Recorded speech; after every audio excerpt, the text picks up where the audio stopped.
announces the World Championship of Online Poker. $2.1 million. More than 10,000 players. 33 events this And year. for the first time, $1 million score. WCOOP 2009, what a Over year. $2.2 million for first. That's The insane. taxi driver who satellited in takes home $1 million. Crown-up guy is the world This kid is champion. 1-to-1. Sean Deeb consistently crushing WCOOP. What a lineup. Adrenaline 710, 5 titles in one series. And it's PT Fisherman who reels in the main event trophy.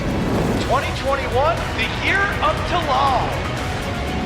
WCOOP is still the title every online player wants to win. This is where world champions are made.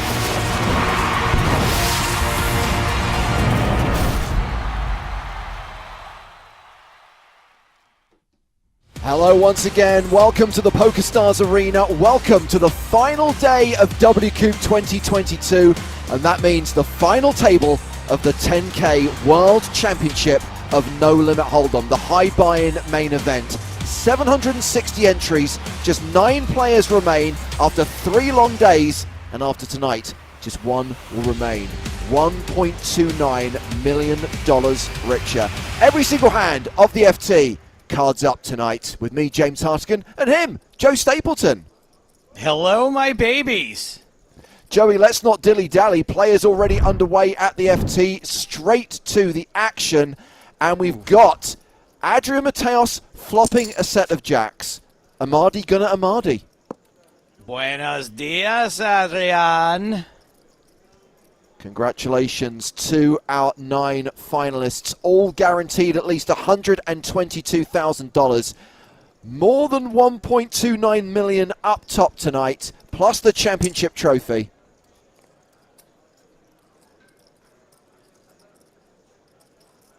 And a bet of $2.2 million from Mateos on the turn.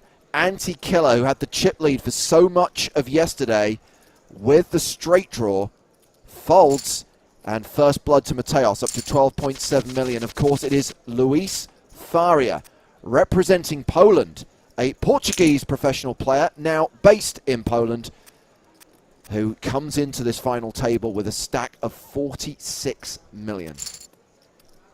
Look at Bernie raising from early position with 6s getting it through. Well, we are not alone this evening. Later on, we'll be joined by Maria Ho and Nick Walsh, but right now we have the company of Griffin, the Unicorn Benger. What up, Griff? Final table day. This is very, very exciting. And we have that classic situation of Pocket Kings versus... Ooh, sourdough suited, which is artisanal. But Yannick Poker not getting carried away and not 4-bet shoving Ace-5 into Kings. Yannick. Yannick Poker really impressed us with some bluffs yesterday. Some really sophisticated stuff. The kind of thing you watch and you're like, oh, this is why they're here and we're watching. So I'm very excited to see, you know, how some of the players react to, you know, I assume footage they've now seen from yesterday. Maybe have an idea of what, you know, Yannick Poker is really capable of. Yeah. I kind of want to take 5 seconds to do our kind of international tour of the table and talk a little bit about the players, but we've had jacks, we've had kings, now we've got ace king with 2 players dealt king queen. It's now Prudently's turn to have. Ooh, sourdough suited, which is artisanal. And this is a definite case of sourdough gonna sourdough, deciding to 3-bet an early position. And ace king suited for Amadi. Yeah, I mean, you got to get your chips in here, despite the fact that it went raise, re-raise, there's shorter stacks. Like, this is, you can't be super, super comfortable. And That's Mateos, just like result. that. After less than 5 minutes of play, Mateos up to 16.5 million. Okay, now it's Yorn's turn to have ace-king. Now, interestingly, we know a little bit about Yorn, a Canadian player called Wayne Parsons, who is a stay-at-home dad who plays poker on the side, has been taking the game pretty seriously since 2019 and has put up some decent results. Interestingly, Wayne qualified for this 10K buy-in tournament via a $109 satellite. Yes.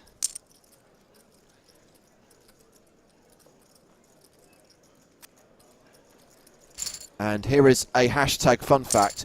Wayne said he will be playing tonight's final table quietly as his girls will probably be sleeping. Explains the yawn.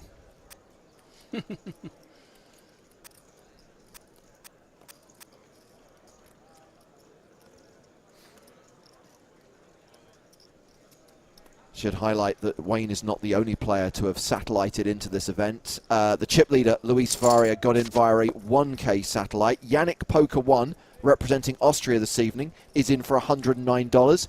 Prudently, involved in this pot here, representing Denmark, qualified for $109. Servlemin is in from a 1K satellite. So amazing ROI for many of the players at this final table. That's so cool.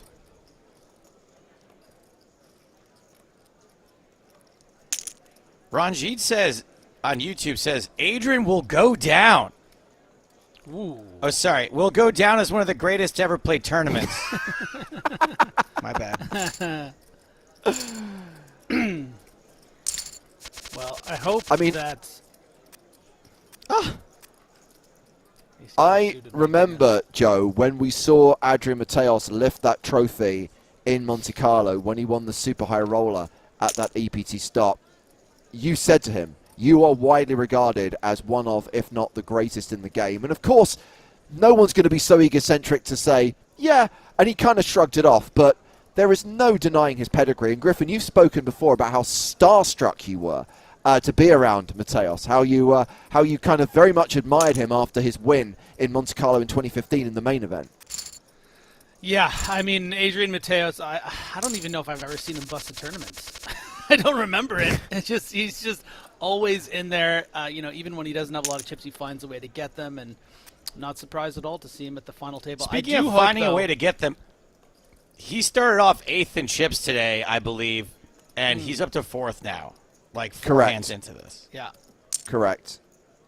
And is calling the raise from Yannick Poker 1 in position with ace-7 of diamonds. Servlemin with ace-7 of clubs.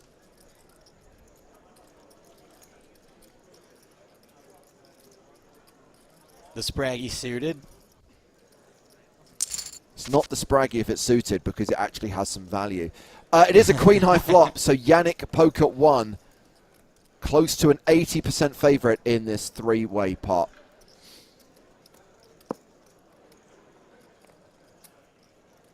So right now we are still at the 175-350 blind level, and blinds won't be going up for 20 minutes. I think it's worth highlighting that they did get down to 9 a lot quicker than we perhaps anticipated yesterday, and it does mean they're pretty deep at this final table, and there is the potential for this FT to really go the distance tonight.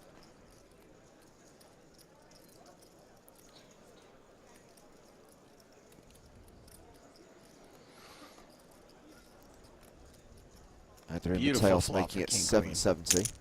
Absolutely, and there we get the check raise from Yannick Poker 1, who was the pre-flop aggressor and who has flopped best here. Huh. I wonder why one would check raise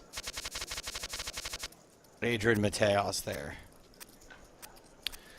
Yeah, Yannick's been playing a bit unconventional, I find, in certain spots where, with the ICM implications, with how deep they're playing, maybe you would play something like King Queen, either faster on the flop, but once you play it as a check, you should probably just be playing it as a check call a lot of the time. So we saw a little bit of that actually yesterday. There was an interesting hand where Yannick defended with the King 9 suited in the blinds, called on the King high flop and then sort of check raised on the Queen turn. So some interesting ways of maybe valuing his hand. So we've seen the opening raise from Yorn on the button with Jack 8 suited. The 3-bet from Servlemin in the small blind with Kojak wins him the pot. So Servlemin is one of 2 players at this final table representing the UK, the other, of course, being Adrian Mateos. Qualified via that 1K satellite, has 3.1 million in total online earnings, and has already won 2 WCOOP titles this series. So going for WCOOP trophy number 3 in the 2022 series tonight. Won a 1K deep stack, won a $109 PKO. Their 5 best ever online cashes have all come in 2022. That is a hashtag fun fact. That is pretty wild.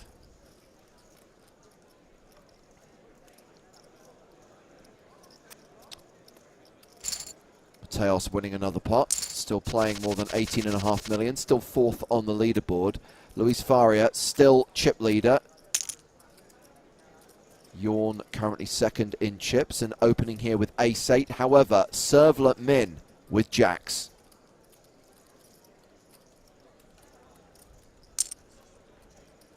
$50 big blinds. Maybe want to stay a little under rep, not have to get this in, and sometimes you just get out flopped. Yeah, big time. To quote the dealer in Casino Royale, trip aces. Except this time it actually is trip aces rather than a set of aces. I don't know about you guys, but I've seen some bad dealers in the Bahamas before. That was the Bahamas scene, right? It was at the one and only Ocean Club. I heard they're opening a second one of those. The second and almost only Ocean Club. The second and one of 2 ocean clubs.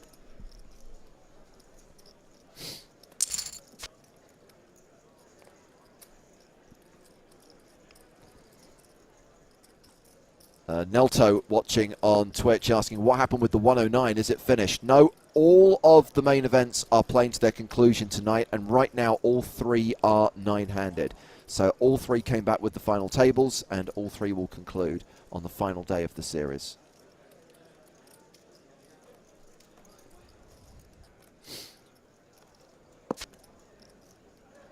So we end up on the river, Griffin, and I'm wondering if Yawn can get any more value out of Servleman.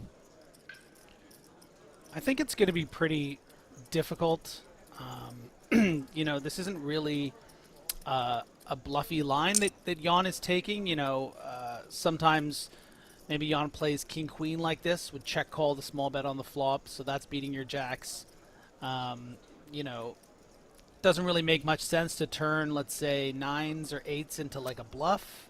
So I think that Servleman was pretty fortunate, actually, after being unfortunately outflopped, to have seen that queen on the turn, because it filled, you know, most of the hands that would bet the river there.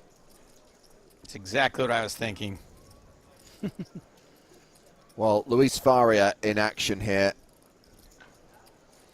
Another player who's already enjoyed success earlier this series. Won a $530 PKO freeze-out back in September and came 42nd in the EPT London main event last month.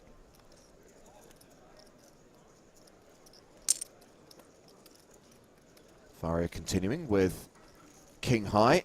Bernie has the best hand right now, a pair of 6s. What do we know about Bernie? Not a lot. Playing from Hungary. Online results hidden, and has started this final table as the shortest stack. Still has the shortest stack, but has the best hand and the best draw here.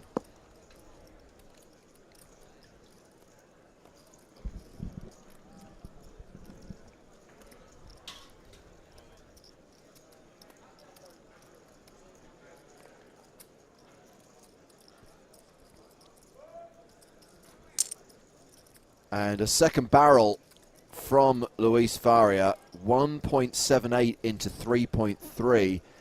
And this is really putting the pressure on Bernie, who may be tempted to keep calling here, Griffin, but it's hard when these bets represent so many of your chips.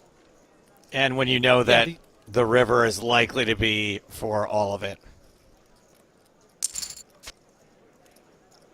Oh. Okay, Does so Luis ever give up on this river, or no, is this the bluff river card? I mean, it is the obvious bluff river card, but the thing is, something I think we noticed yesterday about Bernie was he was snapping off some rivers where he just decided this person's bluffing here, just didn't even hesitate. Yeah. So I think that, we should expect to see the all-in shove here. The ace is going to complete some of those, ace X kind of draws, ace 4 with a heart kind of thing. But, does he think Bernie's going to fold, let's say, a 10? Certainly going to expect him to fold a 6 sometimes, but it's also such an obvious bluff card. The longer, there it is. Snap. Is Bernie never going to have like a bad ace here, like an ace 3 or an ace 6?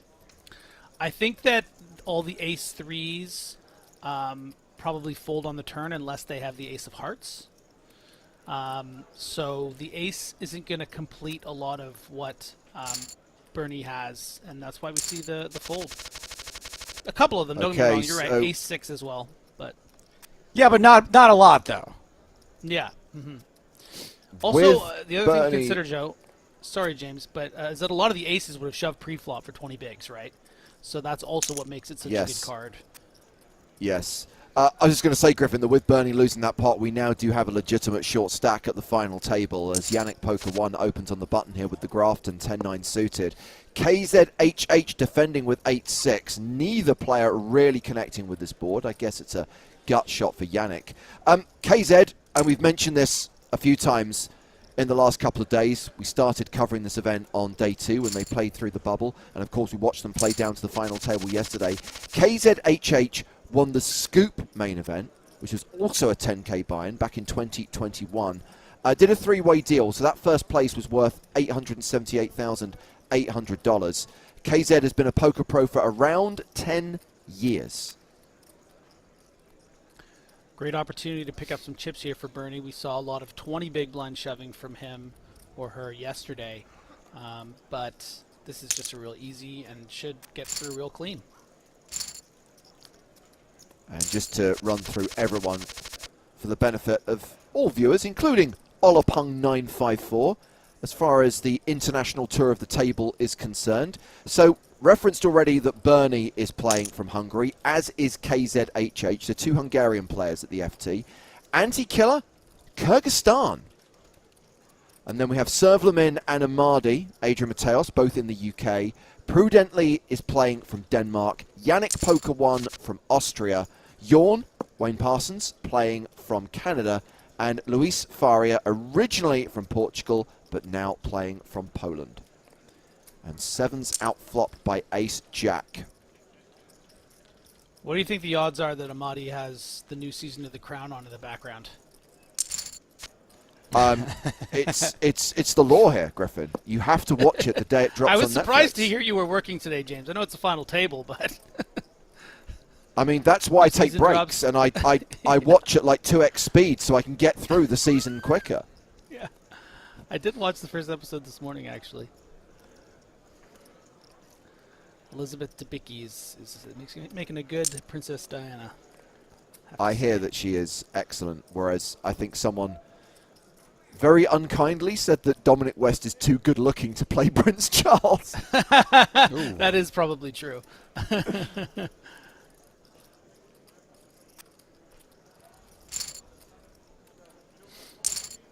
So Yannick wins that confrontation.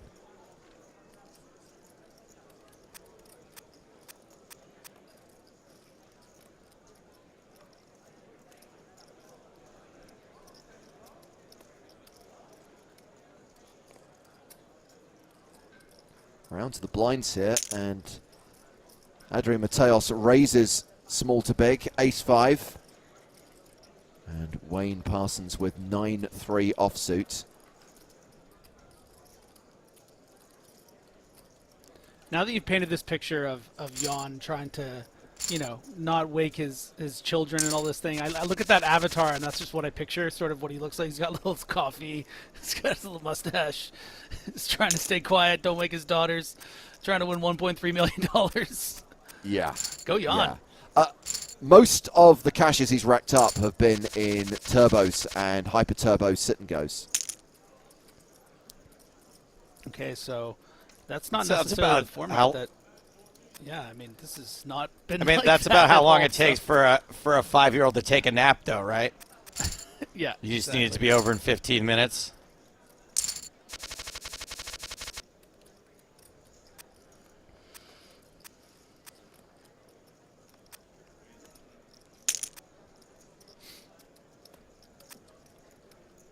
So ace-9 raising.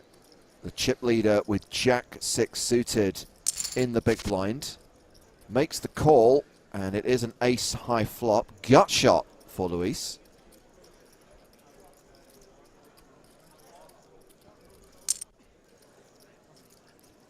Continuation bet of 990,000, get to fold. Gone running pretty hot, has been connecting with boards. And retains second place on the leaderboard right now. And quite comfortably. Has twice as much as everyone else other than Yannick Poker and, of course, Luis Furia in first.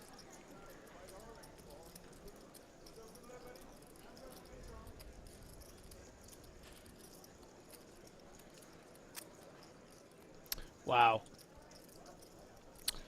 Very disciplined fold there from Anti-Killer. And I'm not just saying that because we can see Luis does have the ace-king. You know, oftentimes you're sitting there with 30 big blinds. You know, I mean, we were talking about how Anti-Killer had so many chips yesterday and how it kind of all collapsed for him, or her towards the end of the level there. But to have the discipline to recognize, okay, these are two very capable, very chip-stacked players, and, you know, ICM pressure can be put on me because Bernie there is short. I'm just going to fold this ace, open fold it on the button, and would have run into that ace-king. Well, jacks again for Adrian Mateos. He was dealt this hand, the very first hand of the final table, and flopped a set. Likely to get involved in another pot against Yannick Poker 1, who's got king-queen suited.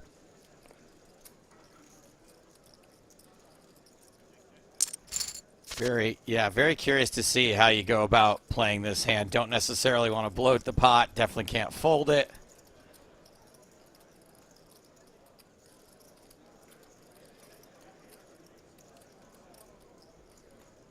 Yeah, a board like that should save Amadi some money. I would be surprised if we see a bet, just because this smacks so much of Yannick's range, but also maybe not wanting to give Yannick the opportunity to start bluffing and being able to actually blow him off the jack. So maybe just sort of see where you're at here with this bet.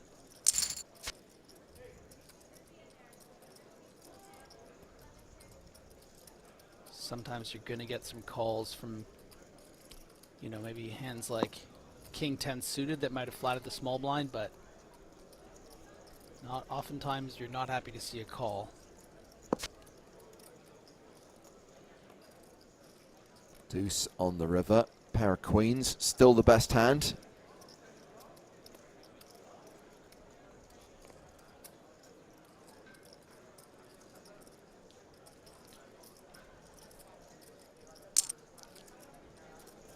Ah, 420, dude. Into 3.4 million.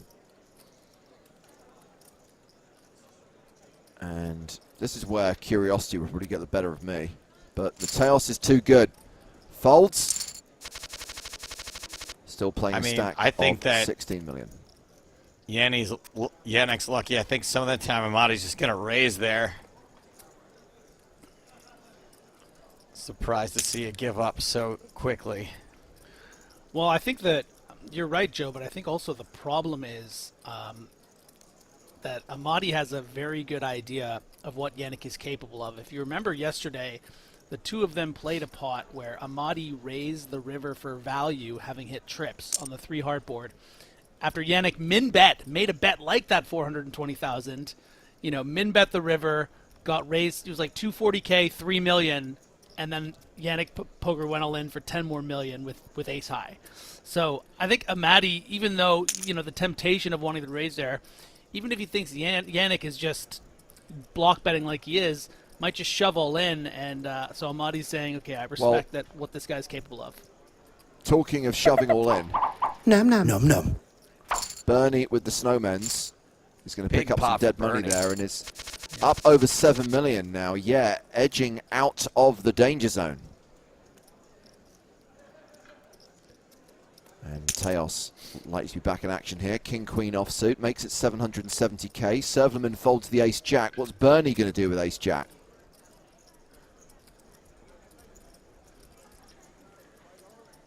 So Joe, you didn't do a danger zone there because he's out of the danger zone. Like that's like the. Correct. He said, okay. I just want to make sure you didn't miss one. Also, if James says the word danger and then zone like 4 words away from it, I wouldn't say it for that either.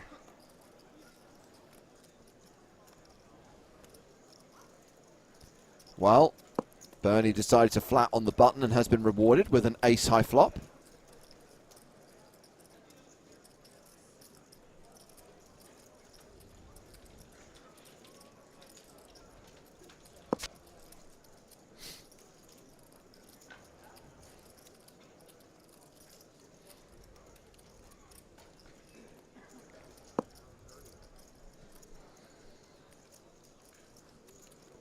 I just don't even know. Like, it's just so unfair playing against Adrian Mateos. It's just like, even if you manage to outflop him, you can't win any chips. You're just never going to win anything. It's just so annoying.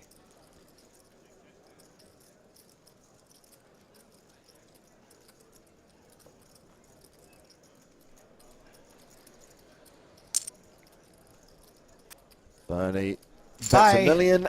Mateos snap folds, and that hand will take us to the breaks. Just 25 minutes of play during that first session, and not too much substantial action. Luis Faria still holding the chip lead, 47 million. Bernie still the shortest stack, but has chipped up and has narrowed the distance between themselves and Anti-Killer, who sits in 8th place on the leaderboard. Back to the final table of this 10K World Championship of No Limit Hold'em inside of 5 minutes. Griffin, I have a question for you, and I know it's something we talk about again and again and again, but I do want to discuss the fatigue factor, because I came into this final table obviously excited, obviously enthusiastic, but also a little bit drained. We covered a lot of hours of poker on Monday night. We covered another 5 or 6 hours last night, and we weren't even involved in day 1 of this tournament. These guys, it's day 4 for them. And I know it's not been continuous. I know that they've obviously had time to sleep and rest. But when you're in a tournament, when you're dealing with these sums of money, sometimes it's tough to sleep. Sometimes it's tough to rest and retain that kind of mental and physical stamina. Yeah, I mean, there's a lot to be said for adrenaline. The further it goes on the tournament, as many days, the deeper you get, you're really plugged in, you're really zoned in, and I think that's really gonna help. Obviously, a lot of these players, someone like Adrian Mateos, who's just so bladed with his craft and knows what he's doing, and I'm sure tries to stay active when he's not playing, whether when he's playing caffeine, these things. I mean, they have supplements, they know what they're doing to make sure that their mind is sharp for the big moments. I can't speak to his regimen or some of the other players' regimen, but the adrenaline and all the things they do to combine to stay ready, I think it's they can manage. I just want to follow up that question with Yes. Griffin. Does the adrenaline ever run out? Like, do you ever just find yourself That's what I was going to say. 3 hours into a tournament and you're like, oh man, like I was amped and now I'm crashing? Does that happen? Yeah, and a lot of the times it can be results based too. We saw what happened with Anti-Killer lately. We can't really speak to his mindset or where he was at with all that sort of thing. But maybe there were a couple hands after the collapse yesterday that I think maybe played a little outside of their sort of zone, and maybe that was because the adrenaline crashed a bit and had all these chips, and then suddenly things aren't going right and it's all snowballing. So I think it can go really each way, but it doesn't help if you start losing hands, losing big flips, and then that sort of like it starts closing in on you a bit for sure. Yeah, I mean, I can just speak for myself, Joe, and I'm sure you're the same. I'm bad enough when I know that I've got something to do that evening that I find it very difficult to focus on anything else. Just the anticipation, just the weight of knowing that, 6 o'clock or 7 o'clock in the evening, I've got to carry on playing this and potentially win $1 million would just mean my day would be ruined. I would probably look. There's many times I've compared stand-up comedy to playing poker, and although obviously the stakes in this are a lot higher than anything I do, I kind of have the same thing. If I have a show at nighttime, my show's not till 8 o'clock at night, it kind of just destroys any chance of me focusing on anything up until that point. It's sort of like the anticipation of that gets in the way of things. So I can't even imagine if I were looking down the barrel of having to play for 1.3 million. One thing I did want to bring up, however, is that, James, you said that we're tired. We're not even playing. All I'll say is we're playing every hand, okay? Sometimes these players, they get to fold. They get to take. But we're involved in every single hand. If anything, we're more tired. That's assuming that all these players are just playing one table. If they've got other stuff going on as well, maybe they are playing every hand, just not in the same tournament. We're going to head back to the final table in just a moment. A very talented lineup. We've enjoyed watching this, by the way, from the relatively early stages, start of day 2, and following them through that day, and yesterday down from 40 players, or rather 39 players, down to the final 9. And it does create, I guess, a different dynamic from the viewing experience and also from the analysis perspective, Griffin, when you have that backstory, right? When you've seen the story so far coming into the FT.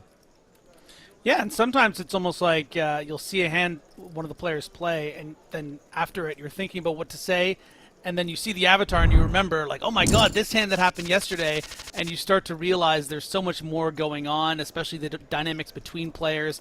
The way that I excitedly realized that Yannick had that crazy hand against Amati yesterday and how that would affect that hand they played there. So so many interesting things going on for playing for so much money here.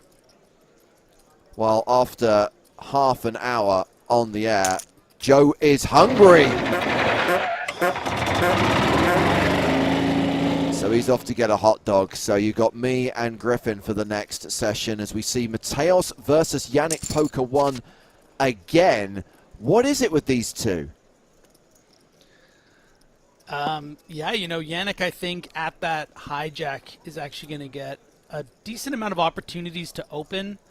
You can see that, King 9, probably one of the worst hands that I think Yannick will open in this spot, but doing it comfortably wouldn't, I think, be comfortable doing that if Lewis was on his direct left or, Jan. So I think that's going to create a lot more opportunities for the two of these players to go at it. Well, Yannick here with the Grafton 10-9 suited. Yeah, should expect another raise.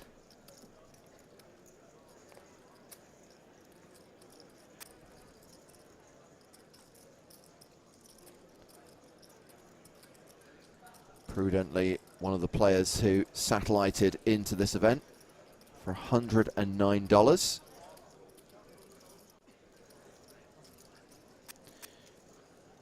Prudently taking a little pause there. Hasn't been able to open up many hands so far at this final table, seeing how active Yannick is, maybe thinking, is this my moment? But I think finding that fold with the ace-8 is a good place to be.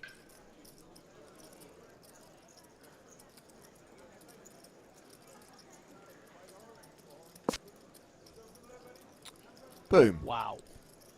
Was open-ended on the flop. Gets there on the turn. Unfortunately, I don't see Yannick getting any value at all out of Jorn, who has completely missed this board. No, and a very unconventional check back from Yannick Poker. Definitely, as impressed as we've been with some of the bluffs Yannick has done, it's kind of cool to see a little different sort of use of hands. I mean, you open the 9-10 suited, it comes Jack 8-3, and against the blinds, most people start betting. But instead checks back and turns the nuts, and maybe Jan had a piece, would feel more inclined to continue with that sort of weakish check back.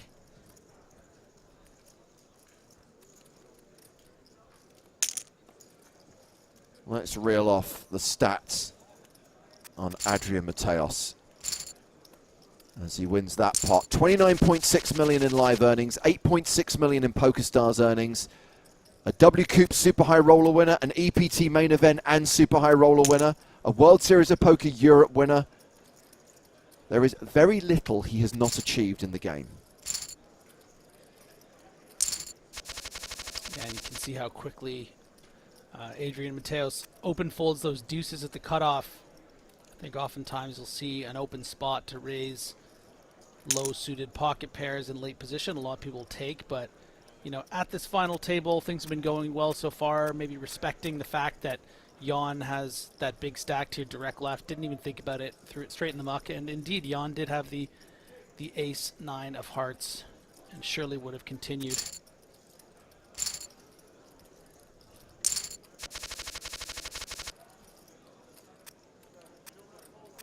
Well, Bernie has done a decent job of keeping their head above water. In fact, Bernie is no longer the shortest stack at the final table, Griffin. Bernie now ahead of Anti-Killer in the rankings.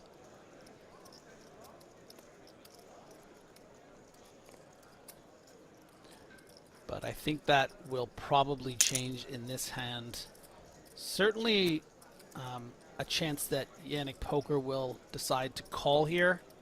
It's a bit loose, especially not to a stone min raise. But, you know, Yannick does like to see flops. It is technically a suited connector, just very far away from each other.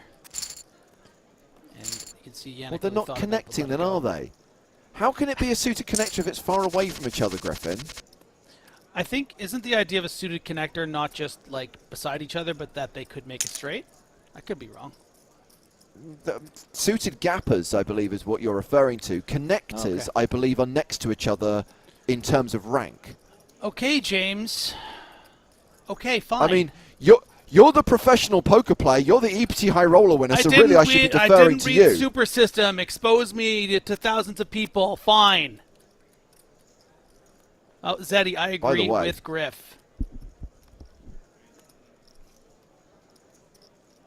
What is the opposite of a ban? I'd like to give it to Zeddy. Do we have any of those platinum passes left? I don't, but what can I give Zeddy? Don't you dare make this a joke and ban him. I will storm out of here with Zeddy. No, don't you dare. Too late. Ace-8 suited. By the way, Luis did you Faraya. see how quickly Mateos folded those nines? Yes. Wow. Okay. Interesting. So, yeah, this is just like very deeply studied final table play is what this is. I mean, just Or it's, flops the just nuts. knowing Boom. that, yeah, boom. knowing the chip leader is going to flop the nuts. Okay, serious question. Does KZ think that Jack of Hearts is live?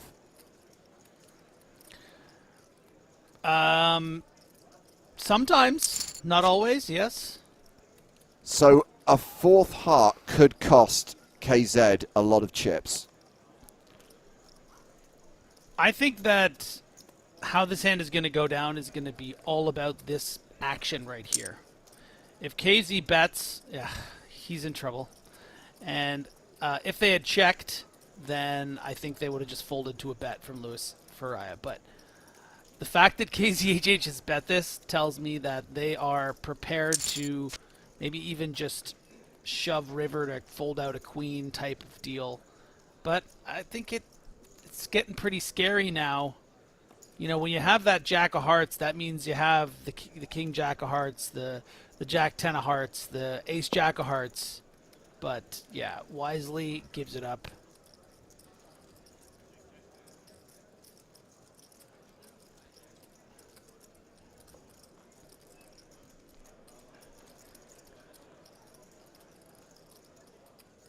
I want to see how this hand plays out. Don't expect it to be too dramatic. And then I have a follow-up question for Griffin. Yeah, shoves on KZ, who does not hero call with King High. Griffin, serious question. Have you ever read any poker book? Yes, I read Ace on the River. Barry Greenstein. And I read the Suicide King one. Right. But those aren't kind of pure strategy books, right? No, and I read the first 2 chapters of Maria Konakova's. Is that how you say her name? That is a good book. That's a good book. But I guess I need to get back into it. It's not like I didn't like it. I just forgot to read it. When I say poker book, I guess what I was talking about was something more along the lines of Super System or Harrington and Hold'em, the kind of the strategy books. You've never bothered with anything like that. No. No. Don't be ridiculous. Yeah, I'm aware we're in 2022, guys, but Griffin started playing poker more than a decade ago when people still read books. Yeah, but what people also did was just learn by playing. Just play. And those were the days too.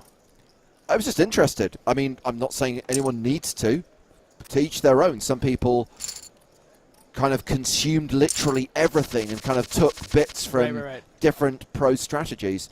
We've got aces here for anti-killer, king-queen suited for serve Lamin.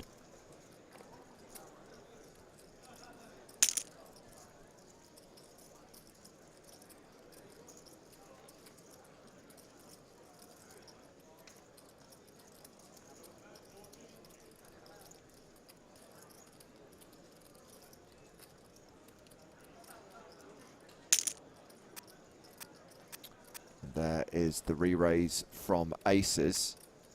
And this deep, tempted to call here with king-queen?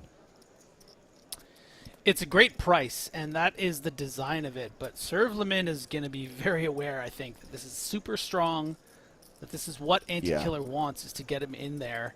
So it would be hugely disciplined. And it might help that you know you're going to find out 30 minutes later. I mean, this is so strong. This isn't just sourdough suited, you know. This is crushing king-queen. This is like queens, kings. It feels like kings plus. Not a ton of bluffs. Serve Lamin, let it go. It's a very pretty hand.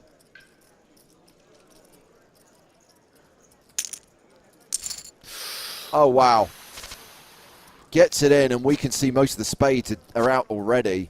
And aces win that very comfortably, very easily. A huge double up for anti-killer. And now we have Serve Lamin as the short stack at the final table. And Griffin, for your benefit, Serve Lamin is in the danger zone. Danger zone!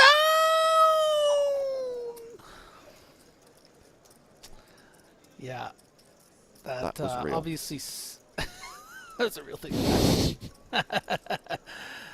I'm surprised by that, but also if you're going to decide that anti-killer does have some bluffs there, you know, it might make more sense to just shove instead of just calling. So I don't know. Well, Mateos had the dominating hand pre-flop and has paired his jack.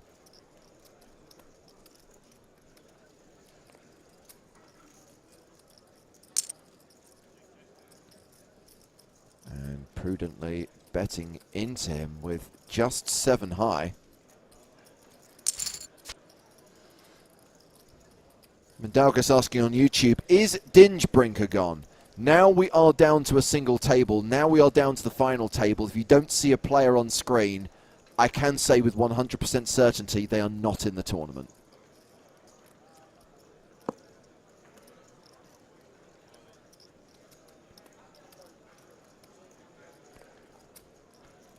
What you see is what you get.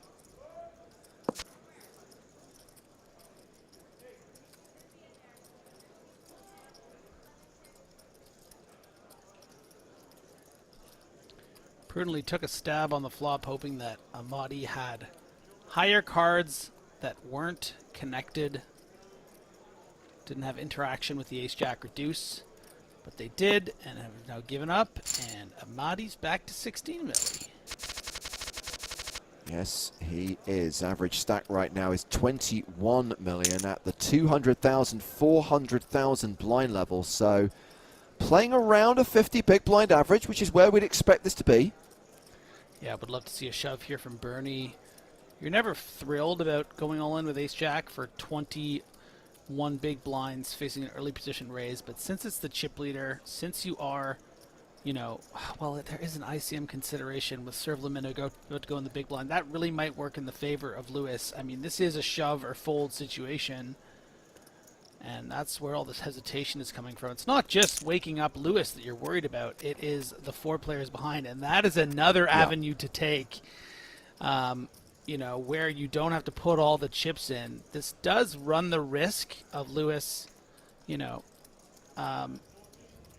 getting such good price to see a flop. But when you have a hand like Queen 8 suited and you see something like this, and there's also the dynamic, James, of we just saw this exact thing happen, and the person who did it had aces. So that's really gonna, I think, be in the head of Lewis. I know it shouldn't really matter that much, but it's like, well, the last time we saw this happen, it was aces, so gets out of there. And Anti-Killer, who got that double up through Servlemin, now opening with Jack 10 suited. KZ folding sixes. Servlemin in the big blind with 9 deuce of diamonds. Folds. Worth highlighting that Luis is over 50 million right now, still in the number 1 position, still in the catbird seat. 9 players remaining at this final table. Meanwhile, they are down to 8 in both the medium and low main events. That's the 1K and the 109.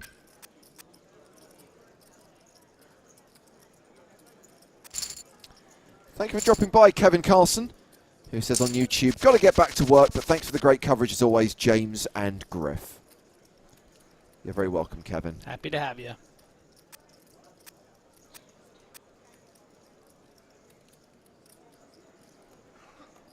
Amadi going to feel pretty comfortable with this hijack open.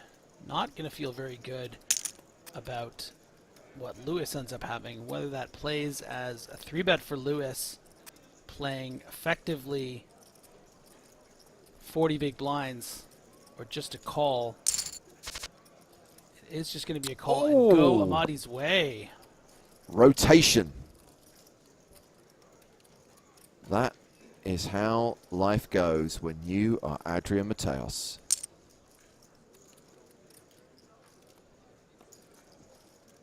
And Lewis is going to feel obligated to call here, simply because, you know, Amadi can just have ace-7 of spades here. Amadi could just have 2 10s and you could turn a queen or an ace. So it's important not to be results-oriented in what we see on the screen, that Amadi has this king, because it's not always going to be the case. Yeah.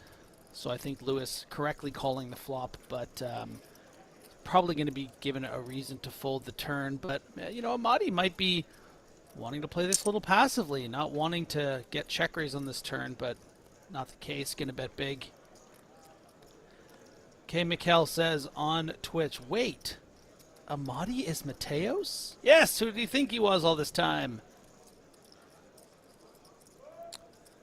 Luis Faria does have the wheel draw here, but folds the turn, and Amadi up to nearly 18 million.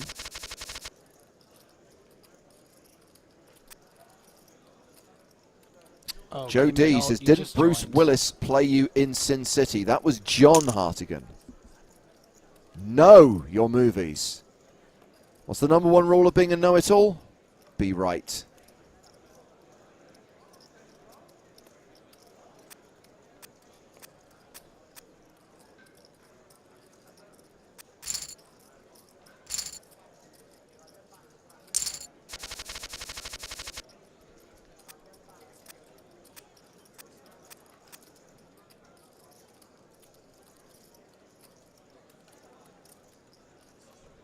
Round to Faria on the button, folded, so blind v blind.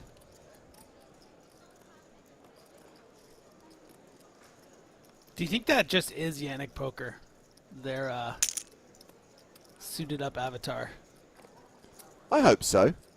That's cute, right? It's just like it's his headshot, like his law firm headshot. Well, they're playing all these players with Austin Powers avatars and green detectives, Kung Fu pandas, Elon Musk with the Dodge dog. There you are, just with your headshot.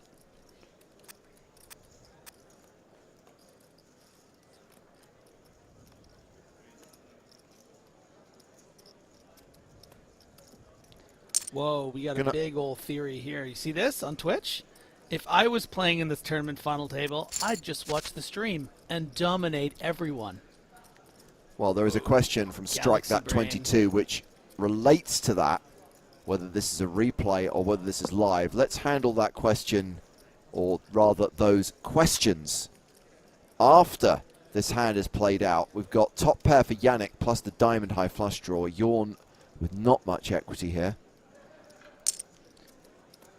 Yeah, a real nice price that Yannick is giving Jan, but not a very envious spot for Jan to want to continue. Might feel inclined to, simply because, you know, when you're up against ace-jack of spades, you're getting the right price to try to chase your flush. You expect that your 4 is still going to be live. A bit curious to see this as this quick lead for 30% pot from Jan. But maybe prepared to represent that king through 2 streets. Maybe wants to set the price against the ace-jack as a sort of blocker bet.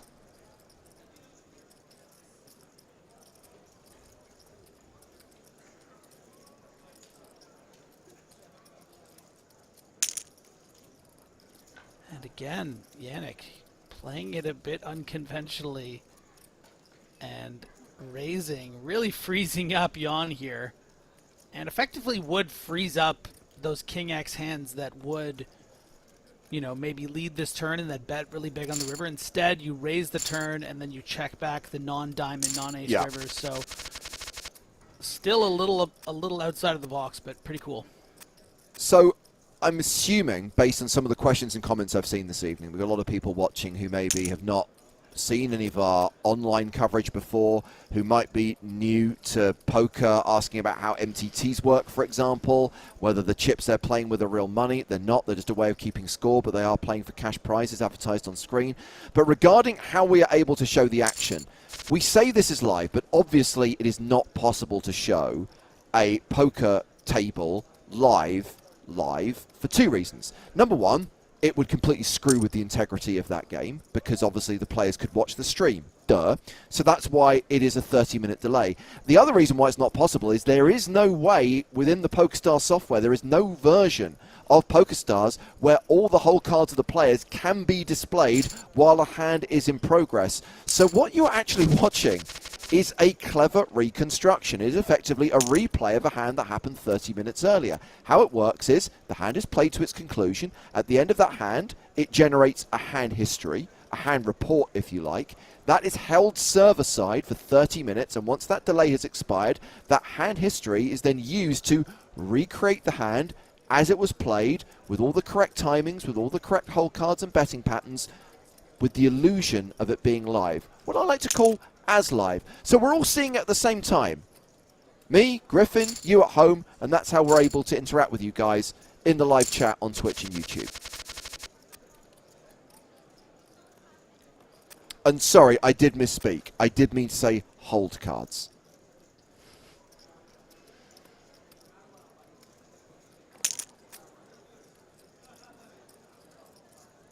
KZHH taking this Spraggy and just deciding, oh, why don't I just torch some chips and play a hand Spraggy would play. And Jan is not going to be gentle off this 25 effective stack. And it's going to be everything. Everything. Gary Oldman. Leon the Professional. No, I got the everyone, reference. says, It's everyone. Nice. It's a wonderful piece of overacting by Gary Oldman in that movie. He just absolutely chews every single piece of scenery in every single scene he appears in.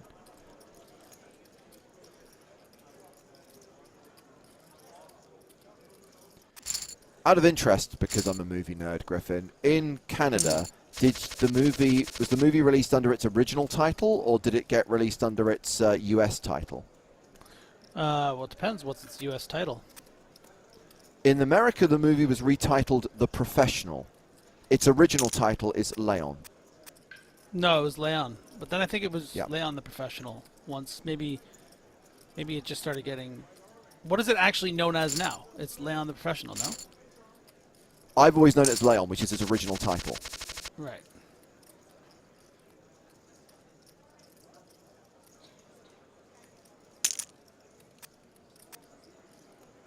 Yeah, Zeddy's saying Leon the Professional. That's what I think it was for us too, Canada. Or maybe Zeddy's from Canada. I know, Zeddy and I are just starting to get to know each other now.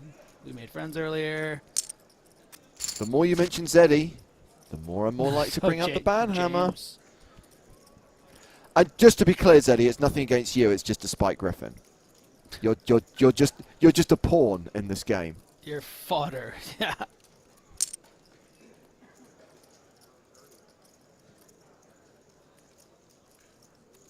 And Yannick Poker with the best of it here.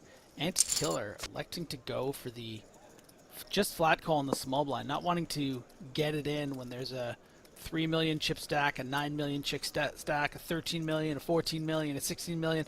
Basically, it would be ICM suicide to get in. Ooh, oh! My goodness! There's gonna be action! Order! Order in the court. There's gonna be big action. Everyone needs to be quiet. Except us. We can talk about it. James? The set Is it always coming? of sevens on the river, because it is always coming 7, Griffin, and this is horrible news for Anti-Killer. It's always coming 2.5 million. 7.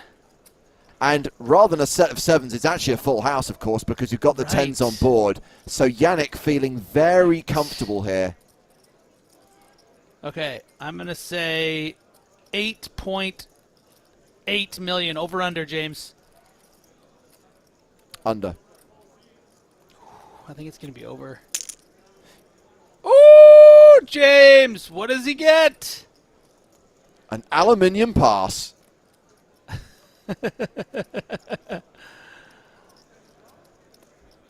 So the question really is not the size of the raise. The question is, what does Anti-Killer do now? You've got top pair on this board and you're facing this raise?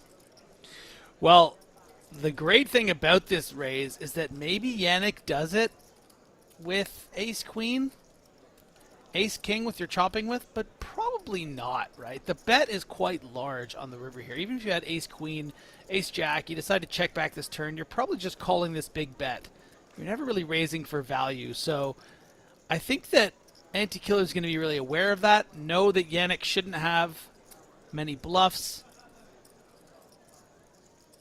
Be such a beautiful fold. I mean, you're so under-repped here.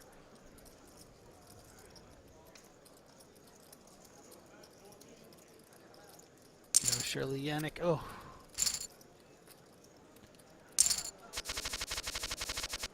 Well, that will see Anti-Killer drop down to 11 million. Of course, Servleman still the short stack right now. Servleman very much in the danger zone. Danger zone! And then we've got KZHH sitting on 9 million. And prudently opening here with ace-9 of diamonds. Has been playing pretty snug so far at the final table. Yannick may, however, defend here with 3-5 suited. Yeah, why not? Things are going your way. You're heating up. You just made a full house.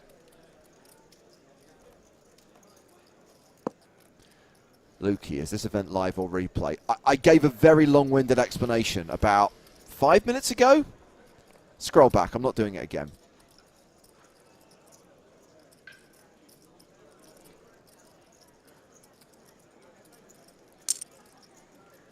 Mick Turat asks, 600K. Griffin, when you won Shark Cage, what was the first thing you bought with the money? The shark.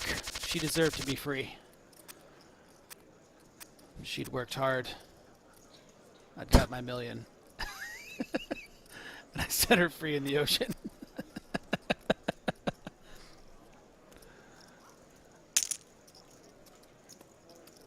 I would point out that a shark cage is something you stand in to protect yourself from the shark. It's not a cage that you imprison a shark in. Oh, Samantha Cardigan, gotta come in here. Well, actually...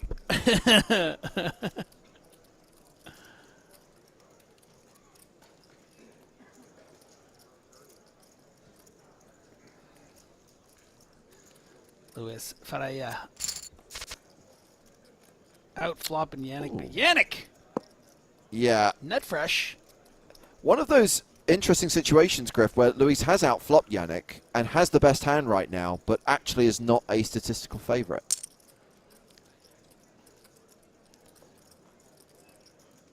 Okay, so here's a question, James, that you may not even be able to tell me, especially in front of thousands of these people. Okay, ready? Where is the actual cage? Is it in some warehouse? Yeah. All of Oh, our okay. previous sets and props are in a warehouse So it somewhere. exists. It does still exist, How yeah. big was it? I wonder if I should buy the cage off you guys. You might as well, because Huge. and again, if we were to bring back Shark Cage, and I'm very much a fan of this idea, and I've always said never say never. There's a chance it could happen.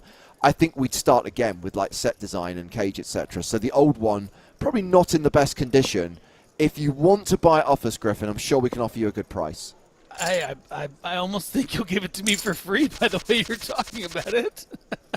I'll negotiate it into my next contract.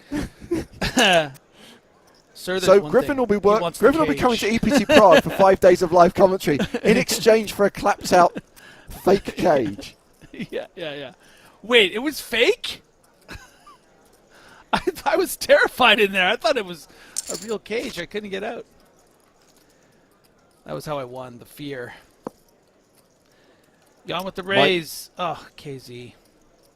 My favorite question that we got asked by a poker player when trying to explain the format and explain the concept and try and kind of entice people to come on the show. I mean, when you're offering $1 million free roll, you don't have to do too much enticing, but there were some players who were skeptical. One of those players was Phil Ivey, who did ask completely seriously.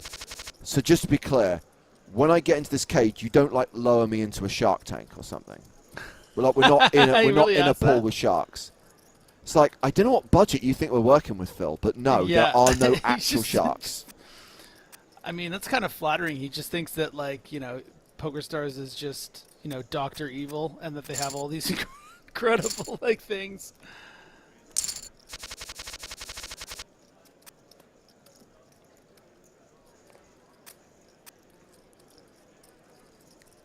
And did he win, or did Negreanu win? Negreanu won. Boo. And Phil never went in the cage, I don't think. And because I mean, he refused. it's so funny because we filmed around it. No, it was a really weird thing where at the final table, Antonio Svendiari had the perfect opportunity to just call Ivy's bluff and put him in the cage. Because, of course, it wasn't just embarrassing Phil. There was a cash reward for putting people in the cage. And then he raised. But Antonio forgot. In that moment, he forgot about the whole cage dynamic and instead raised Phil and kind of missed the opportunity. Oh, that's too bad.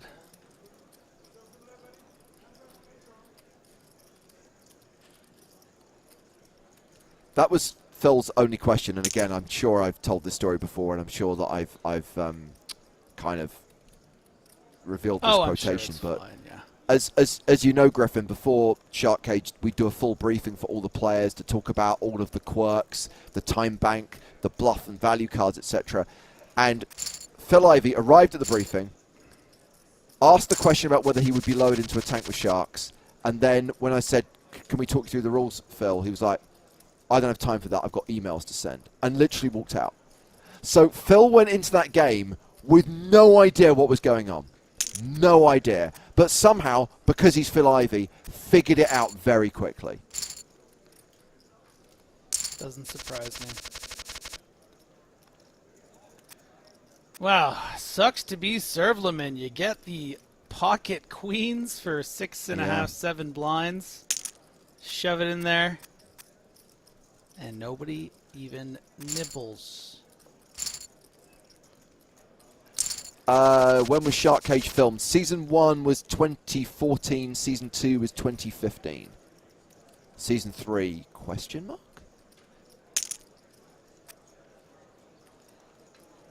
And the confidence of Yannick Poker starting this FT with around 20 million, all the way up to 40. This time, I don't think Anti-Killer is going to be all like, oh, let's just flat the ace-king, I don't want to bust and... No, it's all in. What you going to do, Yannick? Well, you're not going to call with 8-6, are you? Don't panic, Yannick.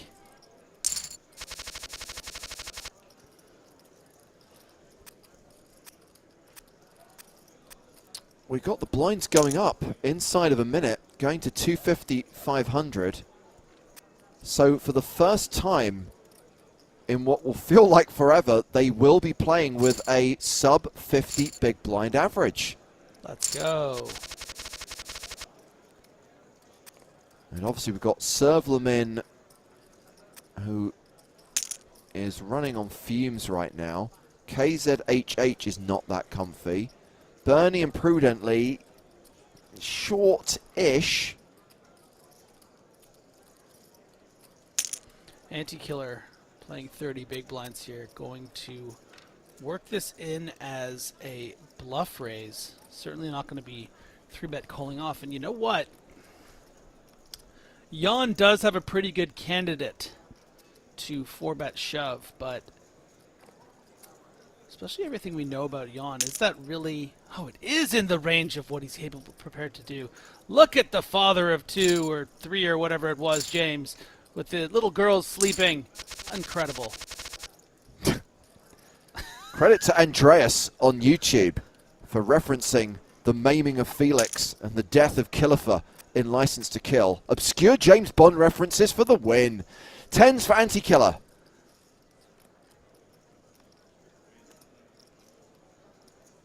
And this is a bit of an ambitious open here from KZHH. You think? Really making this open predicated on the fact that you're going to get some better hands to fold because of how strong your hand should be in the situation, I guess. but it's not really strong. No. Oh, but does get 10s to fold. Gosh! And I guess we see should now, be giving James. KZ credit here, Griffin, You because see now, James. this under the gun raise does look super strong. And interestingly, KZ has flop best.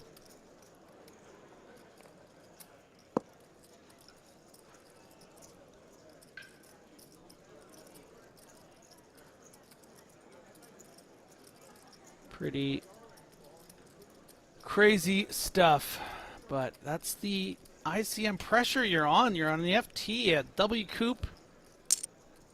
Player with 17, 18 big blinds raises under the gun. You think they got to be playing pretty tight. Anti-Killer just folds the 10s. And now Lewis using this check as an opportunity to turn ace-jack into a bluff. And that turn card changes nothing. And what's Lewis going to do?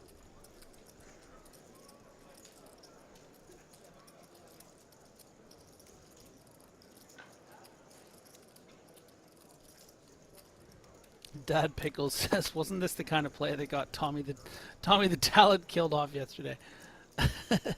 Tommy the Talent. Tommy the Talent Moolocker. I can't wait to say that to him when I see him. Every poker player should have a nickname. Yes.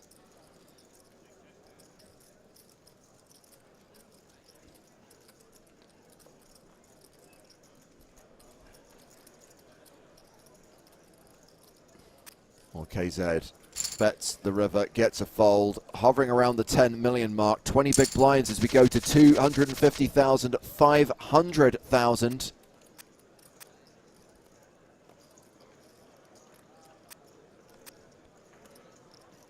Entering the second hour of this final table, and still no KO. Well, Servlemin can't survive for too much longer, Griffin. The blinds and antes will swallow them up unless they find an opportunity to take a stand soon. Yeah, but you can see what kind of advantage that creates for the big stacks on the table. You know, all of those stacks that aren't Servlemin and, you know, all the way up to really Amadi have to play a bit cautiously. You don't ever really want to bust in this situation. You know, KZH here might think the king high is good, but do you really want to be continuing here? Oh, plays it as a check raise. And I like that KZHH is almost working within the structure of, oh, I'm not supposed to be doing things, so I'm just going to do cheeky little things to gain chips. Yeah. And not risk the whole stack. We saw the queen 9 suited raise under the gun. We just saw the check raise there with the king 9. So prepared to find a way to get chips until Servlemin busts. There we go. We've got another nickname. KZ, the cheeky monkey, HH. Nice.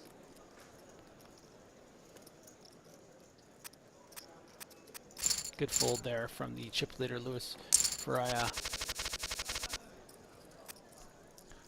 No need to attack Jan there. Doesn't play well as a flat because you're behind the range. And it was just a correct fold with ace-10. Jan had the ace-queen of hearts.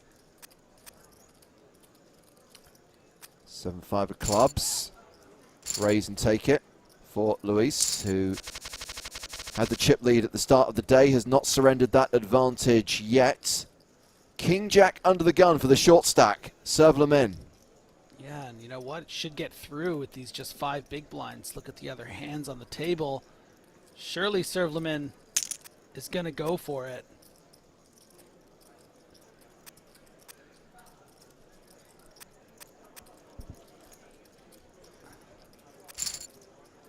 Zacodicus says, yours would have to be James, the king of my heart again.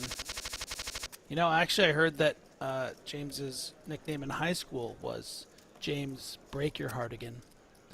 So, because he was a heartbreaker. No, he wasn't. He went to an all-boys school. Ah, James! Oh, didn't have any fun. My nickname, you'll notice, and when on our Discord server, on our Discord chat, Griffin, when a member of our team set it up, you'll notice that they assigned my nickname as my ID. No, wait, what's your nickname? Well, you have access to that Discord chat. I'm asking you to look because I'm not going to say it on the air. Yeah. Ace King has opened. Ace Queen. Oh my God, that's great. Ace Queen on the button for Adrian Mateos, who re-raises. So this is very not good for Amadi. I don't think that Amadi would ever 3-bet fold this hand. This is just curtains. Not curtains, will still be in, but it's just a big cooler here for Amadi. Yeah. I can't imagine would ever fold. Even though there's a player sat with 3.3 million? Well, makes the call and is dominated. And Ace King is holding. Ace King does hold. Big double up for Prudently. And Amadi, Adrian Mateos, is a short stack along with Servlemen. Yeah, so to extrapolate on your question about, even with that short stack, the reason why I said that I don't think Amadi's ever folding, it's because he decided to 3-bet. I think that there was an argument to just flat call so that you don't end up in this situation where you get mega coolered. But once the 3-bet came in, Amadi is never 3-bet folding in that situation. At the end of the day, Amadi's not playing for 8th place either. If he thinks that Prudently is going to shove in some lighter hands, some hands he's flipping against, certainly he's prepared to just 3-bet call it off for 27 bigs. So we get the King-Jack suited open and the 3-bet with pocket tens from Canadian player Wayne Parsons. Yeah, and KZ has to be a bit careful here because he has been making some tricky moves to acquire these chips, but look at all those shorter stacks. We have Amadi and Servleman floating around 6 to 7 big blinds, Anti-Killer under 20, Bernie just at 22. So deciding to call, maybe just thinking that Jan could certainly be going after him, but now with that flop, got to get out of there. While Jorn moves up to nearly 40 million, sits firmly in second place, although not too much separating Jorn and Yannick Poker right now. Luis Faria remains chip leader, all 9 players remaining at this final table. But pressure on Servlemen, pressure on Amadi right now. Yeah, could be our first elimination here. Assuming that Anti-Killer is prepared to call off the 7 bigs. But yeah, there's not much of an edge to doing it. You can't risk doubling up Servleman there. If you're in the big blind, you call off the ace-3, but you don't want to risk running into a better hand in the big blind. So. Oh. Num. The 8s for KZHH opens to 1 million. Ace King suited for Luis. And I'm guessing if there's a 3-bet here, KZ might just have to ditch these 8s because of Amadi and Servleman's stacks, Griffin. Yeah, I don't think that KZ is going to perceive this 3-bet as light. It's going to be sort of these kind of hands and then bigger pairs. So I'd have to imagine KZ is prepared to just fold the pocket eights here and just try to find some laddering opportunities. I mean, the difference between 9th and 7th alone is, you know, $80,000.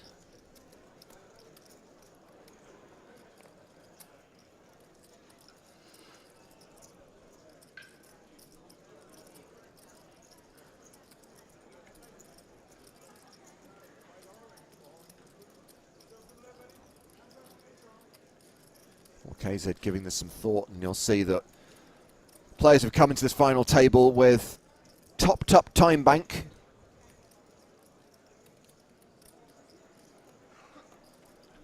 I mean, I'm assuming certainly it's not some gonna take consideration, I 5 think, minutes. from the cheeky monkey here, because this size of a 3-bet does also say, you know, I can still fold if you shove. I can have some bluffs here. I might just have ace-9 and think you're going to have to fold so much of your range here. So I think that's what's going through the mind of KZ, but eventually does make the correct decision and fold. Equally, you look at those payouts and it's like, why would I not just let those two short stacks bust to be guaranteed more than 200k? Prudently, who got the double up through Mateos, now opening with ace-queen. Wins the pot uncontested. You'll notice that Mateos is the shortest of all the stacks right now. 3.4 million.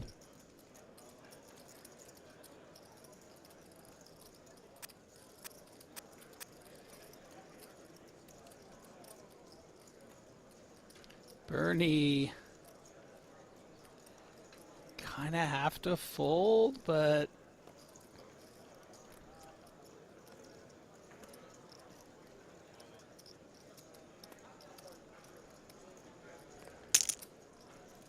ooh, goes for it. Good for you. Yeah, Bernie recognizing prudently is going to be able to open a lot of hands that they'd be willing to fold.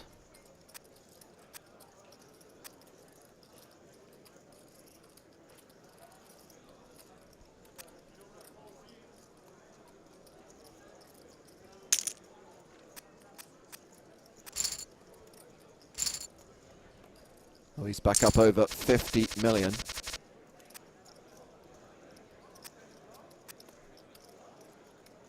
Mikado asking, when is the big blind going up? We've got 30-minute levels in this tournament, so it's not going up for another 18 minutes. It'll go to 300, 600, but doesn't really make much difference to Amadi and Servlemin. They're waiting for an opportunity and also waiting to outlast the other.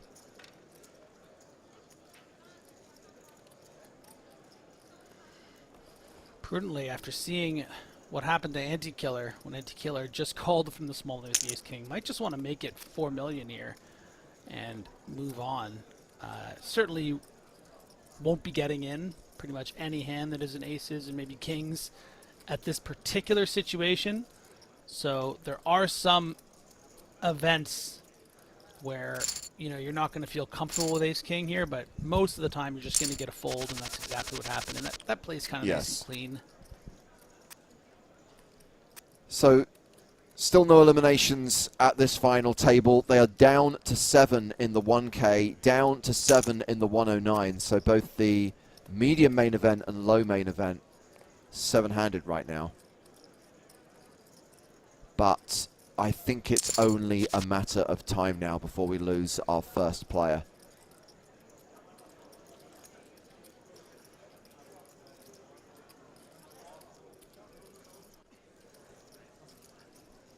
I mean, obviously it's only a matter of time. I mean, I think it's going to happen sooner rather than later, as prudently bets and wins the pot.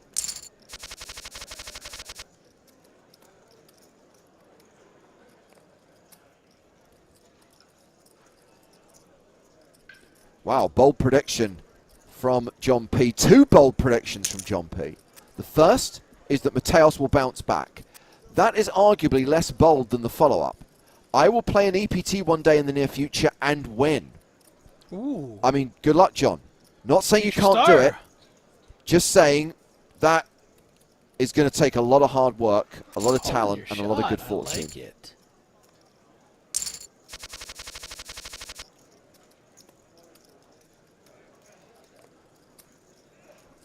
Oh, and this is going to be a great spot for Amadi if Luis Faraya likes to raise. Oh, it's too bad. But prudently might still not. But it's just tough. Do you really want to have to call off chips? No. So now it's going to be Amadi against Jan. And 4 clubs are going to be dead between everyone here. All the 9s so live. You have to imagine Jan's getting it in. Yeah, the virtual all-in from Adrian, who's got what, like fewer than 5 bigs? So yeah, ace-9 all-in. The other 2 players fold. Mateos dominating Yawn and hits a jack on the flop. And it's all over on the turn. Mateos gets the double up. So Amadi now playing 6 million. Pressure back on Servlamin. London calling.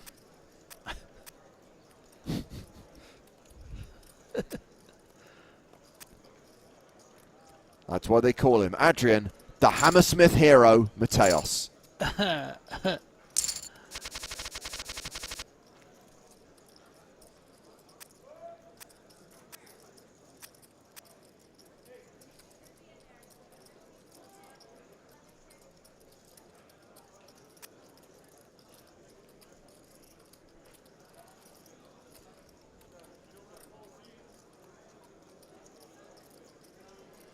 Anti-killer now. Making a tight fold for the 15 big blinds. James, why did he do that? Tell them. Or I can tell them. Why did he do what? Fold? Why did Anti-killer fold on the button? Because he doesn't want to play any hands right now because he's waiting for the short stacks to bust. This is why you're my dog! That's exactly why. Servlamin with 2.8 million. Amadi with 5.8 million. KZHH with 7 million. Can't really play much, even when you have an ace on the button. Anti-killer makes the fold. Good job, James. I'm still not sure if I just got complimented or not. Yeah, you did. You passed the test. I offered you a test, and you passed it with flying colors. I was your dog. Yeah. Like, you're my boy. Like, what do you mean? Like, what, you took it offensively? Like I got you on a leash? No. No, like, you're my boy. Everyone else understood that. Okay. Okay. Come on, roof, roof! I'm your dog, you're my dog. We're each other's dogs. Oh, best hand folds there as Luis moves up to nearly 55 million.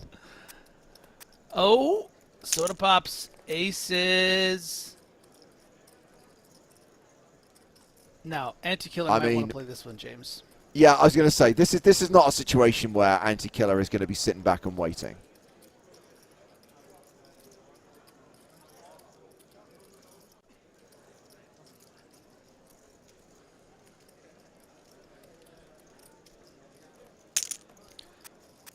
So dramatic. I mean, in fairness, if you're on the final table of the WCOOP main, everything about your life feels probably pretty dramatic. Lavlu says, now I remember who Griffin Bencher is. That hand versus Kasuf. Yeah, when Griffin reached across the table and says, I am going to check out your privilege. We remember it very well. Oh, no. Servlamin. Sorry, I would love to talk about that, but there's a bigger hand going on right now. Servlamin is going to be all in about 6 bigs. And I don't know, Servlamin are they going to get a call? is going to be drawing pretty thin here. All in with 3s, has run into aces, but there's a 3 on the flop. And that is a set, a full house for Servlamin, which will see them double up.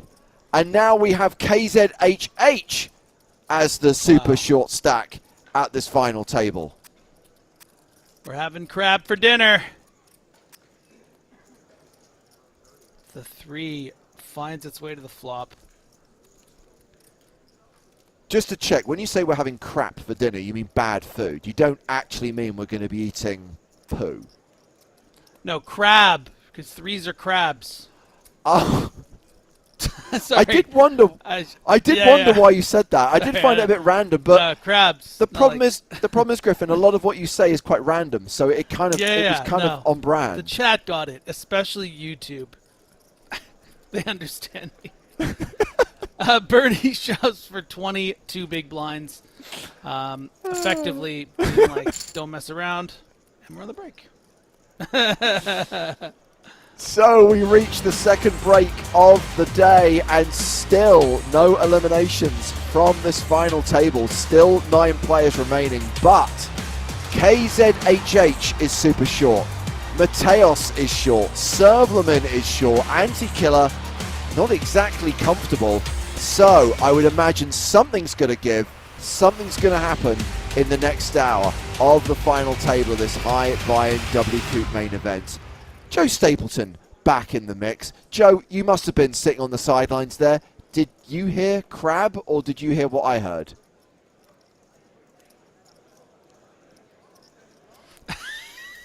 You're muted. Unfortunately, we can't hear Joe. We'll never find out. We'll never know. Okay, do it like an emoji. That is my fault. I was doing an audition during the. I don't want anyone to take the blame for that. That was me. I had myself muted. No one else take the blame. I heard crap. Fired someone. You I heard crap? crap. You heard? Oh. I heard crap. Crap. Oh. Crap. Oh, Good, I'm sorry. good. Crap. It wasn't. I said just crap. me. It wasn't just me. No, I okay. did say crab though. I wasn't pivot. I wasn't being like, oh no, they don't like my crap joke. I believe you. I believe crap. you. So, follow-up back. question, Joe. Coming back from your patented hot dog hiatus, are you surprised to see a full final table? Are you surprised to see that we're still 9-handed? We should have just started here. I don't know. We just wasted an hour. An hour and 20 minutes. We could have just. That was only we an could have just hour. picked it up from this point. No one would have noticed.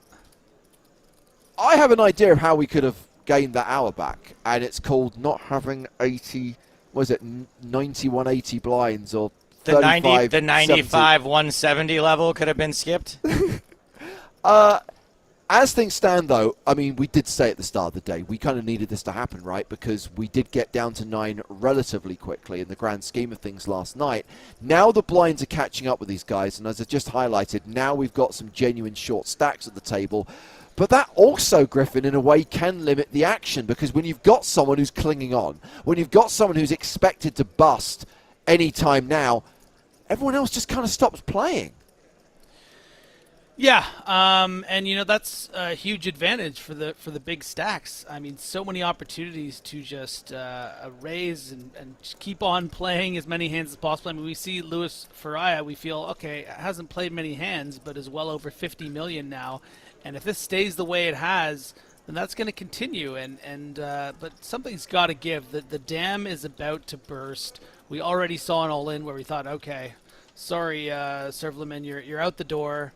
There's the crab, and we're still here 9-handed. It's wild.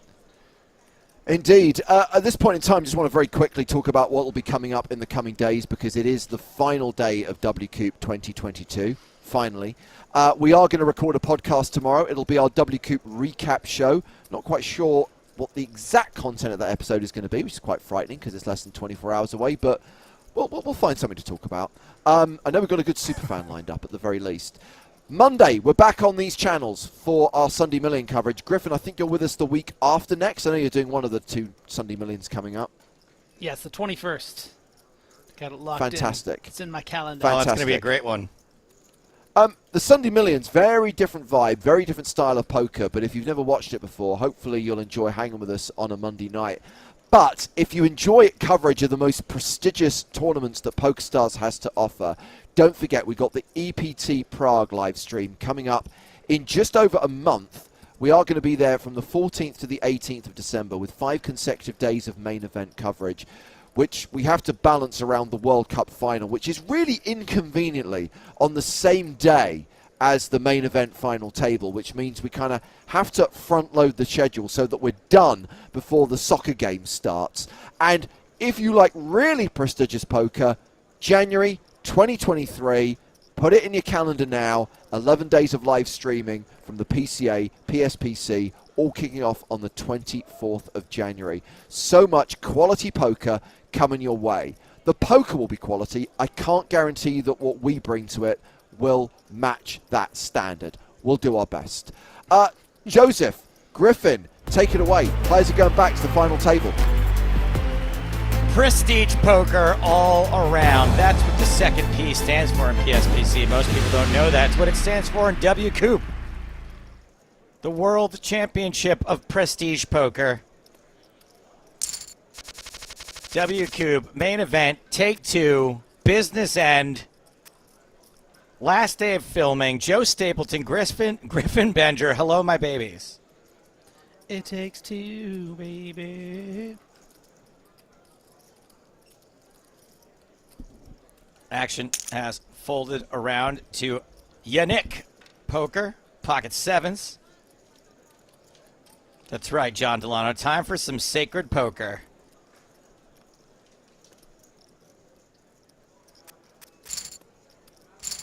The Crispin Benger sounds like a sandwich.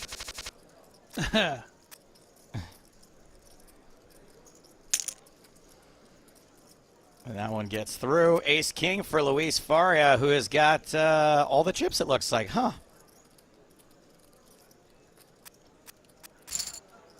And is going to win a couple more. Raise and take it. Great analysis so far between me and Griffin here. Coming back from break. Top of the line.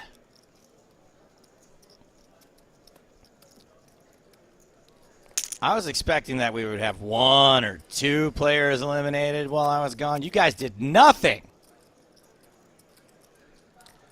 Just when I thought you couldn't get any dumber. You go and not get any knockouts. Buffini asks, which commentator does the cool robot voice? No one. But someone does a robot voice.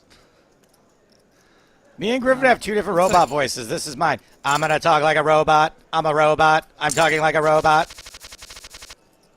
Griffin's is slightly different. Is there who does the robot voice? I think it's me. Oh my god. Final table of the WCOOP. See? Nom nom. Nom nom. Num num num num. So You can dumb. tell the robot doesn't Anti-killer. know how to sound num-num because he's never eaten food. Pocket eights. Anti-killer right on the line here thinking, do I want to just do this? Screw this guy. But then what if this guy wakes up with like queens and I bust in ninth when Servleman has 5.2 and Jan has, or Amadi has 4.7 and KZ has 3.6? What's it going to be? Just let it go. Let it go for the ladder. Oh, never going to let it go.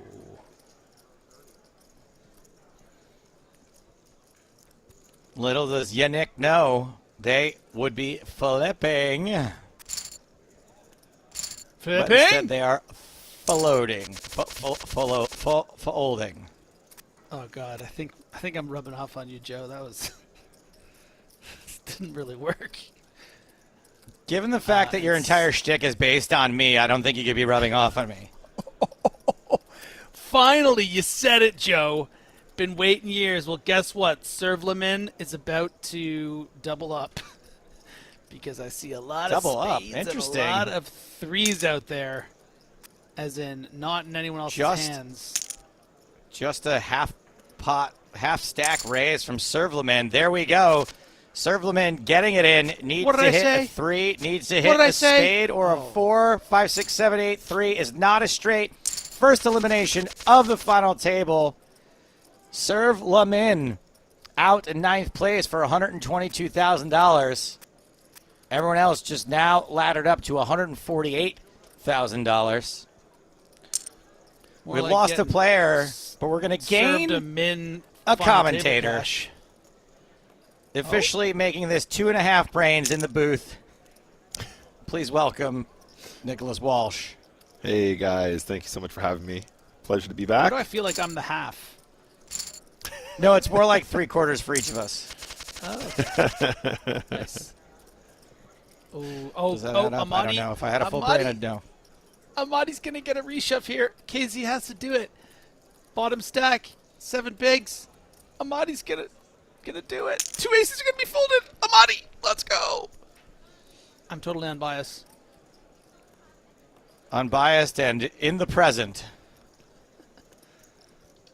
KZHH all in for not so many big blinds, slightly covered by Amadi.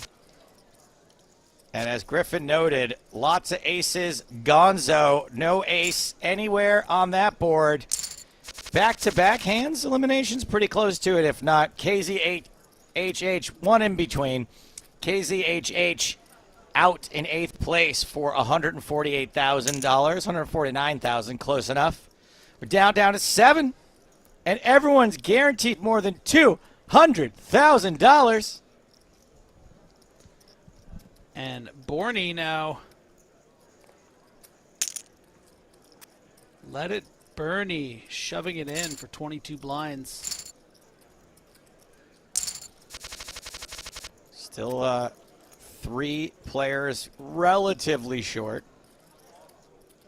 Amadi being the shortest.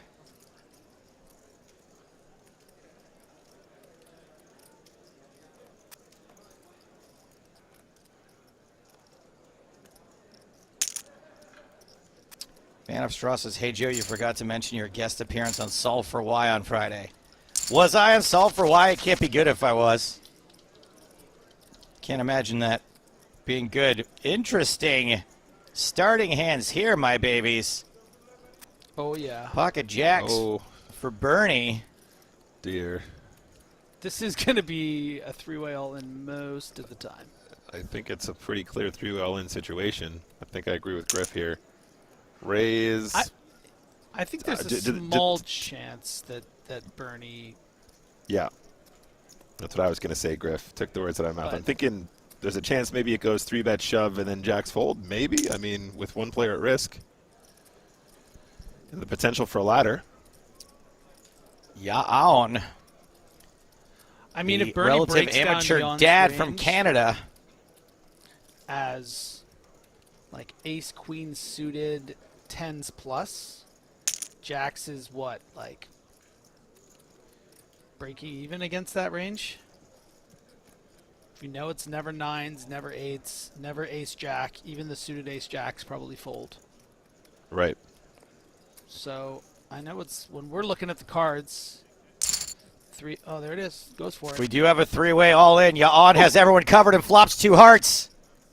Wow. No heart on the turn or river. Jax manages to find the right way to play it. Sadly, we lose Amadi in that hand.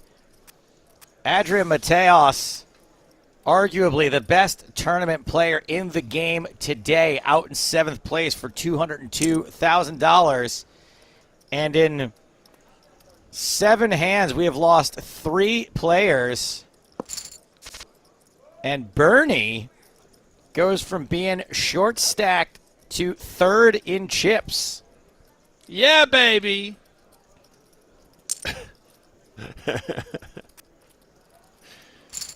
Nice comment here from the Accidental Grenade, who says 3 commentators. If it's anything like his spins, Nick won't be here for long. It's accurate. It's absolutely accurate. I cannot argue that, sir.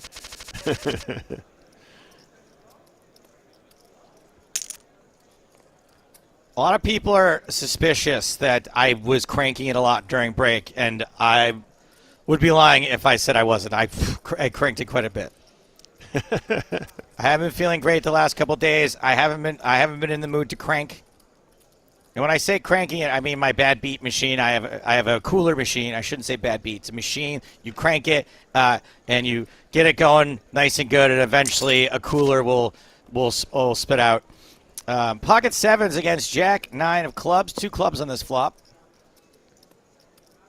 So we can't do a street flush here, right? It needs to be a 1 card away. It doesn't have to be 1 card away, but you know. There you go. Wait, no, almost, not quite. So lame. Flush on the turn for Bernie. Yeah. Things really going Bernie's this way. It's almost like a blue wave.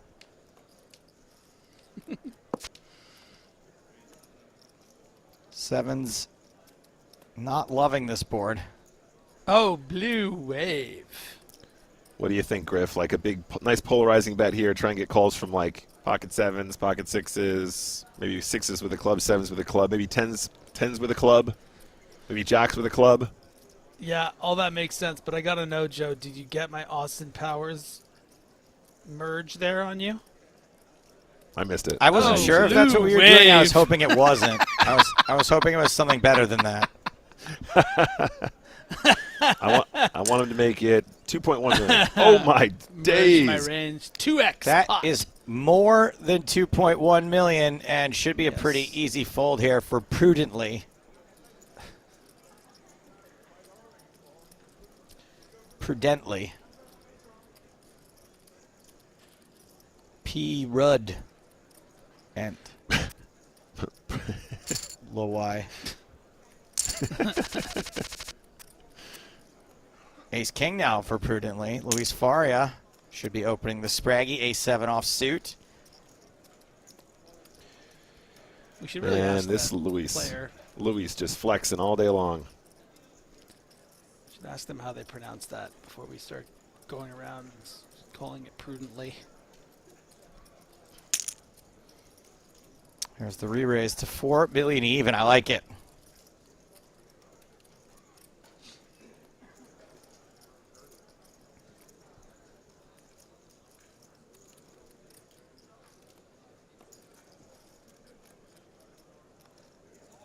I feel like we haven't seen Prudently get very out of line in any particular situation.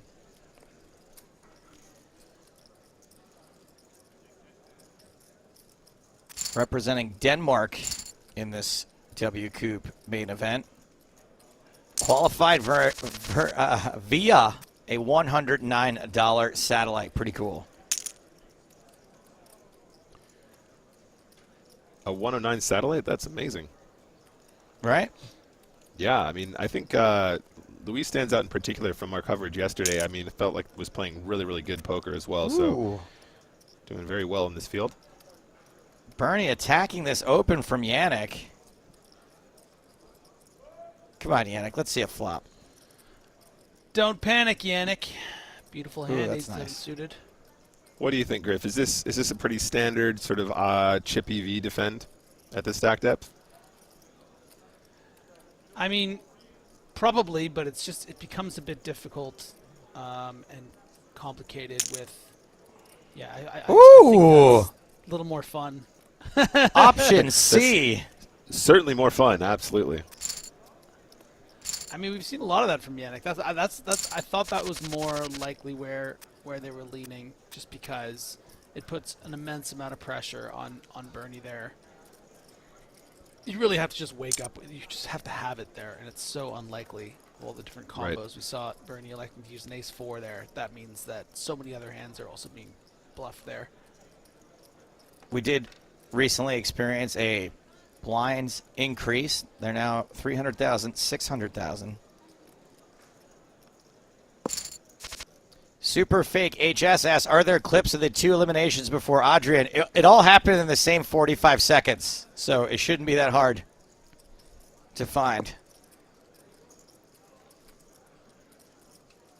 Jan being outflopped by Anti-Killer.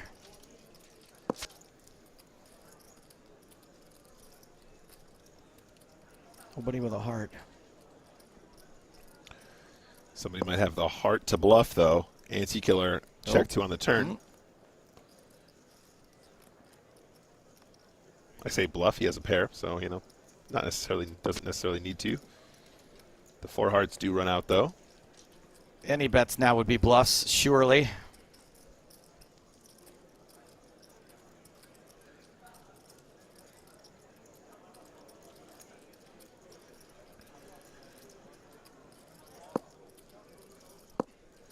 Mr. Wayne checks it down. The 5 does get to showdown. Let us not stand on ceremony, Mr. Wayne.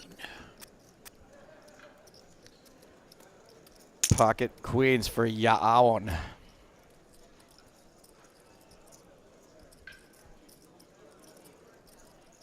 Anti-Killer needs to find a fold here with these 20 blinds from the small. Tempting spot, though, to put in a 3-bet or something, right, Griff? Yeah, I mean, I think the problem would be, you know, as the shortest stack, expecting a lot of raise folds. Maybe you find yourself shoving here, but yeah, good discipline there. Nice. I think it would be a big mistake, not just because of the hand to shove. Yeah, it's something I think you remarked on, I think maybe a couple streams ago, Nick. You notice in these 10K buy-ins how players, or maybe it was even in London, how they find sort of interesting, tricky ways to, you know, play with 20 bigs and not always just like shove if they think someone might be light, find little 3-bets, and maybe that was an opportunity where it's not a, you know, go all in or go home kind of situation. Right. Yeah.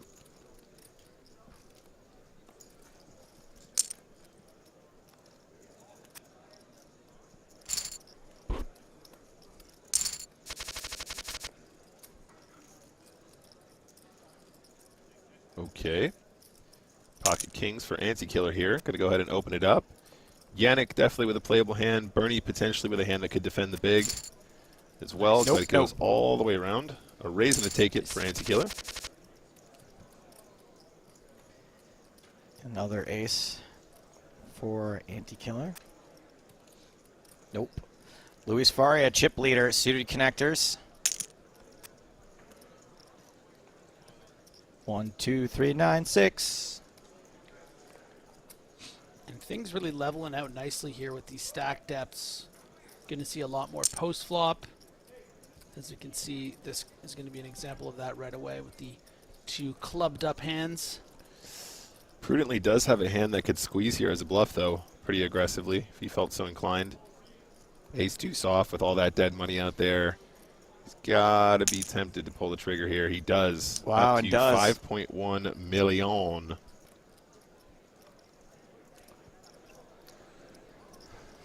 Yeah, I like this size as well. I think this is really, really spicy. Even a hand as strong as King Jack suited here in the small blind is in such a weird position now. It's such a big portion of their stack, and that's why those spots are so valuable when you can spot them.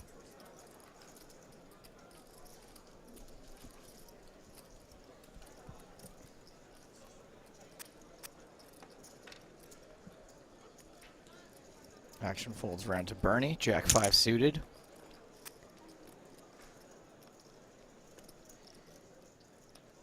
Pretty boring hand for Yaon.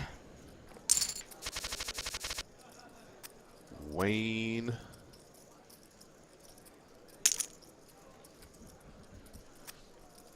King 10 for Bernie this time.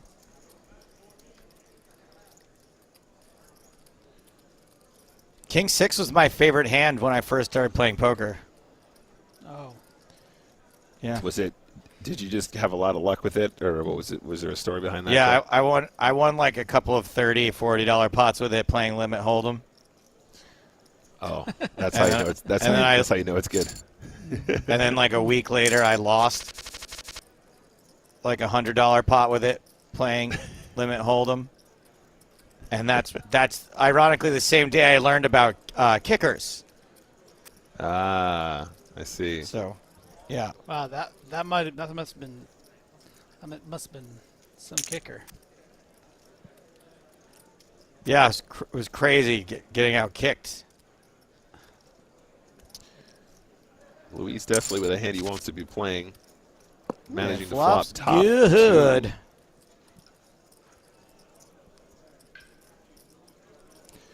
Just your casual top 2 pair, under repped ace 10. Love it very much. Prudently probably has a really small c-bet here. Does put in about 800K into 3.2.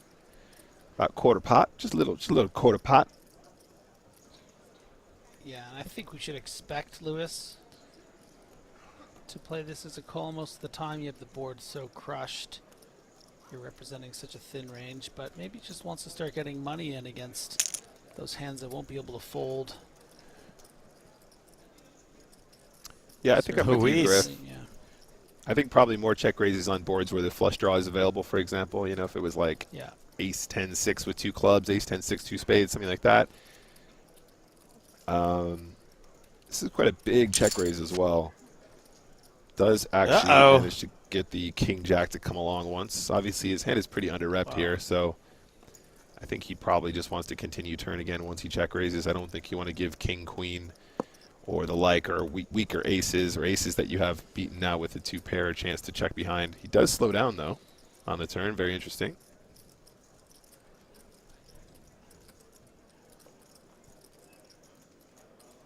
Prudently does improve to a pair of kings on the turn. Betting seems weird, though, right? Yeah, you got so much showdown with the king now. I mean, Griff, I don't imagine, if Prudently did have a hand like ace-king, for example, I don't imagine they'd miss a bet on the turn they're in position, right? That feels like a spot where you probably have to put more chips in, right? Yeah. So at this point, ace-10 is probably going to be very, very confident they have the best hand. Probably try and get max value from some king-x, maybe some ace-x. I mean, ace-queen, ace-jack will still be in there, of course, once you get check raised. Ace-9, that kind of thing.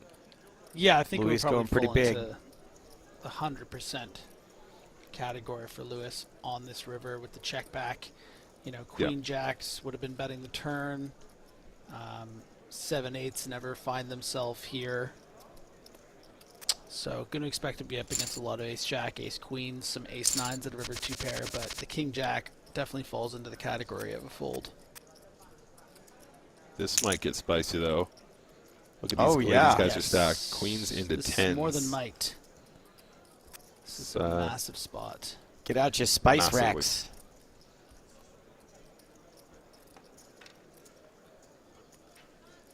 Yannick with the pocket 10s.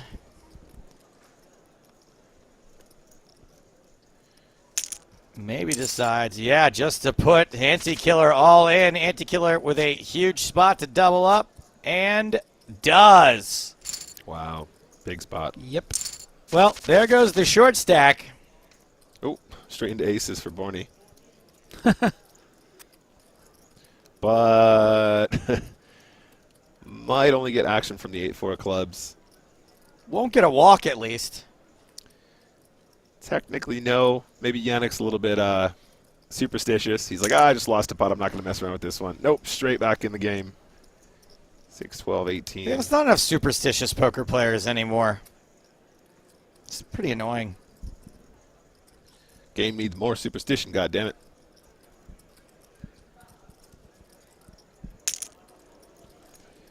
And sure enough, aces coming in with the raise. Just rip it, Yannick. They won't have it twice in a row.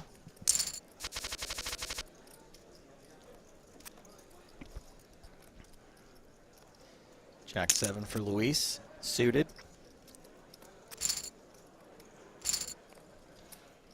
Raise and take it. What are some other ways we could say raise and take it? But, like, short.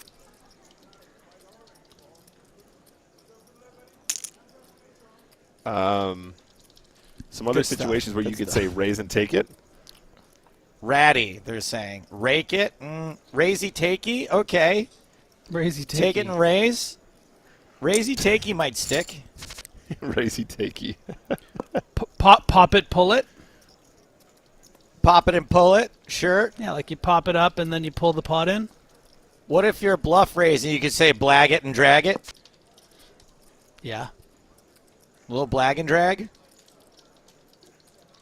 Little blag and drag. MC on YouTube says a raise and a take. Kind of similar to the original, but all right. Yeah, no, but there you got something going there. You don't stop, never stop. I like this one from Yao. Put money in pot more than big blind and all opponents fold. Just flows off the tongue. We are looking for writers here at PokerStars. Raisey takey, I think, might be.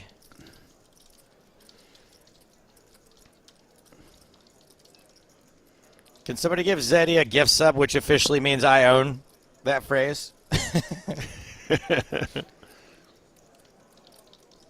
I mean, Zeddy's, I don't know if you're familiar, but Zeddy's my guy. That's the one who backed Your me burner on the, account? No. He or she backed me on the suited connectors thing. What, when you said suitor connectors were crab? No, no, it's suited connectors are any connectors that can make a straight, not just right beside each other. Oh, So, I'm like, actually on your side with that one too. Thanks, John 4/8 Delano. suited I owe is you suited $5. connector. Can we talk about this massive overbet on the river from Bernie correctly with Sure. like second two pair? This is the second time we've seen him use this ginormous sizing as well. Last time was when they made the jack high flush with no action on any street. What can he say? He likes to pump it up, baby. Bump and run. Want to I also pump it like that up. one. Raisy takey, bump and run. Bump and run is pretty good. Dine and dash.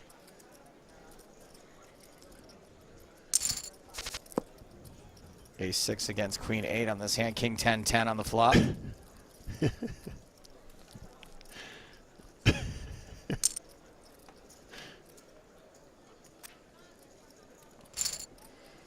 Best hand wins.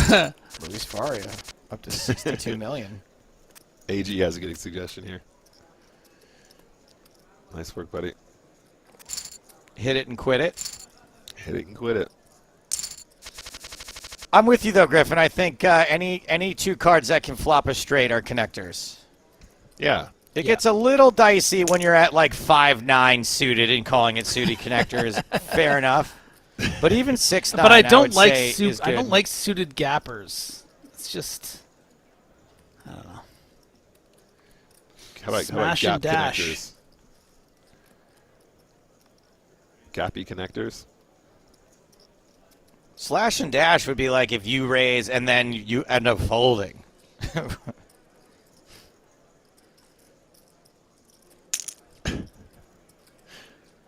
Oh, hello. Anti-killer attack. Look at the size of the 3-bet. We were just talking about this, weren't we, Griff? These very creative, small, teeny little 3-betty situations. Find a way. Yeah, Prudently's definitely got a fantastic price to just try and peel some diamonds, but obviously looking really, really scary from Anti-Killer Stack. There Woo, it is. baby. No messing around. How Sick. do you feel now? Sick. That's how Wouldn't be it's feeling. prudent. Oh, Perhaps my you days. thought I'd be prudent with my holdings.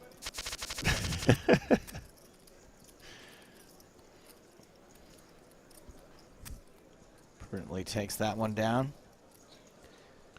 Third on the leaderboard. Just behind Bernie and Luis Faria. Luis And these are the two making chip that- leaders potentially clashing here. Yeah, Luis widening up that range here. Love to see it. King 5 off from the button. Definitely on the wider side.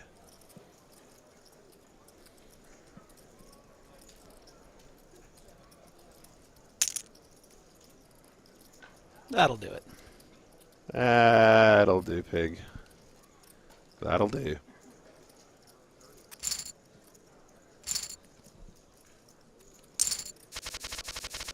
Bernie putting some distance between themselves and Prudently.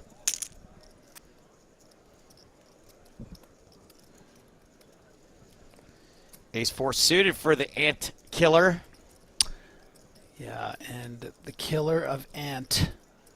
Gonna have to be careful here facing this 3-bet. We did see a 4-bet shove with Ace-4 earlier that Jan made.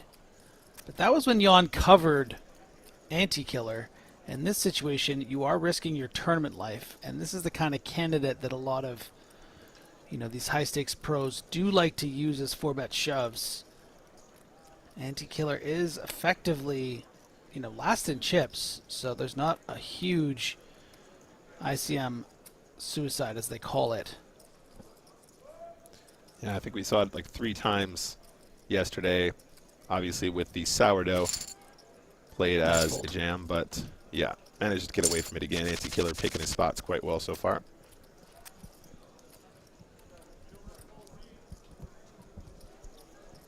Folds around to Bernie, 10-9. Everybody's favorite unpaired, unpainted hand.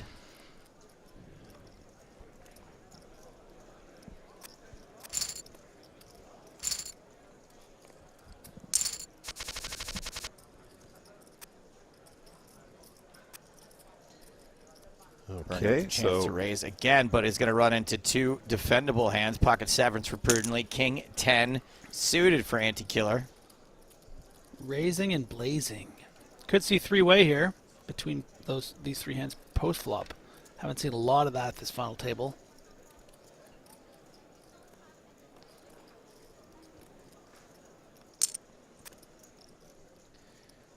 And King 10 suited. Shortest-ish stack, I guess second from the bottom. Could also see a Oh, shove, I wow, was gonna say, decides yeah. to really squeeze it. Yeah.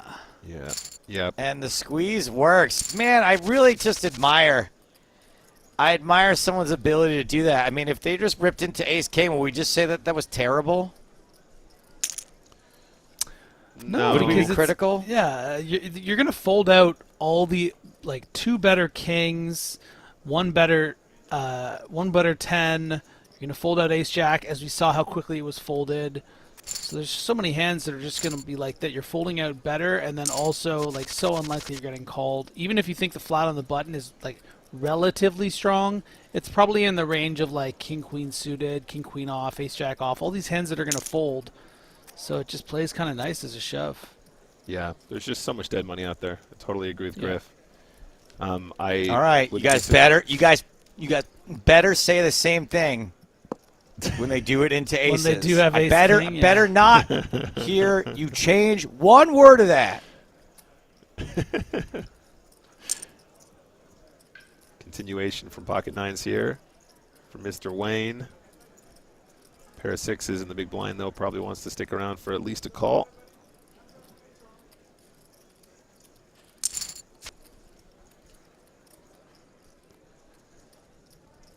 Five on the turn. No flush draws. So I guess now it's just, does Wayne have a second barrel here, or does he opt for the check? And just control the size of the pot here. SPR is getting kind of low. Okay, check, check. Nope. Nine's still Yeah, good. you'd hate to just value town yourself Yeah. into a 10 by betting twice here. Yep. I think you can get quite a lot of information from the river as well. It's still just Easy gonna flat call the on the 1-0. river from nines. Yeah, exactly. Yeah, Owen up to almost 19 million again. Yannick about to limp and or raise into a strong hand again.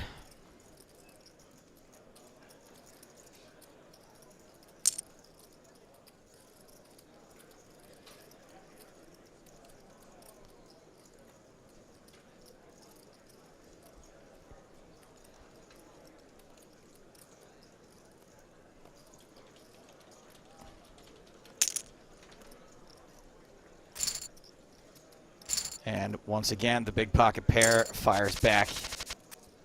Takes it down pre-flop. Bernie's crossed over the 40 million mark.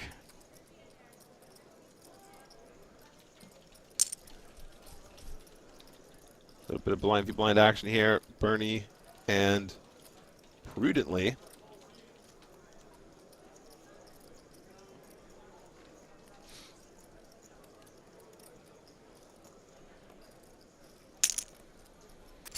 Does decide to raise it up.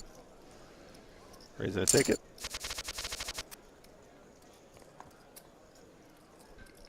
Lewis just been can't go wrong on this final table all the way up to 60 million. Finding all those little spots. I haven't really played a lot of big pots, but just been such a nice final table for the chip leader. Yeah, Luis has been impressive throughout for the last couple days. I believe was the chip leader at the end of our first day of coverage, was chip leader at the end of our second day of coverage, is chip leader right meow. And if they agree to do the podcast tomorrow, I'll be a huge fan forever. There you go. What do you say, Luis? Come on, Luis. Want to be on the pod? Yeah, I'm a big Luis fan. feel like they've been playing really well throughout this whole tournament as well. Not just chip leading, but doing it with style. I bet Joe will even follow you on Twitter. Oh, All right, let's not get crazy. Let's not get crazy. so Bernie now with all those newfound chips. Oh, no. Running into the Oh, ace sorry, I jack of thought this Yannick was here. Blind on blind, but No, it Yannick's wasn't blindy blind. just- Might go a little bit slower. There you go. Yep. Does decide to flat, and Bernie's still with the best hand on 4-6 deuce rainbow.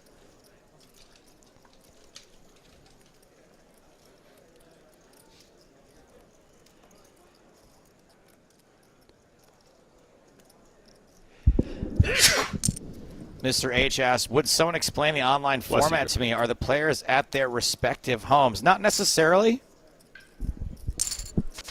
I would assume most of these players are at home. Some people travel to play WCOOP. Some people may be on a mobile device elsewhere.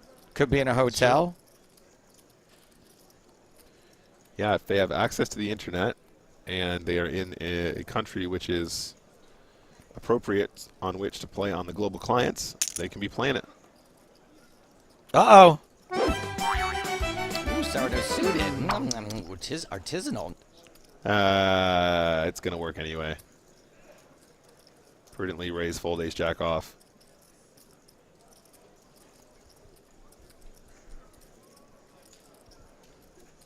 Sourdough suited, sourdough suited. Just sourdough suited. Artisanal. Oof.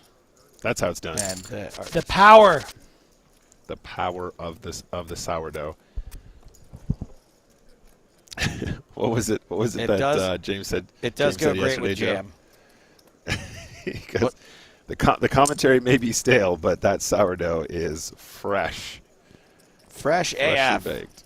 Fresh AF. Queen Artisanal, Jack. artisanal powers. Queen Jack limping in, and 8-6 checks it back. 3 diamonds on this flop. Pair of sixes for Prudent. Jack high flush draw for Bernie. This is street flash, right? This is street flash potential. No. As someone who really I mean, wants I'm not the saying street it's not. flush, I gotta say this isn't. So we need a 10 of diamonds or a queen of diamonds. Is that the deal? Pretty much. Queen of diamonds is folded.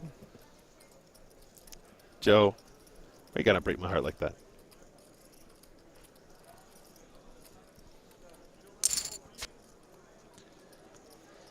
James says, why can't USA play in these? Ryan says 3 states can. You cannot in any U.S. state play the WCOOP, unfortunately.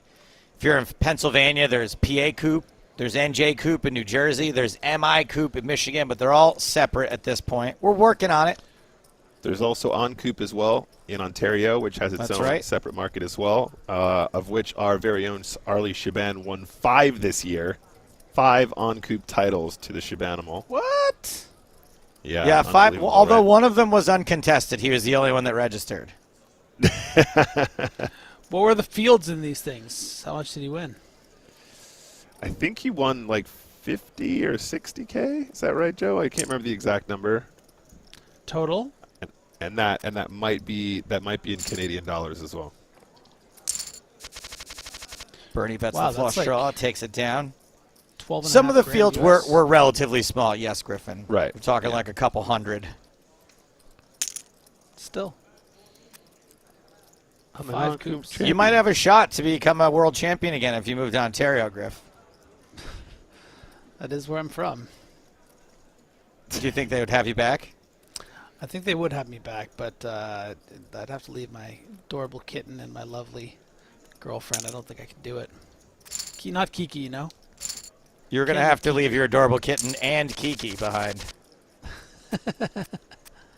Nice.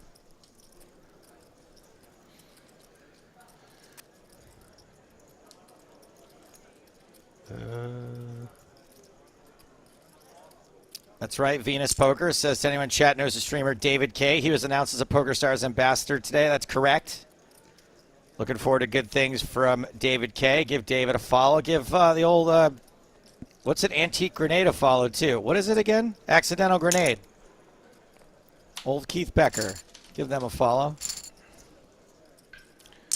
David K. Former UN special reporter and speech police. That's probably not him. How do you spell it? David K. Anti-Killer and Luis Faria in the blinds here. Professional poker player. He's the 6th or 7th K. There's so many Ks. Look at this nice guy. Big smile.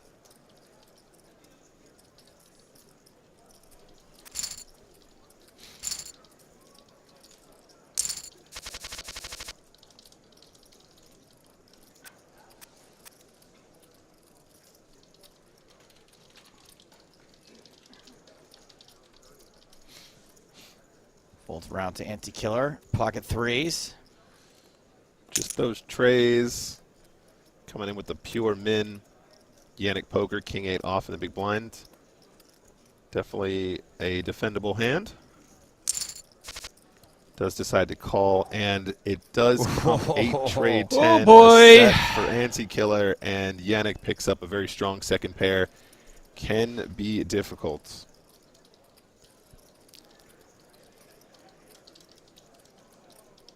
Yeah, Yannick's going to need to see a really nice run out that's going to be able to allow them to get away here. We want to see that jack of diamonds on the turn so you can just turn tail and run. Anti-Killer going for the big sizing, unblocking the 10 and the 8 and the diamonds, and he just folds the 8? Let's go! Are you serious? Wow, Let's go! He actually just felt that one out. That's an unreal fold. Wait, I mean, guys, I can't remember the last time I saw someone fold a pair on the flop, like no matter how big or small. Wow. Certainly not as big as a pair of 8s. Blinds up, 350,000, 700,000. Where are they coming up with these? Who is responsible for this particular level? Yeah, where's Strag? Is Strag in the house? I'm sure Strag is watching. Next blind level, 360,000, 720,000. 370,000, 740,000. Ace 7 offsuit is the Spraggy, and 350, 700,000 is the Straggy.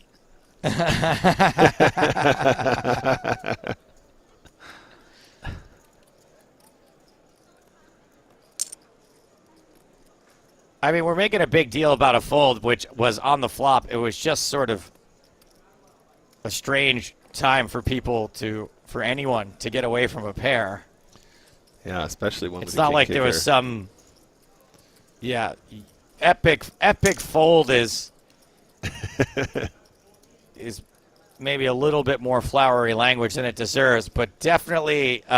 Oh, Jan, what are you doing? Yeah, this is certainly. What are you up to? He's got a backdoor. Doing? Griff, he's got a backdoor straight draw. He's got a backdoor flush draw. Confirmed 100% check raise. It's gonna work. This is amazing. But I'll say this for Jan. Let's go. Let's go. This play is made infrequently by Jan and is therefore going to get some respect. Let's go, Jan.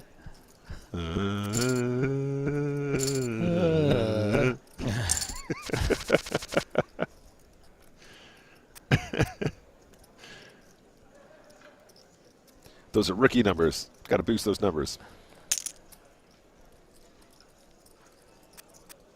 Ace 8 going to open it up now. Luis Faria in the big blind with 7-5 off.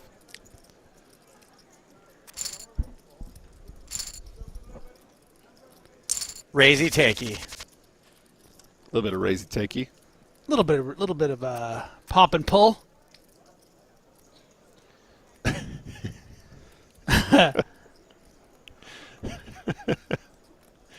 Folds around to Anti-Killer in the big blind. Sorry, in the button, excuse me. Luis Faria with 10-4 off. How spicy does he want to get here?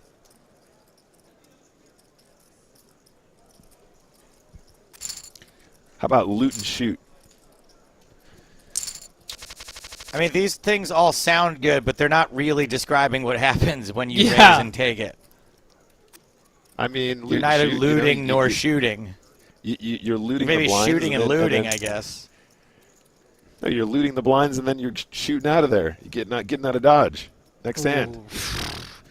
And I thought I liked to reach. Ace 10 is going to ship it here against the open from Luis Faria. Obviously, very, very wide button open we've seen so far. Splash and grab ain't bad. But what about stab and grab? Yeah. You're not really stabbing, though. Aren't you? Aren't you taking a stab at the pot by raising? Well, yeah. But from a poker perspective, a stab is something else, isn't it? Crank and yank.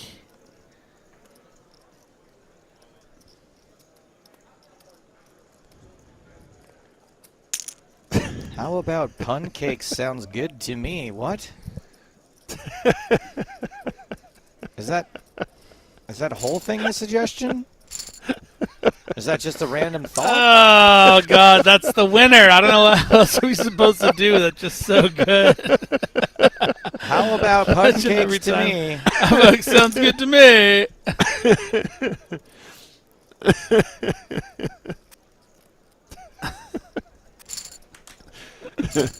Another raise and take it. Another raise and take you for Bernie here.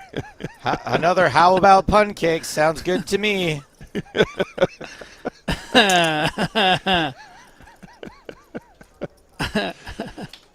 All right, guys, we have some situations happening here. Bernie opens ace queen off on the button prudently, same hand.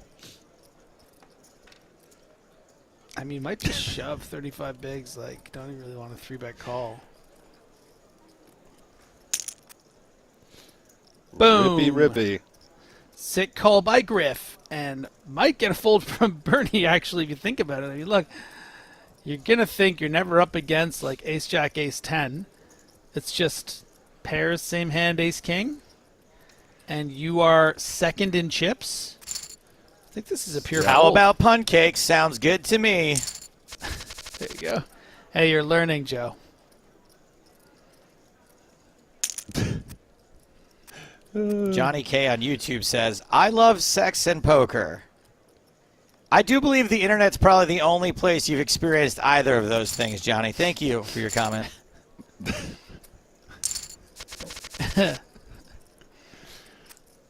Yes, and you're watching poker poker right now, and that's probably what you do with both. Exactly.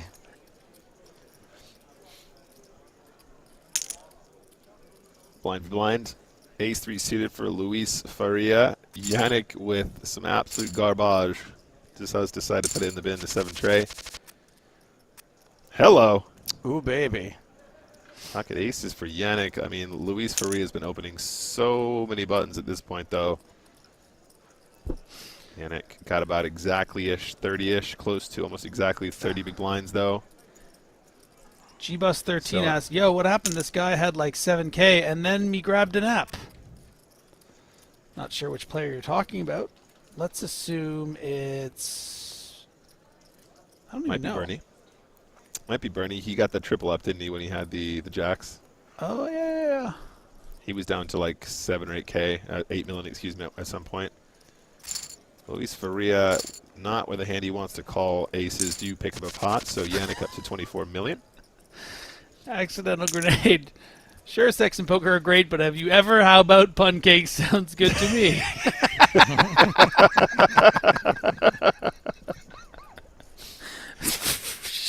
We got a cooler shaping up here between Prudently and Anti-Killer. Yeah, Yes. This is trouble for Prudently. Big time. Can Ant Killer get another double here? He's been doing well in these spots so far. This will be the last action for Anti-Killer, I believe. At least as far as this hand is concerned.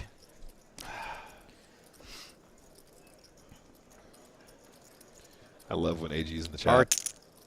Arthur on YouTube asked, when are we going to see a flop? Right? Meow. Domination situation. Double up, anti-killer. Wow. And prudently, now the overwhelming short stack, just 11 million in chips. 7 million is 10 big blinds, so that's like 15 big blinds, something like that. Yep, something in that region. King 3 of diamonds now in the small blind for our newest short stack. Definitely a cooler there for prudently, though. Pretty ugly situation running into ace king at that stage, and at this stage in the tournament as well. Yeah, I'm noticing a lot of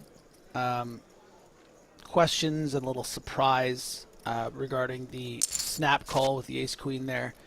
The thing you have to realize about what Prudently's decision tree there is, right? It's sort of between getting it in pre-flop or just calling. So as soon as he elects to make that re-raise, it's because he's decided, I would rather induce anti-killer. I think that there's a chance that he will punt in a worse hand sometimes instead of just shoving over the open. But there was never a world where he, like, 3-bet folds, right? Otherwise, it would just be better to just call because you'd never want to just 3-bet fold such a strong hand. So I think that's something we've seen a couple of times where people see, you know, the Adrian Mateos 3-bet called with ace-queen. Did he really have to call? Well, yeah, because he had elected to 3-bet. Yeah. And the other function, obviously, of 3-betting is that the pot is massively inflated, and even if they are going to be slightly ahead of you some of the time, you get closer and closer to a situation where you should still be gambling, even if you do run into some of the worst case scenarios where you have just the one over card. And, you know, even in those situations, you're still going to have 30% plus, you know, in many cases. So, yeah, and I'm not saying there are never, you know, circumstances, situations where you find yourself with ace-queen and you don't 3-bet fold. Certainly, you know, you could be 3-betting with the intention of getting all in with a 20 big blind stack and then a bigger stack who's been tight, 4 bets behind you, and you can recognize in the scenario. But these particular situations, playing these 20-ish big blind stacks, as soon as we see our hero re-raise at ace-queen, the money's going in. That's the intention. Bit of an interesting one here, guys. Luis Faria on the turn here with the up and down straight draw and the ace-8 of hearts. Obviously with the nut flush draw and, sorry, excuse me, up and down. What am I talking? Luis had top pair, excuse me.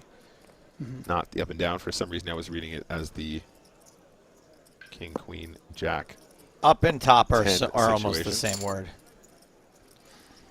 And Luis takes down another decent pot, now up to 63 million in chips. He's got Bernie by over 20 million at this point.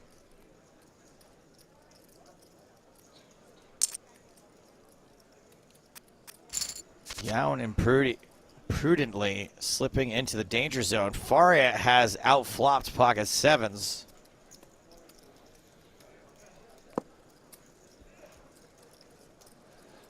Need to compliment you on your danger zones so far, Griff, as well. Absolutely outstanding work. Please don't do that. He's like the national anthem singer that decides that they're going to do like an 8-minute version of the song and like really put their own stank on it. Really riff it.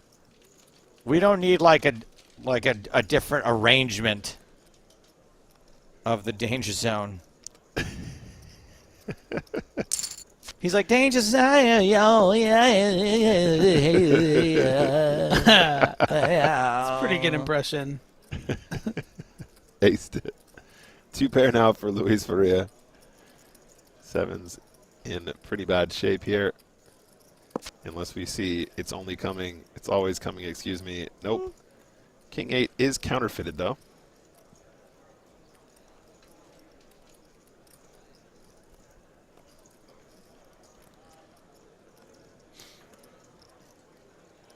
King's probably still good though, as we can see. Is still good most of the time.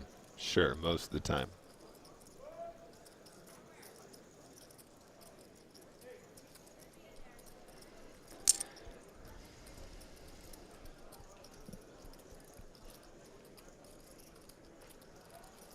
So does decide to go for some value. 4.7 million. Yep. Yeah.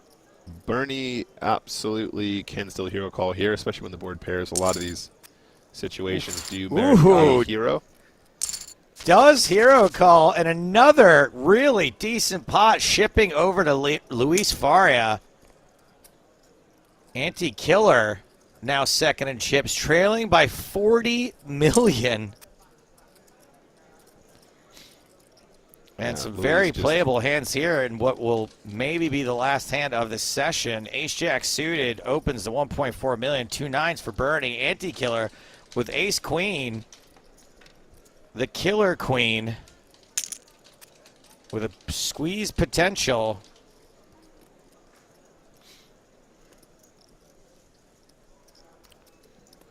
Oh, this is a weird situation, guys. This is a really, really tough spot. I think probably toughest for the nines, really. I think the ace-jack is I think the pretty ace-jack straightforward. is a side fold, and then just, wow. Yeah. Ace-Jack folds, pocket nines folds, Anti-Killer picks up the last pot there. We did lose 3 players during that session. Our first 3, Serve Lemin out in 9th, KZHH out in 8th, and Amadi, a.k.a. Adrian Mateos. Adios, Adrian, out in 7th place. Everyone now guaranteed $276,000. Next ladder up is for $100,000 more, $376,000. I guess my first question will go to Griffin, because Griffin has played in these sorts of situations more than a few times in his life. Griffin, the pressure that you're feeling in this situation where there is more money to be made from surviving, battling the urge maybe to accumulate chips and go for the win, is there any part of you that that has to fight the urge to play less nuanced poker and just sort of have it be over and just get out of the pressure of the situation?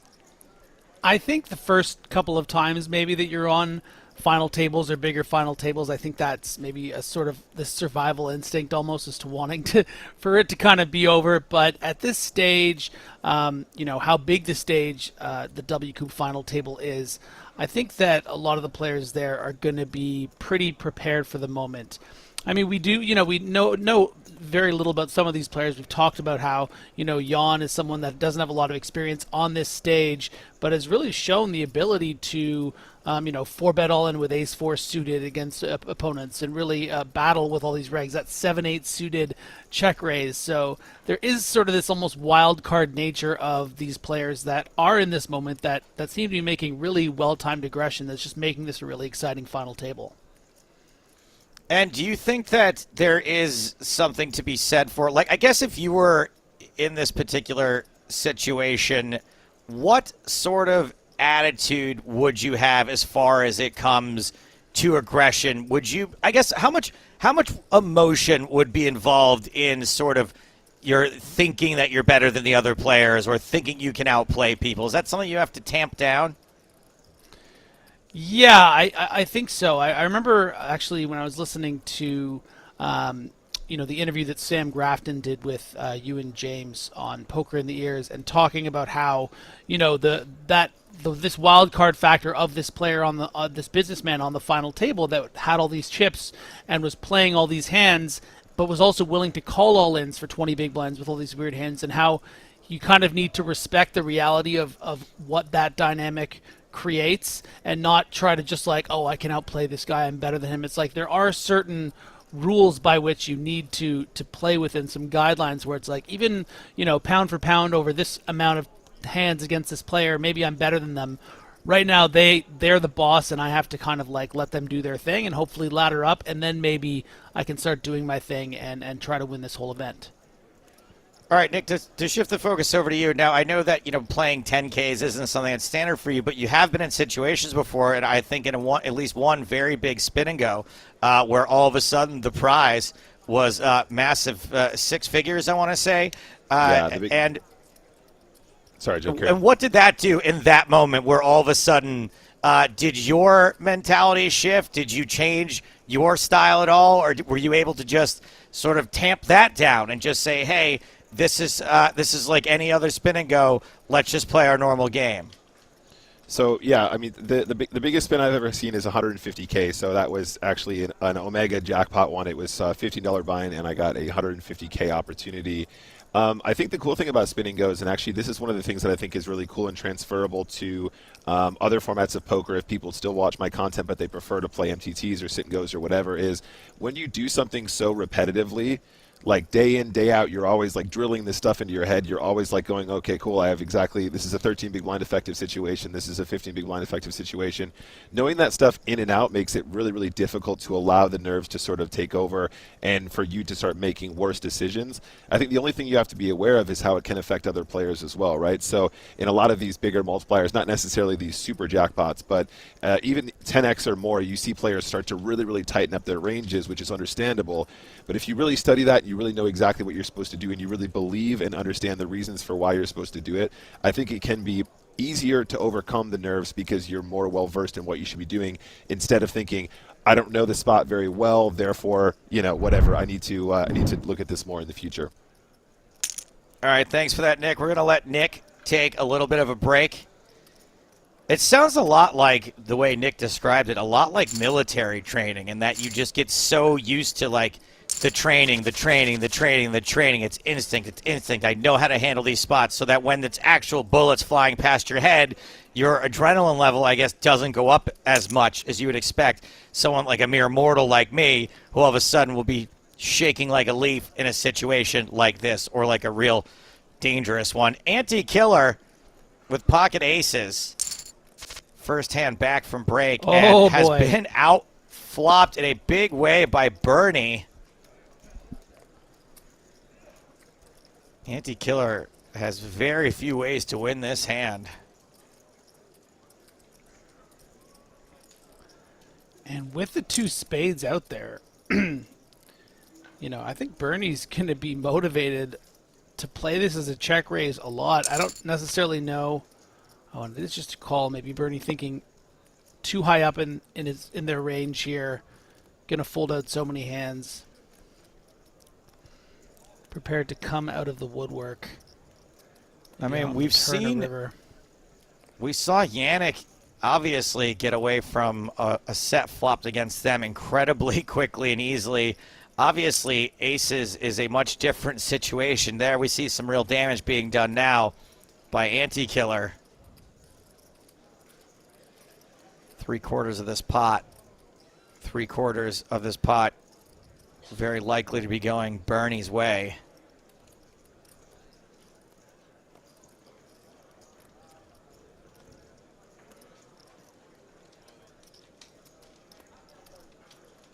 Bernie likely taking some time to decide how much a raise will be,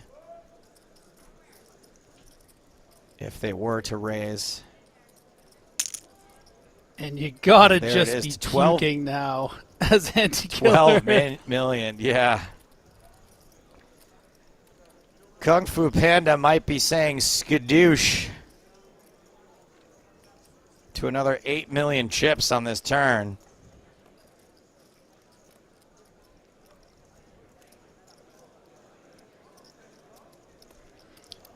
And the interesting thing about the interaction of that 3 is that not only are you losing to, you know, a set of 5s and 7s and 3s, but also something like 4-6 suited that could have easily peeled pre-flop and then would of course have called the flop. But then you're beating all those bluffs. Something like maybe 9-10 decides to turn their hand into a bluff here. There's so many, you know, obviously you're not beating any value at this stage with aces. Yeah. You know, King Jack is not check raising for value here. It would be a remarkable feels like there's fold, way but more. it's probably, It feels like there's way more draws and things you're ahead of than things you're behind to, except not the case here. Bernie gets the full double up. Huge pot, biggest pot of the tournament so far.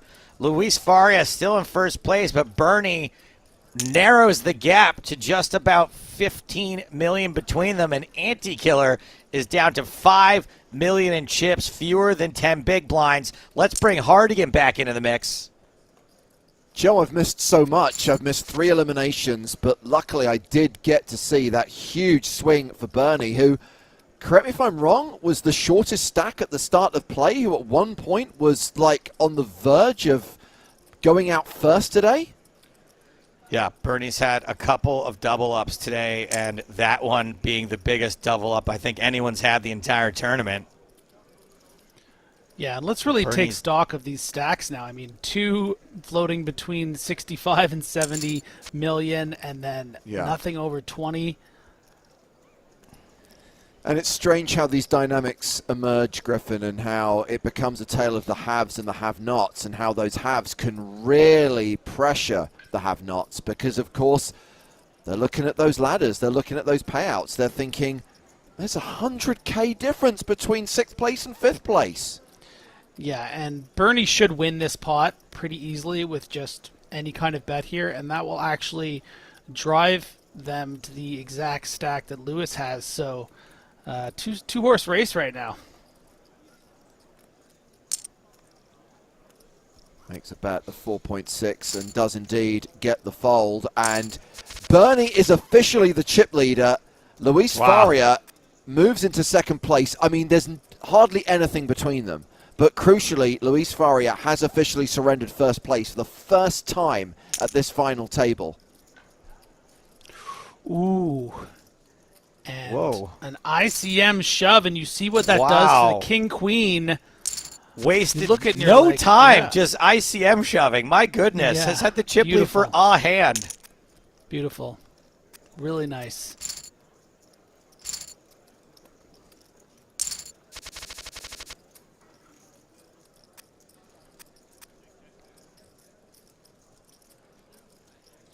So, Wayne Parsons. Yawn. Raising with ace-9 on the button. Griffin, I can't really ask this question in good faith because I would never be there in the first place. But do you think that when you get shoved on there, when you have aces, even though, as we said, there seems to be, at least as many ways for there to be bluffing and semi-bluffing going on there, or more ways than you can be behind, if you fold aces there, are you over-folding? Can you just say, this is such a terrible spot and I know I have aces, but God, I have a lot of chips and I don't want to double this player up?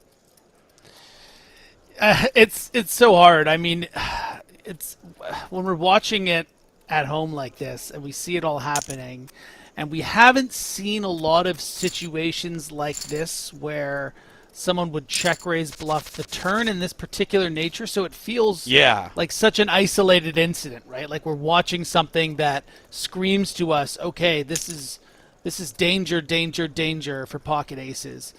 But at the same time, when you're playing against these players in these 10Ks that are so capable of moves like a check raise on the turn there without a big hand, it's when you have the top of your range there with a hand like aces. I mean, the board was Jack 7 5-3, right?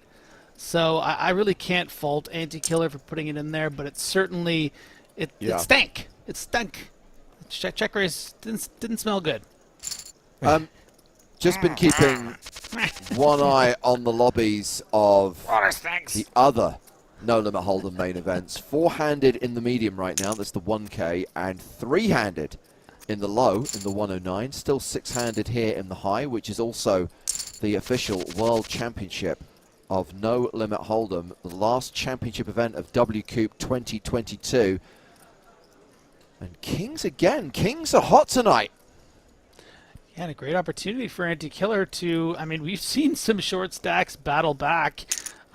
James was just remarking that Bernie was the short stack coming into this final table, now 2nd in chips. So Anti's going to have a good opportunity to run it back. Well, let's see if Kings hold. So far, so good. And this is going to be a win for Anti-Killer. Too little, too late for Yannick on the river. So Anti-Killer does double up, but it's still playing a sub-10 big blind stack. We are at the 350, 700 blind level. We restore normality in 7 minutes when we go to 400, 800. Right away, another all-in here. This is 10 big blinds, and Luis Faria has a snap call hand. Oh. Ooh, sourdough suited. Artisanal. Queen 10 into ace 5. And oh, the wow. flush. And dead on the turn. Anti-Killer is gone. Out in 6th place, cashing for $276,244. And Luis Faria reclaims the chip lead by a significant margin, puts some distance between himself and Bernie. That's right, Sinaz. Artisanal flush. And But John Delano never misses. That was anticlimactic. I tell you what, for Prudently, that was huge because that was worth 100K. Prudently now guaranteed 376,000. Yeah, and has induced quite a light defend here from Bernie. I think this is probably a bit too loose. I know you have 70 million chips almost, but your opponent's starting the hand with about 13 bigs, very strong open. Now you find yourself with some equity and you're calling, and the pot has now grown to nearly, you know, almost 1 SPR.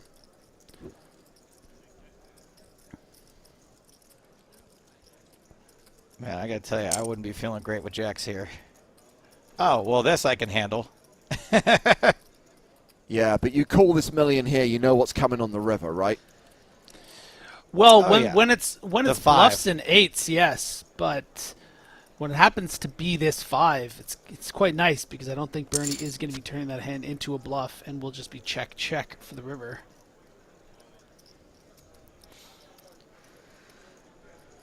Unless Bernie turns into a bluff, that'd be pretty spicy. I think that was James's point, yeah.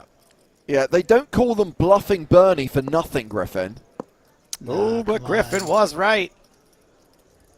And Prudently now draws almost level with Yawn. Yannick not that much further ahead of them. So pretty much a three-way tie for the bottom right now, and certainly a lot of distance between those three players and the two chip leaders. Interesting dynamic emerging at this five-handed final table. And just to recap, everyone has now locked up $376,000, but still major jumps in the prize money with each elimination.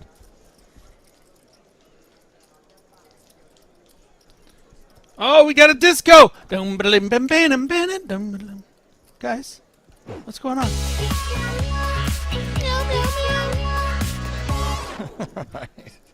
I was just waiting for you to finish your incorrect interpretation of the music. Sorry, so I it's could been a play the while. We don't get actual the. Hey, come on! You don't take me out much. We don't go to the disco very often. What do you want?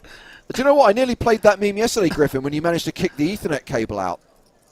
Oh, We don't have a third commentator because of a disco. hey man, these boxes are crazy. You're getting in the way, kicking out cables, getting errors on the box. Prudently, shove or call. What's it gonna be? It's a shove. And the fold from ace-5. So Prudently pulls ahead of both Yannick and Yawn. And now Yannick with the snowmens. Nom nom. Nom nom. Facing the raise from Luis.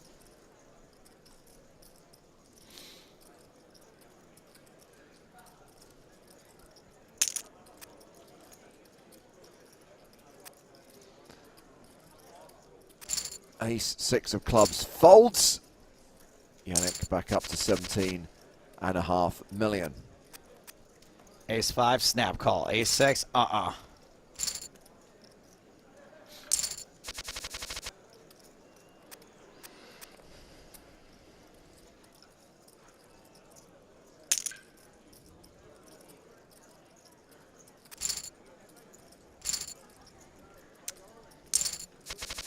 Yeah, these, it's kind of, Bernie and Luis are looking at each other saying it's turbo time and just running all over the house. Absolutely. If one's not in the pot, the other one will be. Yeah. Just jumping up and down on the bed, replacing the toilet with another one with like a joke hole in it. Like a little hole, like a joke hole. Like a joke hole, just yeah. for farts. So, Luis up over 83 million, 20 million ahead of Bernie. I mean, I know it's not going to happen, or rather is hugely unlikely, but can you imagine a huge clash between Luis and Bernie, which saw Luis take out Bernie? We've seen it. It's true. We've seen it happen. Pretty difficult, but... Oh, this is trouble! It is difficult. Oh, wow. What? No. Bernie shoves the button with King Jack prudently. 20 effective. With Ace King, you can't fold here. I know you're not that much ahead of Yawn in terms of chips. And it is a domination situation, and Ace King is holding. Ace King is good, prudently doubles up. And that changes things. Sorry, Yawn.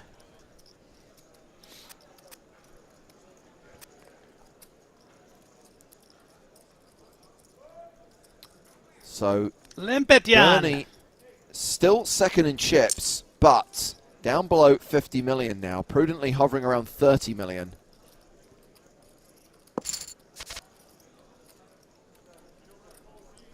And King High still the best hand.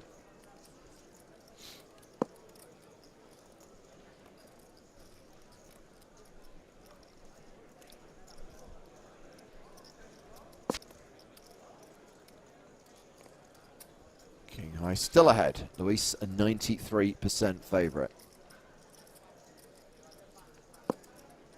Man, it's so frustrating for Yawn. You're like, come on, just anything. Just anything. Come on. Oh, Just too late for a flush draw. Where? Just not a 7. You did not want to see a 7, Yawn. Yeah. That's and true. The problem is, too, I know it's just Jack High, but your hand is too strong to bluff, you know? So you're going to lose the spot every time. Way above average ass. Any poker elites in this lineup? Even better, any Rex? Yes. Thank you for your question. Look, the reality is in a 10K buy-in, they're mostly going to be top-tier players.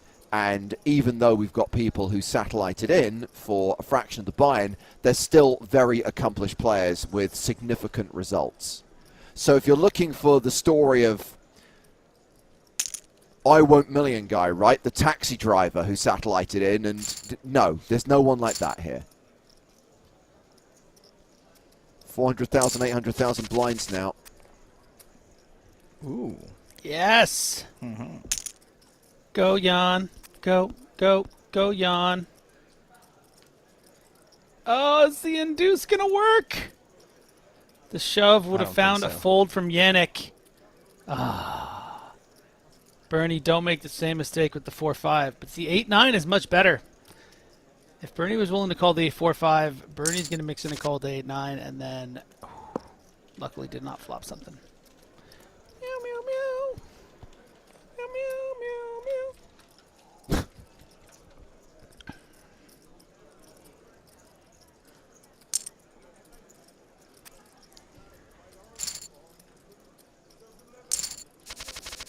That min raise or min plus raise from that stack is just so suspicious. Joe's not buying it. Not buying it.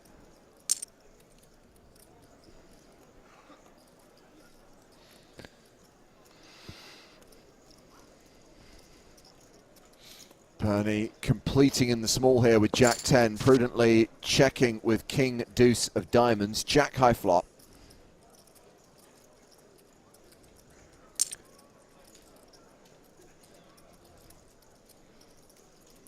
Do you think Prudently was really pumped when they put this screen name in? And it's like, yes, it's not taken. Babe, it's not taken. Prudently was available. I know we've still potentially got a long way to go at this final table, but I think we may have comment of the night on Twitch from Enzo Booty, who asks quite legitimately, why is this man meowing? He means you, Griffin. Oh. You guys, even crazier is that Griffin has a litter box in the middle of his classroom. Because he identifies as a cat. Joe, you know I do not recognize myself as a cat, but a robot cat. How Can much you do a longer is robot Griffin meow? with us for? Has Maria arrived yet?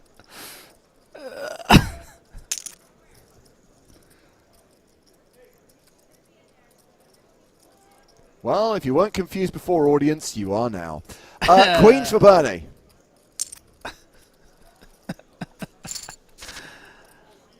Oh, boy. Oh. Or girl. This We're not sure which of could these plays. change the dynamic again as Luis flops top pair, but Bernie has the advantage with the overpair. 91% equity, facing a bet of 1.6 million. Yeah, love this flat pre-flop from Bernie. No real reason. You know Lewis is opening really wide. Not like you ever want to get the money in. Rather just stay under wrapped. You know, maybe they'll have queen 9. It'll come 9 high. You look like a genius. Yep, that's what we're seeing.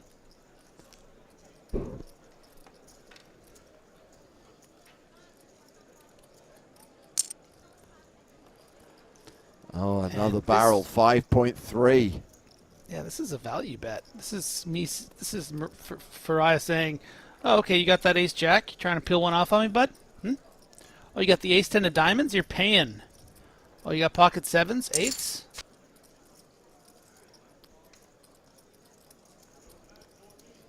DJ Funnybone does raise a good point on YouTube. Says, in fairness, Griffin is a great name for a cat. That is true. Especially if the cat has bird wings. Good call. For Griffins are half lions and half eagles. For those of you that didn't know that.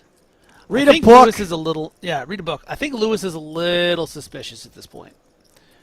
Gonna have to work in a lot of, you know, Jack X of diamonds type hands that would float the flop and then call that big bet on the turn.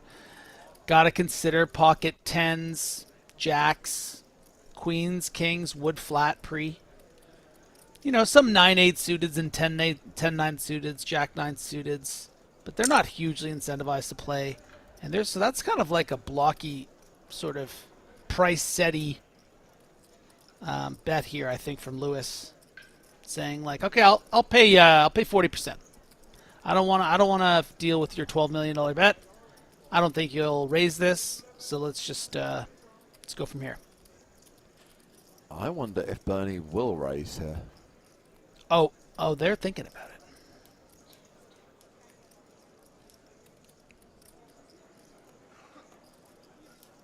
But what? You make it 20 million here and you get snapped off by kings. How silly would you feel, right? You kind of need to protect against the reality that your opponent could have better and that you probably won't get value if you raise, right? So that's the biggest thing. There we go. Goes for it. What a mouse! And this is where you start to throw up in your mouth and probably side-fold.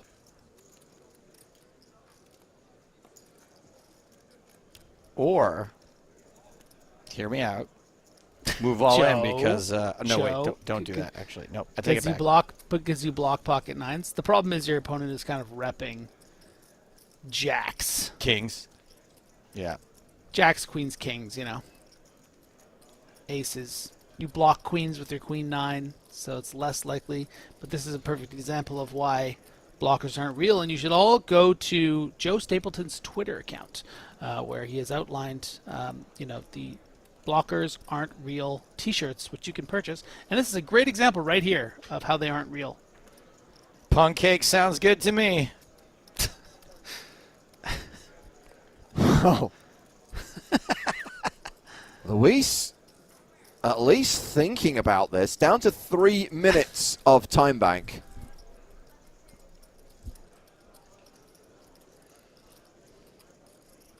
I just know I fold in all these spots all the time, but I also know I would just never get here, so that saying that doesn't matter. Okay, well, we're in a situation again where the gap between them is negligible. Around 65 million each for Bernie and Luis. And just want to take a quick hiatus. We'll keep one eye on the action at this final table as I bring you an update from what's happening at the other 2 final tables. Not switching, Griffin, just a verbal note on what's happening in those tournaments. Let's start with the low, the 109, because they are heads up in the low. It is Gimli 14 from Bulgaria versus Caution from Brazil. Gimli has the chip lead right now. They have agreed a deal. playing for an additional 30K and, of course, the WCOOP trophy. Now, in the medium, they're three-handed. They did just look at numbers, but they couldn't agree on a deal, so they're playing for the advertised payouts. And the three players remaining in the medium are Twitchy from the UK, Manza from Croatia, and Dibmestral from Brazil. Obligatory Brazilian at each of those two tables.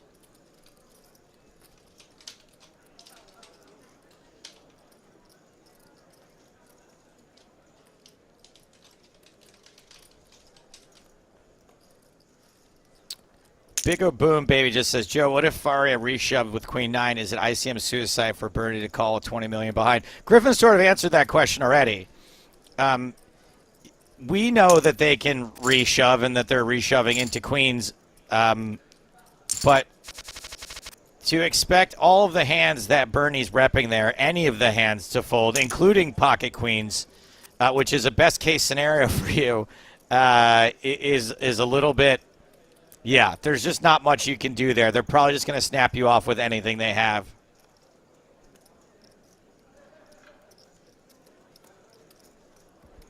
Yeah, I Sammy, think to that. answer your question. Oh, go ahead, Griff. Go ahead. No, you please. Sammy had a genuine question also. Were there satellites, and if so, how much?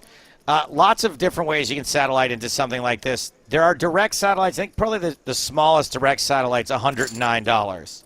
Correct. But you can win your way into those satellites via other smaller feeder satellites also. But most people satellited into this either got in for 109, 215, 530, or 1050. And obviously, the bigger the buy-in, the fewer number of people you've got to get through to win a seat. But yeah, of course, there's ways to satellite. I don't think there's anything on the site you can't satellite into, and that goes for the live tournaments as well.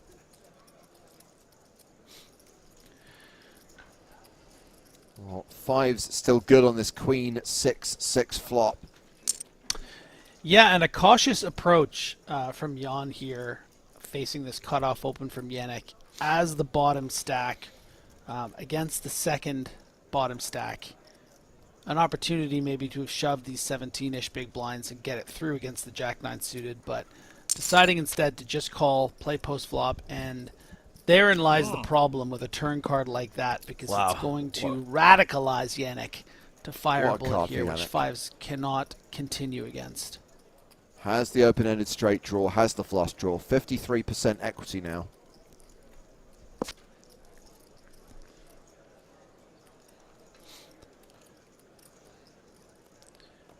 Yeah, and Yannick actually not betting. We've seen some unconventional bets and other situations from Yannick. And now that Yannick kind of has the bottom of their range, it feels like they have to bluff here. But maybe a little scared that Jan is going to have, Ace X calling the flop or Queen X calling the flop and not willing to fold the river. But does go for it, and that should work. Unless, of course, Jan just shoves, representing a 6. That would be sexy.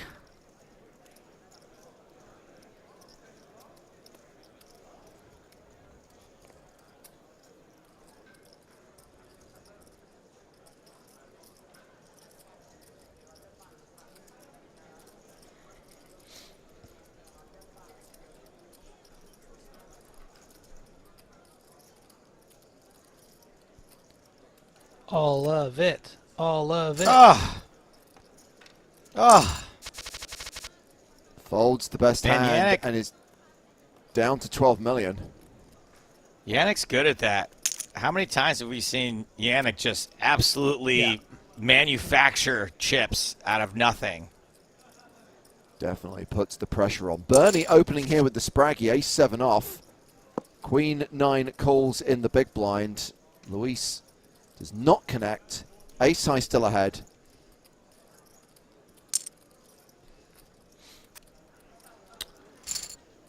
Yeah, interesting comment from Camel Poggies on Twitch here.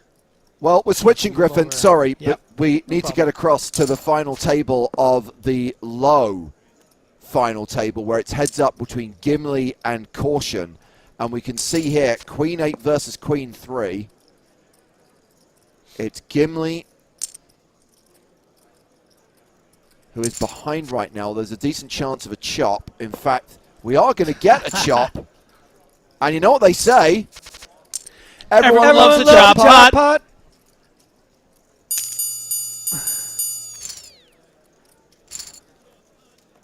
Ugh, So this is kind of is messy the without seeing each other.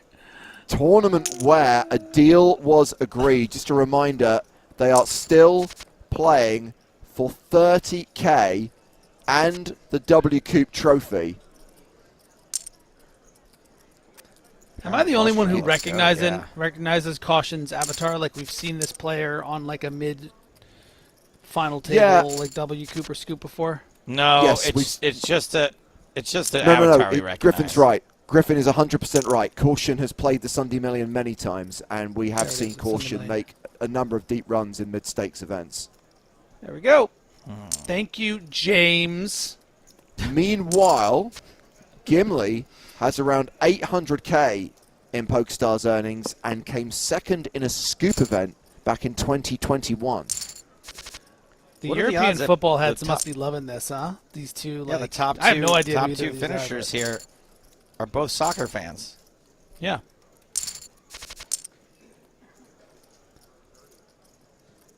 Turns out it's the most popular sport in the world. Playing at a very fast pace. Caution with the advantage in this hand, but that king on the river will give Gimli the advantage. And look at the chip lead that Gimli has right now over Caution. Blinds are currently 3.5 million, 7 million. Okay, for I'm a diehard hockey and baseball fan. Can anyone in the Twitch chat give me a comparison to either of these two players, a baseball or a hockey comparison, so I know who we're looking at? Like Ronaldo is the what? Mario Lemieux? Ronaldo is probably the Wayne Gretzky. Okay, so Hoopla's saying Matthews. Are you talking about the Gimli's one? Ronaldo's Ovechkin. Nice. Okay. And the other one is Stan Mikita. Well, this is a decent board for Caution right now. Trip sixes. There's Barry Greenstein, which has not changed the outcome of this hand. Pot goes to Caution. I'm really Ace 6 appreciating versus all Ace 5. these comments in the chat. Ooh, it's all in. Nice. Oh boy. Ronaldo. That is going to be a double up for Caution. Okay, is this the beginning of a comeback? 9-7 versus King 8. King high still ahead on an Ace 6 deuce flop. But it is always coming 7. And now Gimli has the advantage.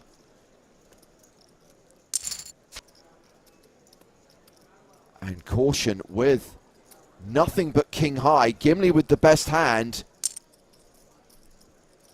Is Gimli going to hero with a 7 here?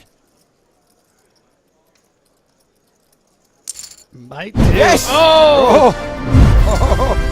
To win it all. And that will see Gimli 14 take down the low buy-in WCOOP main event. Congratulations to Gimli. We have our first of the No Limit Hold'em main event winners. The low is done. 3-handed in the medium right now. And still 5 players remaining in the high. I guess we could count on his axe. So Gimli 14, 277k, Caution 241k. A reminder they did wow, agree that's a a lot heads-up of deal money. Awesome. for a $109 buy, and that's solid work. And one of those two avatars have played a PokerStars event before, right? Ronaldo's played a main event, hasn't he? He has. PCA 2015. There you go. Cashed, if I'm was a not question- mistaken. No. Was it? There was a question. He did, indeed. There was a question earlier on. I think it was from Man of Straw on YouTube asking about the PCA in January and whether it will be as big as Barcelona. The reality is I don't think the PCA main event is going to get more than 2,000 entries. No one can say for sure, but Barcelona is a beast. Barcelona has, for a number of years now, been the biggest main event we have. PCA will be popular. PCA will be a big festival, but I would be very surprised if it were bigger than Barcelona.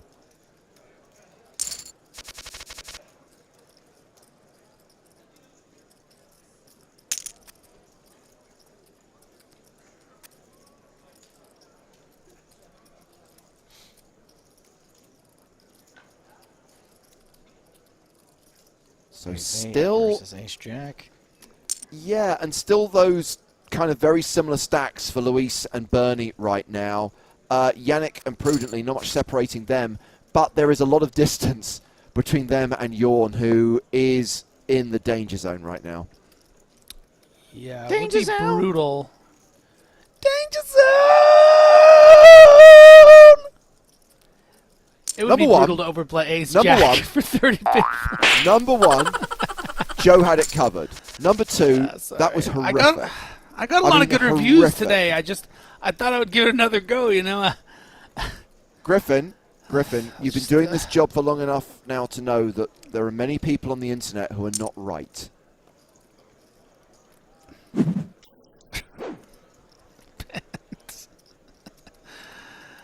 Queens. hammy. Oh, it's going to induce. You guys, limp call. Oh my gosh, the check back. What?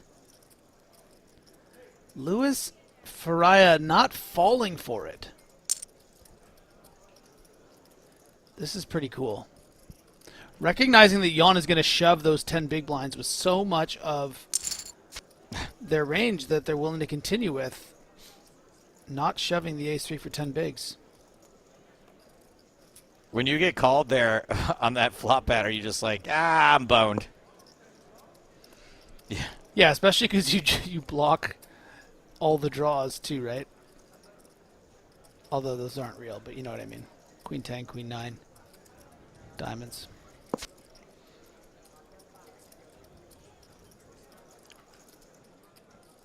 Well, just ace high for Luis.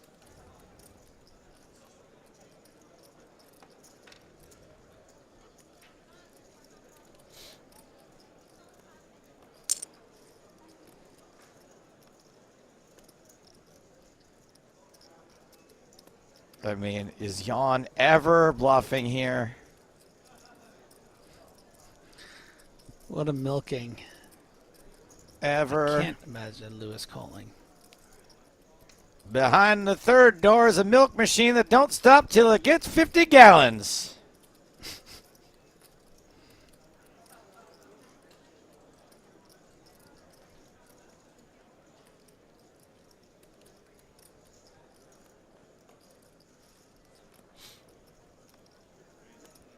I see you Oh, just we just fold and had- keep 69 mil. Time for this Wow. one. Jeez. And Yorn up to 11 million now. Still the shortest stack at this five-handed final table. But head above water right now with the blinds at 400, 800. Going up in 8 minutes. 450,000, 900,000. Oh, my favorite level. I guarantee you, Joe, they tinkered with the structure behind the scenes. They're doing this to troll us. Hey, it's all about the players. As long as they're happy, what do I care? Yeah, 459 is where dreams are made. Sorry, I could. Do we have time to do a quick survey of the players, guys? Can we check if the players are happy? Can we start with Adrian Mateos? Apparently he's not happy, Joe. He This wanted more poker- blinds levels. I think he Enzo wanted more Booty blinds. says this poker commentating stream reminds me of 2.5 Men. Does that make me the kid? Yes, Griffin, Must. 100%. Ben, So wait. Ben, Hang on, just to be clear. So Just to be Joe clear. is Charlie Sheen, or is he Ashton Kutcher? But no, but don't. aren't you disturbed that Joe Stapleton is one of the commentary team and you are the obvious child? I mean, yeah, I guess that's kind of depressing. Now that you, I mean, I think it's more like James is 2 men and Griffin and I are each a quarter. 1 2/4 men. No, I think James is 2 men and you're half, and I am a full robot. Okay. I have to confess, by the way, I've never seen a single episode of that show. I don't think you would like it, James, but there's like a soft spot for it. Like I found myself laughing at it quite a bit, despite the fact that it's not good. Those kind of old school, very traditional American sitcoms just don't generally work for me. Whew. Yannick with the limp off 30 bigs here. Hoping to see a cheap flop, but getting the 3.2x and plays it as a limp raise because he is a bouse. That's why they call him Bernie the Boss.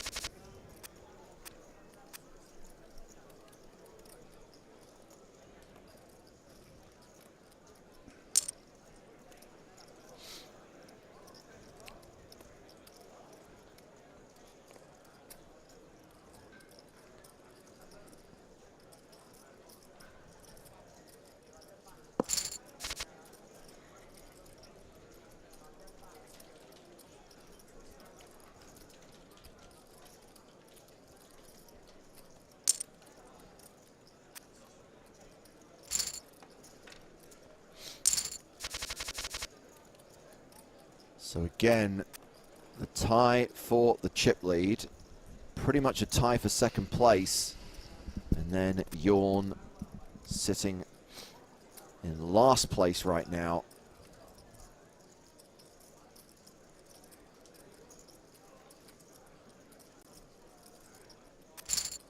Now we're talking comedy. Nice little walk. Bullcap asks, have you watched Big Train? Yeah, now that is a show. The world stare out.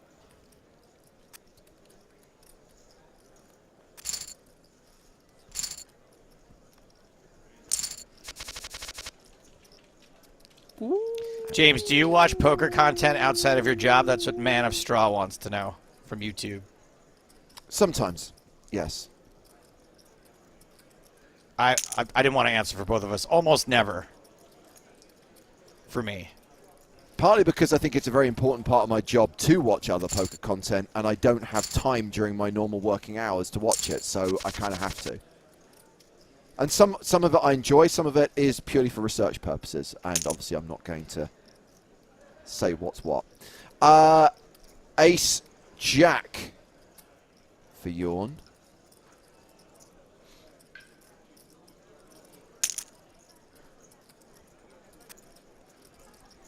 Oh, wow. This is very curious. But I think Jan is too strong here with the ace-jack. This could easily just be sort of an induce with some hands you're flipping against. Could even just be king-queen suited. You know, it's not like king-queen suited is just going to flat here. It's going to do something like this to get it in for these 12-ish bigs. Certainly a chance Jan just thinks this is a trap. This is some massively strong hand, but pretty sure this is going in.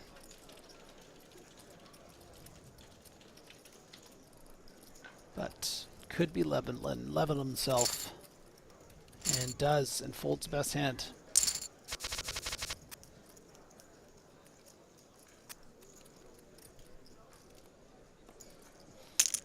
Three quite playable hands here, especially to open from Yannick, ace-6 off.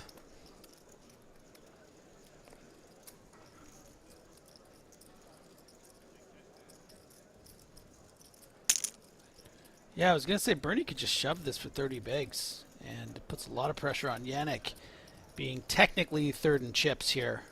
With 30 bigs effective. Yes. I learned what that word means yesterday, James. Well done, Joe. I'm very proud of you. Did you see how effective that shove was? It was an effective shove on an effective stack. So we might see an all-in and a call here. You guys, it's 11 big blinds effective. King 4 certainly going to be played as a shove some of the time here. And Queen Jack, I think, is going to be too high up in the range, dominating all those Queen X, Jack X hands. It is a call. There is the call. And King High is holding, and there's a pair of 4s on the turn. No improvement for Yawn on the river, and we're down to 4 players. Wayne Parsons, who satellited in for $109, cashes out in 5th place for $376,192. Congratulations to Wayne, and now 4-handed play begins at the final table. Very impressive performance from Wayne Parsons. Represented Canada beautifully. Real pleasure watching him play all day today and a lot of yesterday as well. Some really nice hands played on this final table, but at the end of the day, going to have to settle for 5th place. Go kiss your girls goodnight, and hopefully we'll see you on a final table like this again. Get him on the podcast. I want to see what Wayne has to say. I mean, even in the latest part of Canada, it's only 4:15 in the afternoon. I hope he's not putting his kids to bed right now. Oh, yeah. Reminds me of my childhood. Anytime Joe has to relive childhood trauma on a live stream always gives me pleasure. Just getting sent to bed at 4:30 in the afternoon to hear my parents playing Nintendo.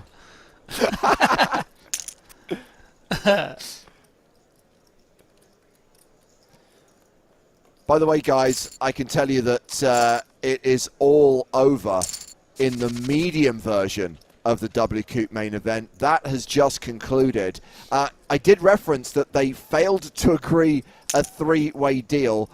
Then they looked at the numbers again and did agree a deal. It was Twicky from the UK who had the chip lead at that point, so he got the best deal, as it were, and Twicky also emerged victorious. So congratulations to Twicky from the UK, the winner of the medium main for $603,000. Dibmestra from Brazil, second for $488K, and Manza 17 from Croatia, third for $481K. So this is the last of the WCOOP main event still running. I wonder why, as we're about to get into the 975 1.15 blind level. Yeah, there is that. But the pattern, Griffin, deals done in both the mini and the medium, sorry, the low and the medium. Will we see a deal done at this final table? Yeah, hard to know. But when you're playing for this kind of money, oftentimes players will take money off the table. I mean, just huge swings, incredible swings between these placements now with 4 left. Griff, would you agree that in a buy-in amount of this size, the players are more likely to have sold action or to have less of a percentage of themselves? I mean, yes, but also... So, given that, does that make deal-making a little bit more complicated and less likely? I don't think so. I think that oftentimes, you know, it'll be in the understanding that, you know, if you get to the final table and you start making a deal, it's just like the amount you win is the amount you win, and that's the percentage that any backer or investor is going to get. I certainly think there are situations where a lot of players will just let it ride when they qualify through a satellite structure, which we saw a couple of these players do. So not all of them, you know, necessarily consider it this $10,000 of their own money they're putting down. It's like they won through the satellite thing and they're going for it. So I think you can expect to see a lot of deals. Sometimes backers or investors will be, you know, can even be involved and say, the player will be like, I think I'm making a deal. And they'll be like, yeah, go do it. Do your thing. And but usually it's the player's choice kind of thing. Do your thing. Do your thing.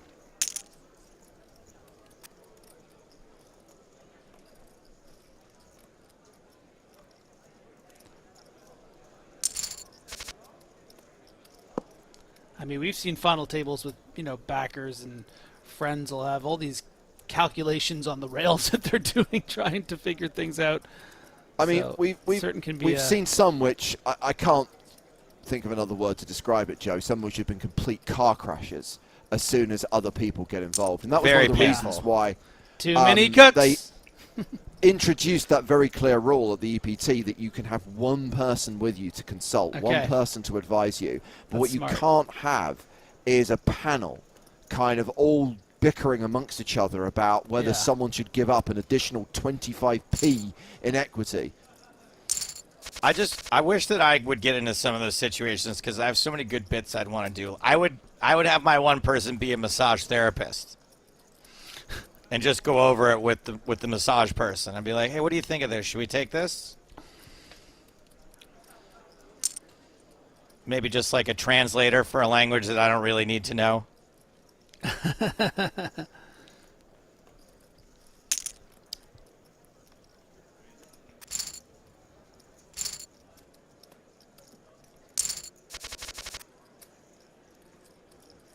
So it's Yannick who is officially the shortest stack right now with less than 20 million, but still playable at this blind level. We are now at the 450,000, 900,000 blind level.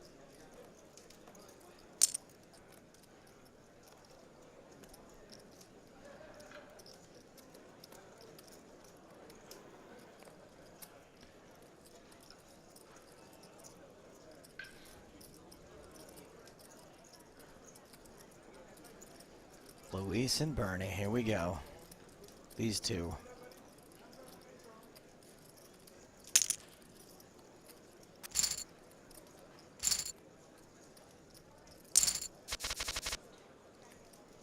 Man, if you didn't know what this stream was about, you'd be so confused seeing three middle-aged men watching a game of cards. I resent Not that. that- I'm in my 30s. It's not that confusing. Literally what it is. Yeah, that's what Why would you be pretty confused? Much, it's the perfect microcosm, actually, for what poker is about. Us three dudes.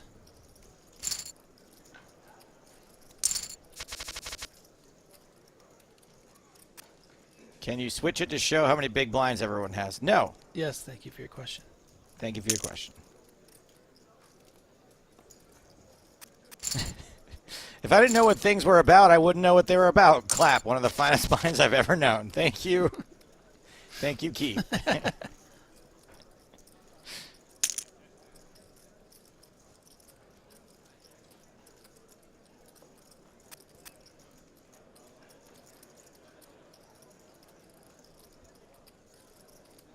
So Bernie defending the big blind with 7-6. Queen, queen, 4. Ace high still ahead. And prudently is going to have to tread a little lightly given the stack size of Yannick in fourth. You know, these kind of small bets are going to open yourself up to some check raises from some combos, but 7-6 no diamond is not going to be one of them. And prudently is up to 30 million.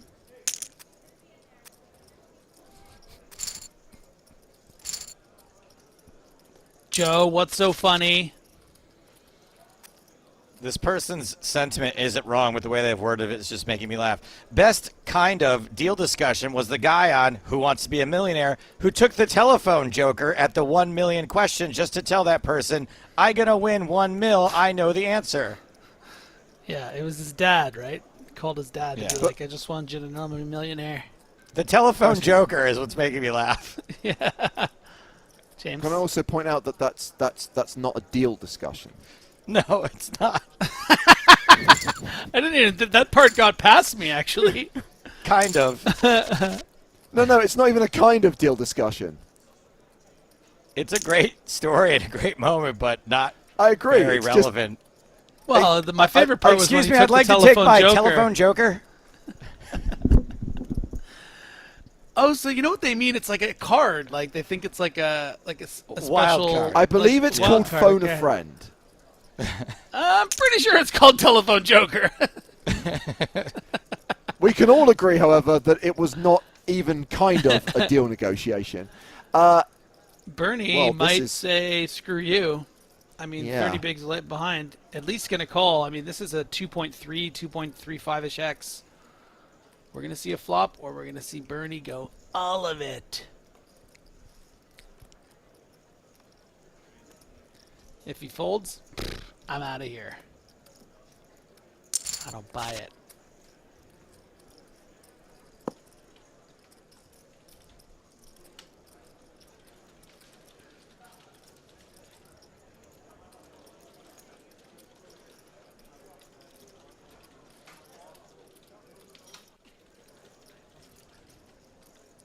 Well, ace high still ahead. Yeah, and coming out with this 15% bet, but it's going to work because no spades for Bernie. So that's going to take us to the next break. 4 players remaining in this 10K World Championship of No Limit Hold'em. Luis Faria, who started the day as chip leader, still has the chip lead, 70.9 million. Bernie 21 from Hungary, second place right now with 63.7 million. Prudently from Denmark playing 37.7. Yannick Poker 1 from Austria, the shortest stack was 17.4. And it's quad box time, ladies and gentlemen, as Nick Walsh rejoins us on stream. So Nick, I don't know whether you saw / heard, the other main events over. They're done in the low, they're done in the medium. Congratulations to those champions. Deals done in both events. Decent results for the final 2 in the low and the final 3 in the medium. This one still going, and I think it's worth highlighting, there's a lot of chips still in play. He's pulled a me. Sorry, guys. That's also my fault. Thank you. I'd like to make that clear. I was trying to be responsible. I was following along to a certain degree. I have a friend who has 5% of 2 players that final tabled the 1K. So they did very, very well in that situation. One of them actually ended up taking part in that sort of final deal negotiation. So I sort of had it on the background. But yeah, Cool. Very excited to see that, and also very excited to see how this winds up as well. Yeah. We do have that dynamic, Griffin, that we alluded to before, where you've got the 2 big stacks, then you've got the middling stack of Prudently, who is slightly handcuffed, and then you've got Yannick, who is not super short, but is nonetheless the player at immediate risk, if you look at it objectively. What do you expect to change? What do you expect anyone to do differently? Do you expect Luis to start getting more aggressive now that short-handed players started? I think in a lot of ways, and this isn't always the case, it's going to have a lot to do with the cards that come out. I mean, if we see 2 big hands between the chip leaders, it's going to be a lot of real cautious play. There are going to be some situations where I think, that third place stack will be attacked by the big stacks. But at the end of the day, we're going to have to really see something big go down, a reshove from the short stack that's going to find our way to 3-handed and then eventually to heads up. Yeah. Bold predictions, Joe. Is this going to be a grind into the early hours of the morning, or actually are we going to see this done in the next, 60 minutes? No shot that this is going to be over in the next 60 minutes. I think that this has all of the makings of a very drawn-out 3-handed and heads-up match. There's going to be so many chips in play.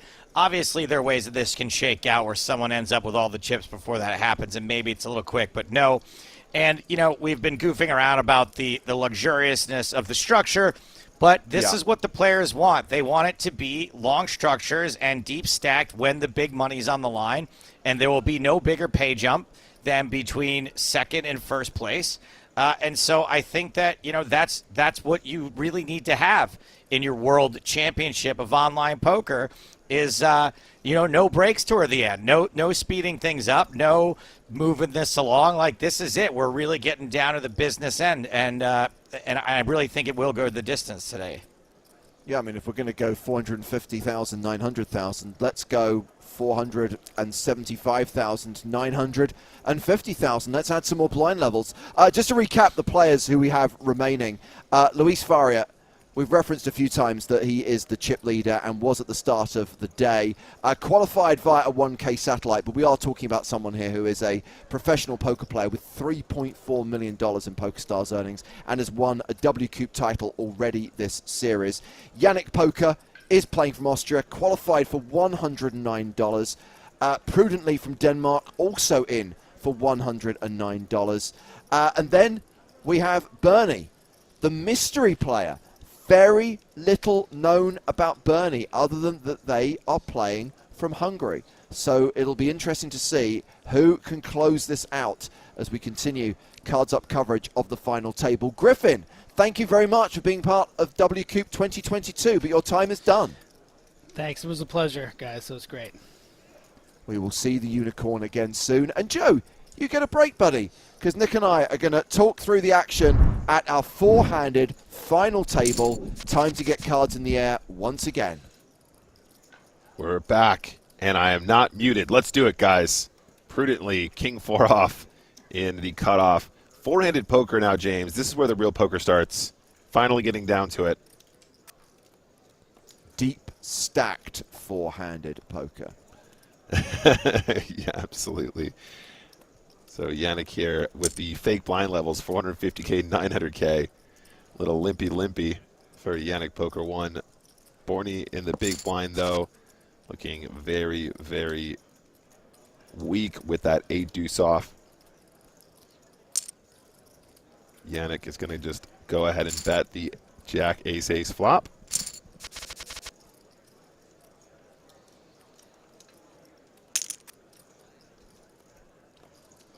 Luis with the bond, 7-5 of spades.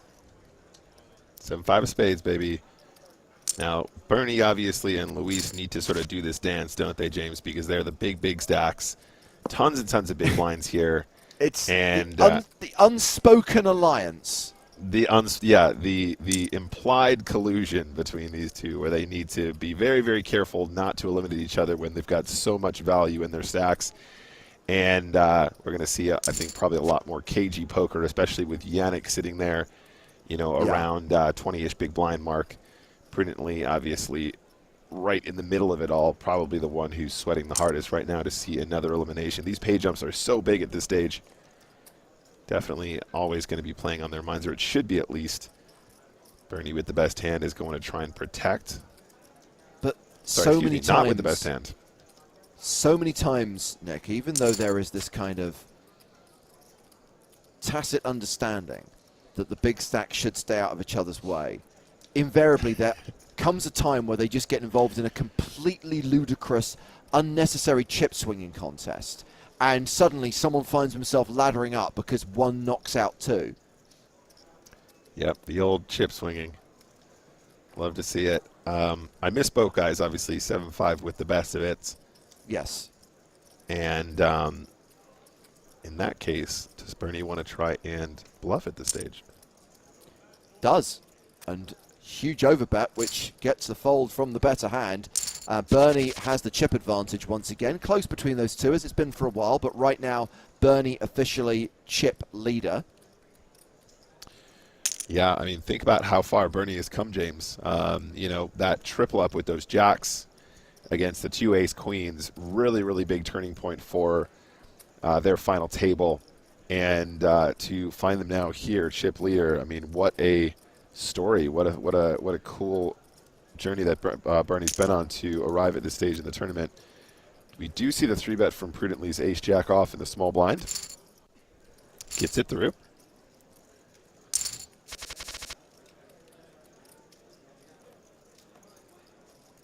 And Yannick sitting back and playing quite disciplined right now.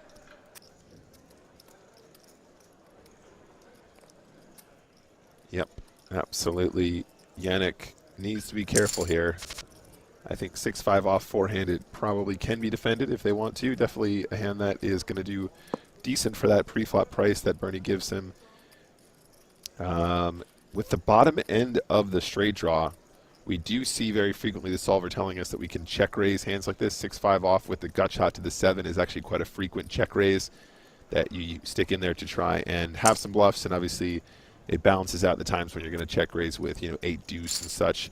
I think with the ICM implications here, though, Yannick doesn't want to try and take too many of those risks at this point, so you can appreciate the fold for sure. Definitely going to be a higher variance line and probably one that you're happy to take if you were playing a cash game and you were deeper stacked or something like that. But at this stage, I can understand why he's folding for sure.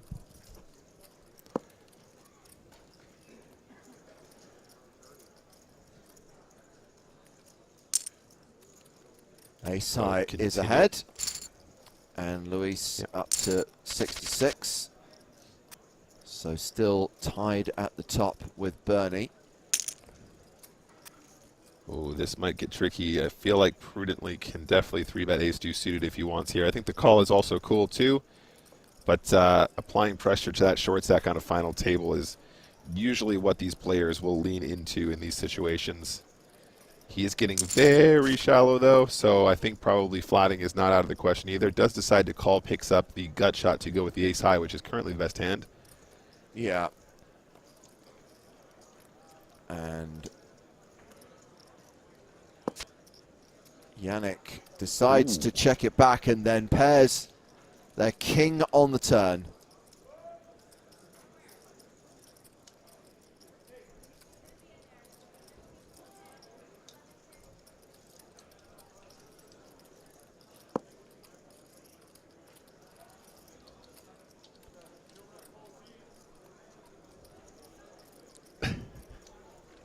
Picks up the king on the turn, as James said. Definitely a nice one that you want to try and put some more chips in, I believe. Going to go for about half pot there.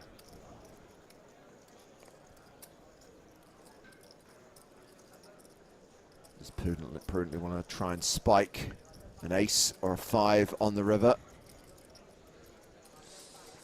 Yeah, it's a tough one because I think when they check on this flop, there will be plenty of king X that wants to check behind. But the check raise from Prudently. Unexpected. It is indeed. I feel like if I'm Yannick, I'm just going to be like, yeah, okay. Well, if you got it here. And definitely when the 9 rolls off, because of course now you will be beating a bunch of other combinations of king. Even if they do have a hand as strong as king-queen, which, again, at this stage probably seems unlikely given the pre-flop action, but you never know. King-queen off could flat the big blind here if they want. Is a gift. And the all-in from Prudently, I mean, Yannick's got 2-pair, 3-pair officially, but... It's not a snap, but I think you're always calling, James. Yeah. It's like, yeah, he could just have a 4. He could just have the clubs. He could have missed spades. He could have 5-6. He could have ace-deuce. See, there's so much in there that's bad and good for you. But your hand is so strong. Yeah, especially with the improver with the 9. It's you give it some time and you think it through, but I think you always end up calling here. I mean, like I said, it's such a polarizing situation.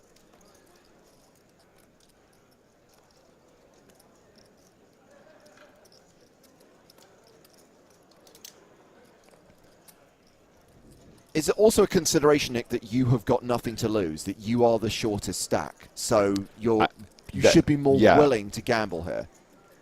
Yeah, I mean, I think you do have so much to lose, obviously, by getting this wrong. But the sentiment remains, doesn't it? Yeah. It's the the sort of he folds wow, it. Wow, Yannick laying it down.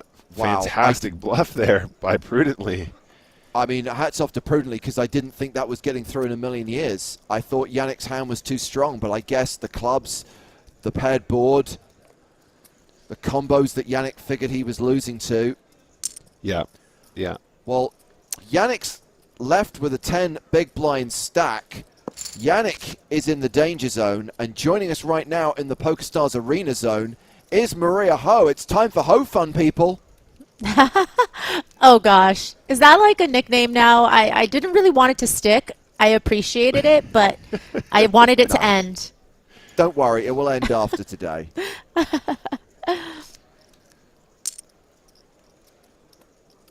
So you've arrived, I was going to say, at the business end of this final table, Maria, but as we were discussing during the last break, No expectation that this is going to be a swift conclusion. Still a lot of chips in play and some big stacks out there. Yeah, and at this point, you know, with the chip distribution, doesn't look likely that they're going to start talking about a deal until we're left with, you know, 2 or 3 of the biggest stacks in play.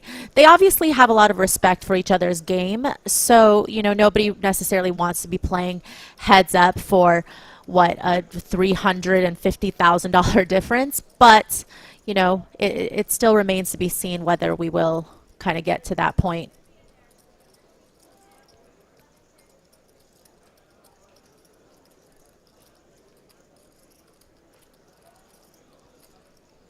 Well, Luis's queen's still good. Bets 3.5 into 4.6, prudently deciding whether to call with an 8.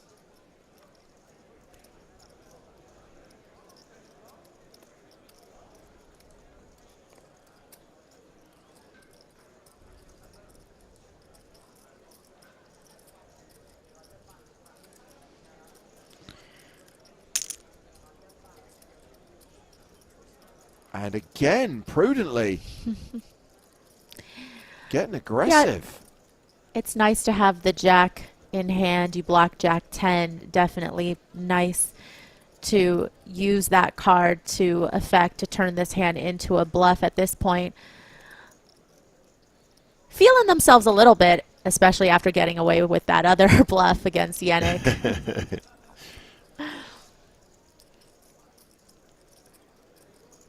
I mean, prudently is going to be love and life if you get 2 in a row, right?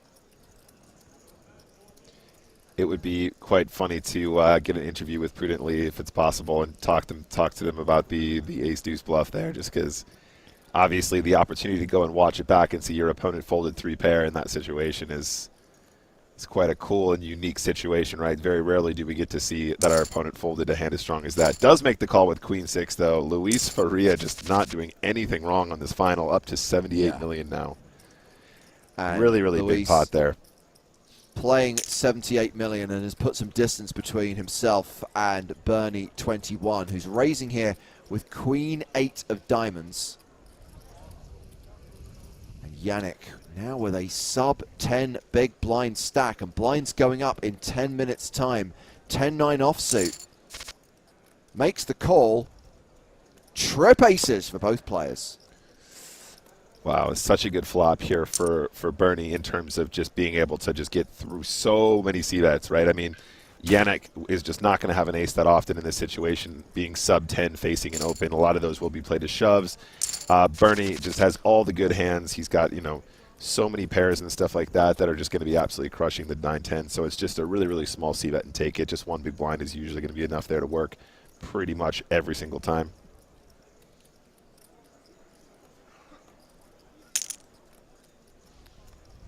10-9 all in, small to big. King 5 folded in the big, but Yannick still shy of the 10 big blind mark.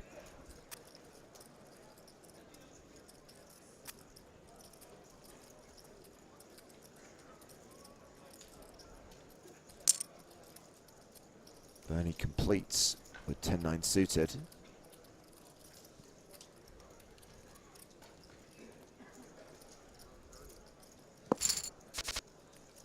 And prudently checking their option. And 10-9 still ahead. Prime Splitter asking on Twitch, have any deals been made? Nope. Not yet. No, sir. Not yet. Yeah, I think Maria makes a really good point just about these guys being very experienced, but also we're not really in the realm yet of the situation where, you know, as she pointed out, that huge page up between first and second might be enough to get even the most hardened regs to start discussing, you know, some sort of a deal. But we're still four-handed, so things might change as we get closer to those bigger page jumps, perhaps.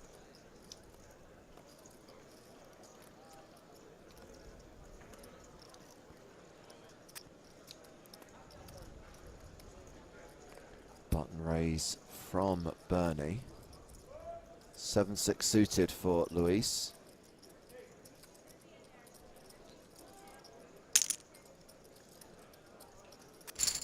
Stick it in his eye, and Luis up over 80 million.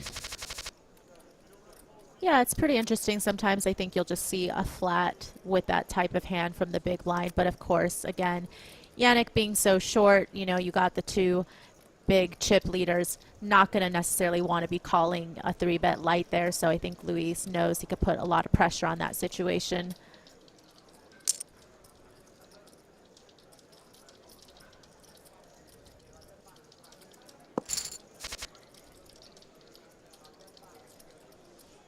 King high, still ahead. Yeah, James and I were just discussing how the two big stacks, you know, obviously need to be a bit careful around each other with the potential for ladders. But Luis Faria obviously picking up on that sort of detail that Maria's talking about, where pulling away a little bit, and obviously now Yannick is so much shorter than he was before. Yeah, that ICM pressure just really fluctuates, and the game flow is so interesting to follow here. Luis Faria pretty much doing absolutely nothing wrong for the last 3 days. It really is quite astounding to see this player flexing, because they really do seem to understand where to put in those really aggressive lines with a much wider range. 6-7 suited, really nice combo, of course. Top pair now for Prudently. Bernie with the heart blocker and the gutter. Yeah, with the straight draw facing this bet of 1.17. And Bernie seems to be trying to dial it up a notch.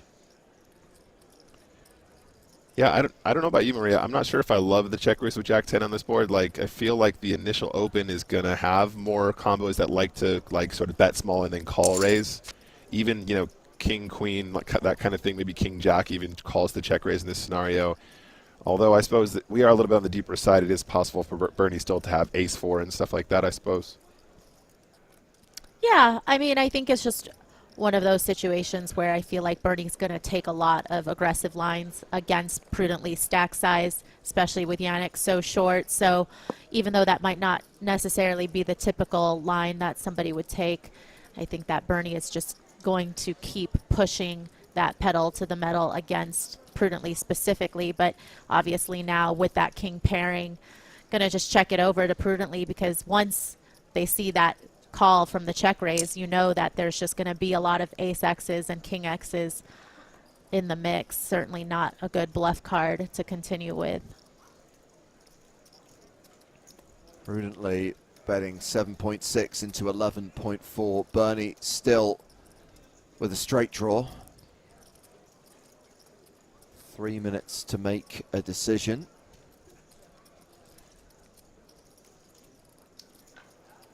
Yeah, I think I really appreciate this this bet from Prudently. I think a lot of players might go, oh, you know, I got check raised on the flop. What if he has king 4? What if he has ace 4? Sorry, ace 4 obviously not a concern here, but I think he's picking up on the fact that there will be sort of straight draws and flush draws that might play their hand like that, and those are the kinds of hands that he wants to target with a larger size. So I think that is a really cool spot to be continuing. Obviously, ace queen, a nice combo to do it with, but I imagine Prudently probably does the same thing with many of his other aces, even if they're not as strong as ace queen. Well, Bernie now with the ladles. Pocket jacks. Re-raises after Luis opens.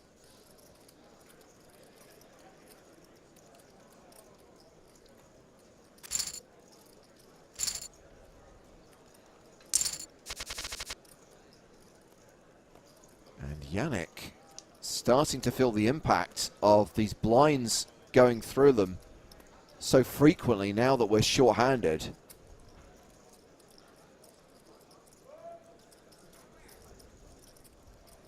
Yannick down to 6 million now.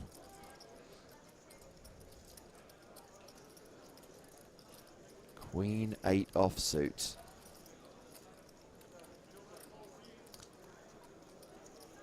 Yeah, I definitely feel like they're running out of options, but looks like they want to just wait for the big blind, take their chances. Definitely running out of fold equity as well as they keep getting shorter.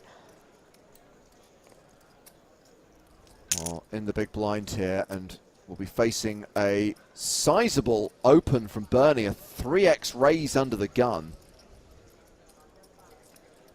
And yeah, there's a lot of dead money here, right, Maria? But I don't know if maybe you want to wait for a better spot. You will probably get a lot of action once you finally do.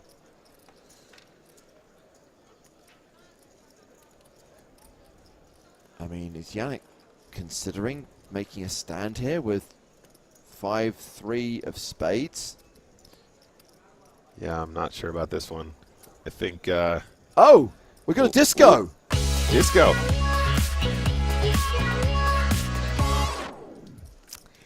Oh, what a horrible time to disconnect. Just don't disco at the final table at all. This might work out for them in the sense of I think that they should be folding here. And so maybe if they were tempted, this might be a sign. It might be your internet connection telling you just to wait for a better spot. Even your ISP is saying fold the 5-3.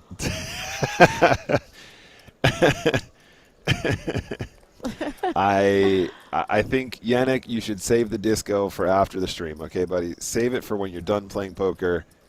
Then you can disco to your heart's content, buddy. So I'm assuming that Yannick is now back online and is actually still thinking about what to do here with 5-3 of spades. Oh, man, so much of that precious time bank as well. I don't know. Maria, are you ever defending this? I feel like this is just always a fold and just try and find a better spot, right? Yeah, I really think that you're just going to have to hope that in the next 3 hands before your big blind comes back around that you'll have a better spot. But defends with the 5-3. Bernie flopping top 2. Is he going to stop and go? Is this a stop and go situation? Is this 2005? I mean, does have the gut shot. Moves stop and go. Gets snap called.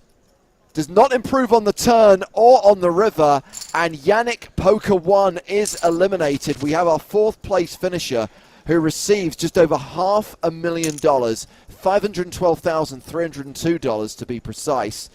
Bernie chipping up over 70 million as 3-handed play begins. That was a very weird hand. What a weird way to bust. Yeah, I mean, he was so shallow. I mean, it's a tough spot for sure. $500,000 though. How about that, guys? Get your claps in the chat for that. So everyone is now guaranteed 697. And when we were talking about potential deal negotiations, Maria, you highlighted the massive difference between second and first. Look at the huge gap between third and first, and a significant gap between third and second.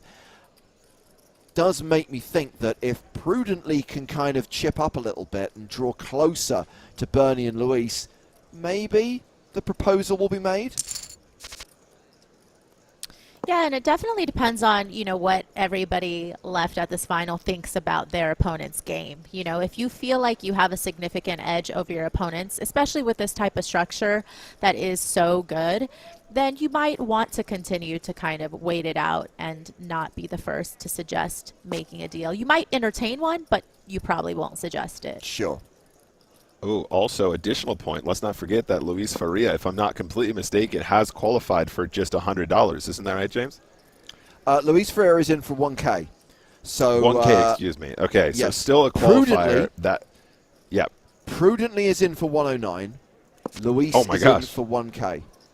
Okay, so both players being qualifiers will also come into play. I mean, assuming we don't always have to assume they have 100% of themselves, but even under those circumstances, I mean, being in for so much less, obviously, I don't know, Maria, what do you think? I mean, it's obviously like you could say, oh, you know, I'm only in it for 109, so like, cool, let's gamble. But when you're talking about gambling for, you know, 300K potentially or more, maybe it doesn't matter how much you're in for. Maybe it's still a discussion about deals. Yeah, I feel like anything over $250,000 is the threshold where it's like, okay, this is still going to be life-changing money for a lot of people, and so maybe we won't necessarily be too quick to just think about the overall ROI. Blinds are back where they belong. Standard levels, 500,000 and $1 million, plus a nice easy blind level. So we can say 75 big blinds for Luis and Bernie. 35 big blinds for Prudently.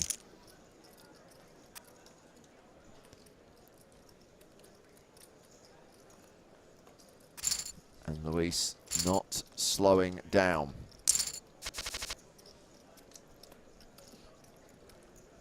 Yeah, so yeah, we have got 2 players who satellited in. But again, I think it's worth highlighting that we're talking about accomplished players. We're talking about pros who managed to get in at a discount effectively. Right. Yeah, absolutely. Not every So far, satellite winner is... what's that guy who won the World Series in 2003? I forget his name. Fat face, sunglasses. Him. Not everyone can be him.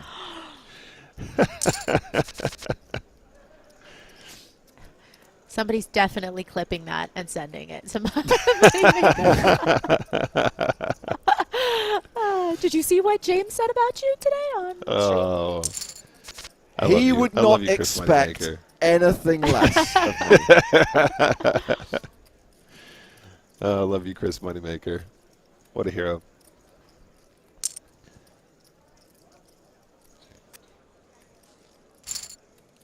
Okay. Bernie maintaining the slight advantage.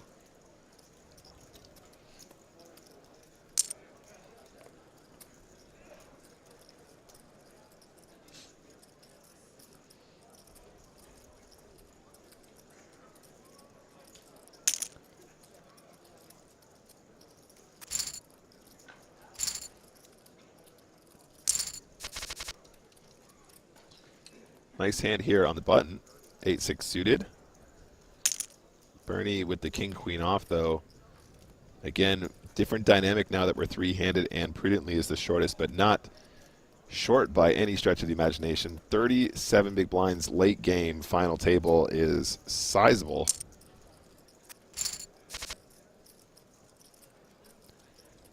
Starts with a call, top pair, and the queen-high flush draw now for Bernie.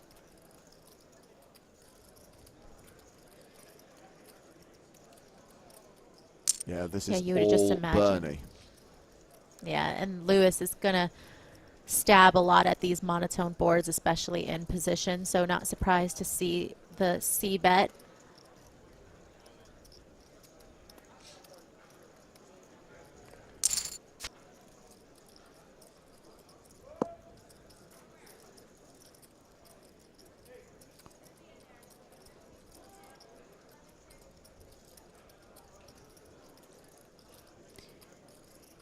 You would think now that Lewis turns this double gutter that they are going to think about continuing to barrel pretty high percentage of the time. Would make sense. A lot more equity now.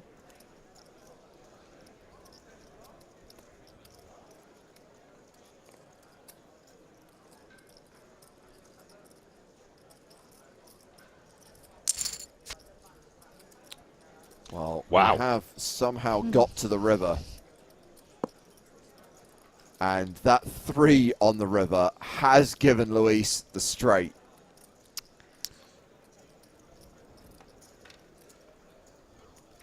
And how big a value bet gets called here by top pair? The non-spade runner straight is a sight to behold. Definitely depending on the sizing, though. I can see... Oh, whoa.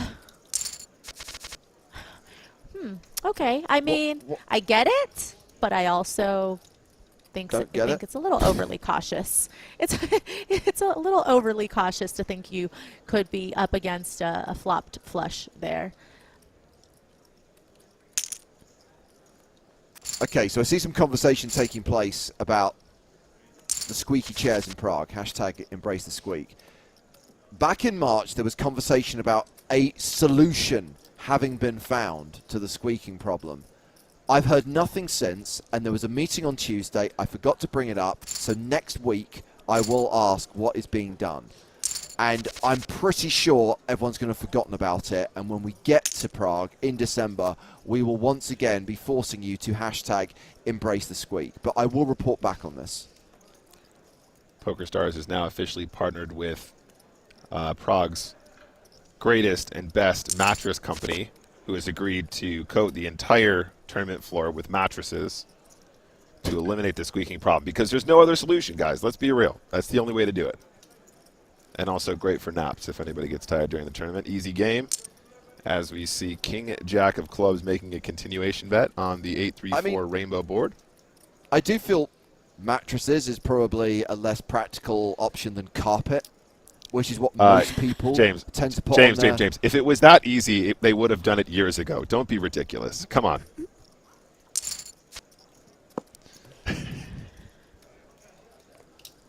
Prudently going to continue with the ace jack, obviously understanding that, you know, their hand's a little under repped here. 2 overs, ace high, you're up against, you know, a wide button range open.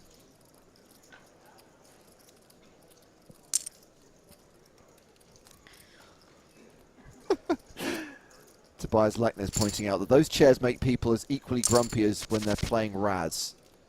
Well, we heard from the legend that is Steve O'Dwyer during our last Prague stream, who now refuses to come to Prague because of the squeaky chairs.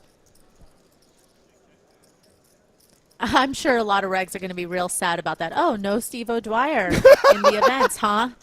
I'm super upset about it, guys. That's what's happening. So when they go to fix it, everyone's going, no, leave it the way it is. It's fine. It's all good. The biggest turnout ever in Prague. Fantastic. Squeak goes. Oh, no, he's back.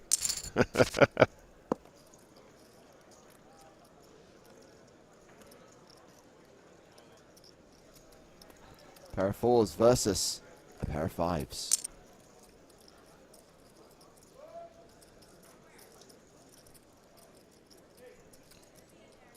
Looks like Luis wants to take a stab. Sorry, Maria. Yeah, happy to bet this just because, you know, there's going to be a lot of equity. You could fold out, of course, but, you know, just in case you're behind, you also have the backdoor straight and flush draws or backdoor trips. Hey, you know, that's also a great possibility. Easy turn. Easy turn.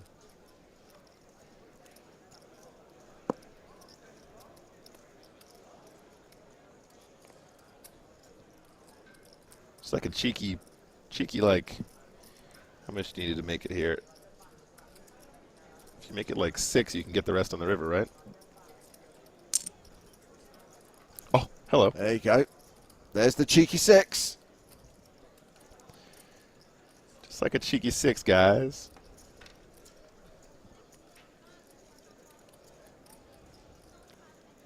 Yeah, prudently beating, you know, some straight draws and whatnot, but definitely afraid of King X type hand that would still be willing to bet the turn, of course. Doesn't have a great kicker with their 5. Could be chopping, you know, but would other 5X type hands be continuing on the turn? I think that's a little unlikely. Patrick on YouTube was asking about where the players are from. Now remember, when we talk about location, we talk about where their PokerStars account is registered, and if they were to win, what country would get the credit for that WCOOP title. So prudently, Denmark, Bernie, Hungary, Luis Faria, Poland.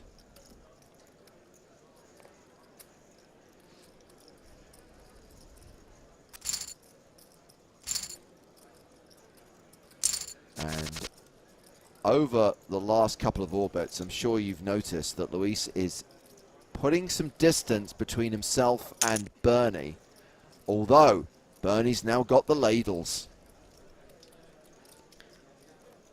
And it's interesting because, you know, this open could potentially save prudently, because if this was a blind v blind situation with 25 bigs and ace 10, you might have wanted to go a little ham with it, but here just going to fold out with this 3 bet from Bernie.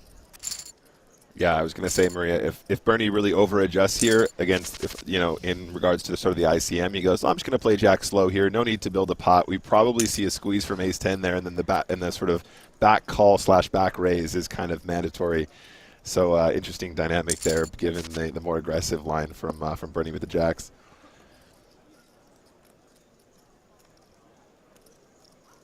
Once again, when I talk about the countries, those are the countries that the players' accounts are registered to and what their nationality is considered by PokerStars.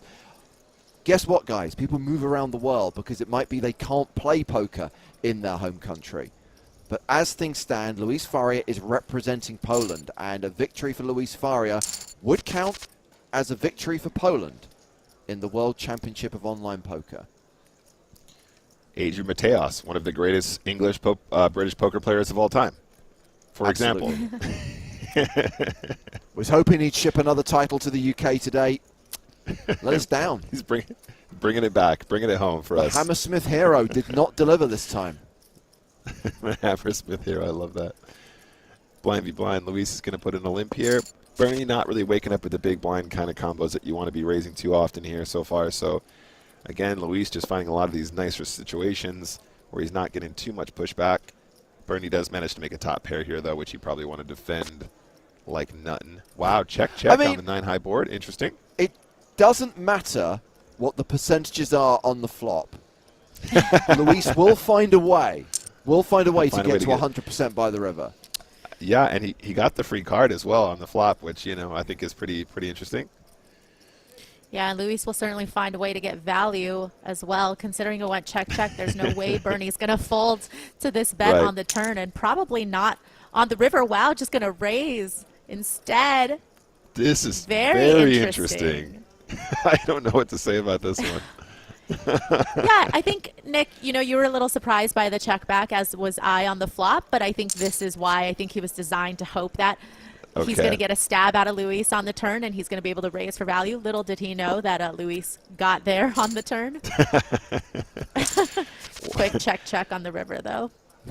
Yeah, no, absolutely. I mean, that's such a good point as well, Maria. Like so many situations, especially during these bigger buy-in events, we go, oh, that was kind of an unusual flop line. I probably would have done something, and then they find some weird check raise in the turn, or they find some sort of like other, you know, really out of the box, you know, river bluff or something, and you're like, oh, cool. I mean, it's perfectly fine not to bet flop if you're going to like check raise turn, jam river or something like that, you know. So, really cool situation there to think about. But Luis is kind of pulling away now. Pretty considerable lead over Bernie now, as well as prudently our short stack.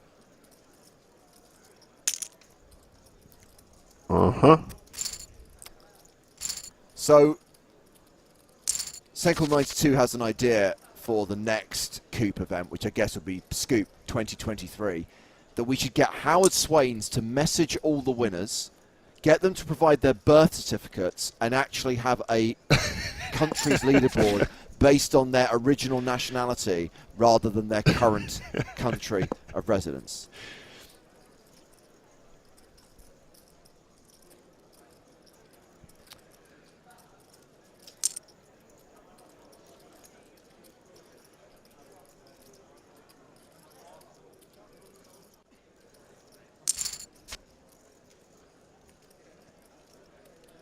Mafia Morado, I think you'll find that the part-time fisherman who won the WCOOP main event in 2020 won for the Netherlands.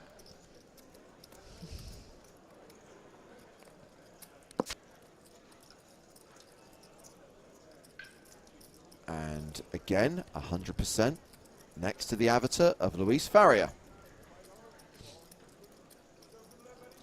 Wow. Both players rivering a pair of 9s here, and Luis with the actual kicker. And it's one of those boards as well, Maria, right, where you're just thinking, all right, you know, 5s and 9s with a king. It's going to be a chop if he has the same hand as me. It's just like a pretty awesome spot for Bernie to pay him off again, really. Yep, there it is. Up to over 100 million now.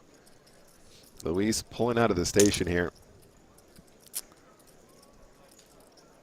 Yeah, and if Luis is able to continue to create more separation while they're three-handed, then I think it might be less likely that there will be a deal heads up. We'll just have to see how the chip stacks line up at that point, but Luis really putting himself in contention to take this whole thing.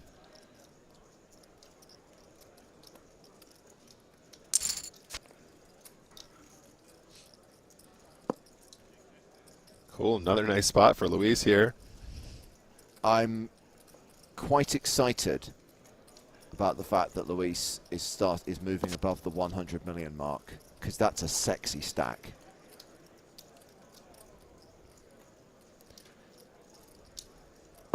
So Bernie's got like, he's like, I think I have showdown, and now Luis is like, okay, now I think I'm probably gonna value bet. No, he doesn't bet again. Yeah, second time we've seen sort of a cautious check back, but if Luis is doing it and it's working for him and it's worked for him this whole tournament, fair play. So Luis Obviously. now with almost a 2-1 advantage over Bernie and a 4-1 advantage over Prudently.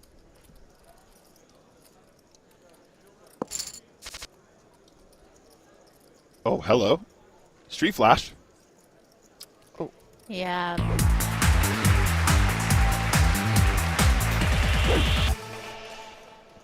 Tough to make it when they block each other's. Yeah. I kind of thought I'd let us have our fun, Maria, and then kind of like, you know. I agree. That is why I'm not in charge of pressing the buttons. I mean, we've got to a point now where if there's basically two cards of the same suit on board, Griffin thinks that there is Street Flash potential. I actually kind of did that for Griff. I always miss that one as well, but I know he wanted to see that one today. So that one's for you, buddy.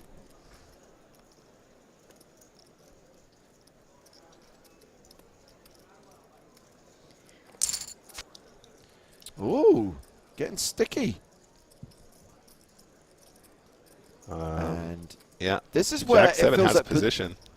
That's what I mean. I was going to say, Nick, this feels like one of those situations where position is everything. And if Prudently can bet here and get a fold, I salute you, Prudently. But, yeah, checks it. And, Jack 7 checks back. Yeah, too much showdown, I guess. He's like, Jack high, sure, okay, let's that's okay, let's get the showdown. I think if Luis had, like, you know, another random flush draw that was like some low cards, he'd probably go ahead and try and rep it, but check on the river for that reason, I imagine.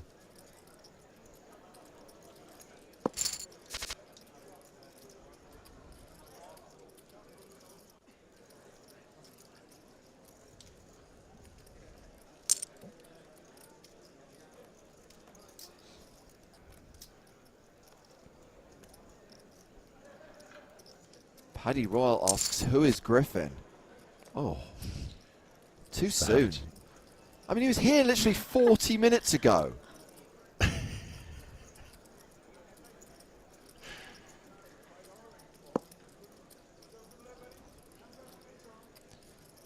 I was going to make a joke about a queen on the turn, James, just because Luis somehow always seems to find a way to make the best hand, but it's okay. Just find the flush draw on the turn. Yeah, and we'll just and get there on the river. That's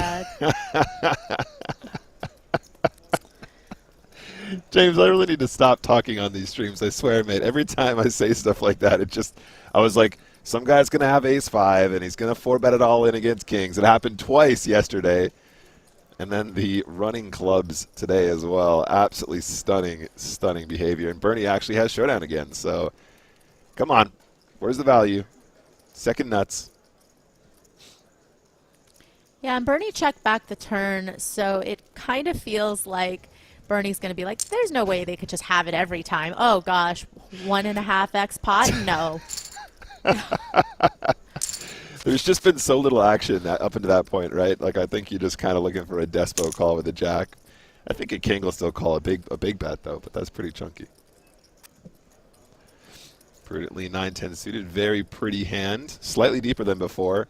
We did see them 3-bet jamming Jack 9 suited, for example, but 9-10 suited probably going to be a call a little bit more often. Yep, does decide to flat, picks up the gut shot on the flop. But ace high currently the best hand. Little quarter pot sizing here, no problem. Don't need to go big. Just a little quarter potter, at least. I like it. I'm a fan. Yeah, just like that. That's good.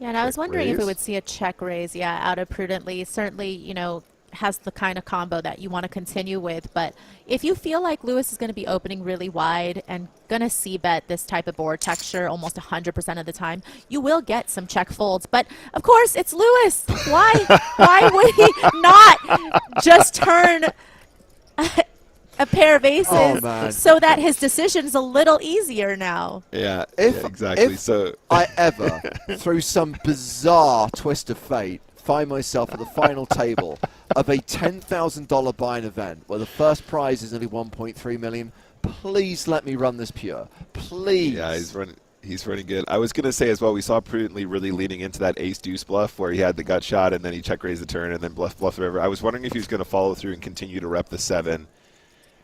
Instead, he checks. Obviously, makes Luis a lot more confident that the ace is going to be good, but Luis concerned that he might get double check-raised or, might be trapped on the turn, so he checks behind. Prudently actually finds some showdown at this point as well. That isn't a club, which is important because now if Luis puts in the bet, Prudently could theoretically say, oh, maybe he's just got like some gut shot that missed, or maybe he's got, missed clubs or something like that. Check, and up to 112 million for Luis though. So again, just some really, really dreamy runouts for Luis to not only make hands but also win pots and get value from his opponents.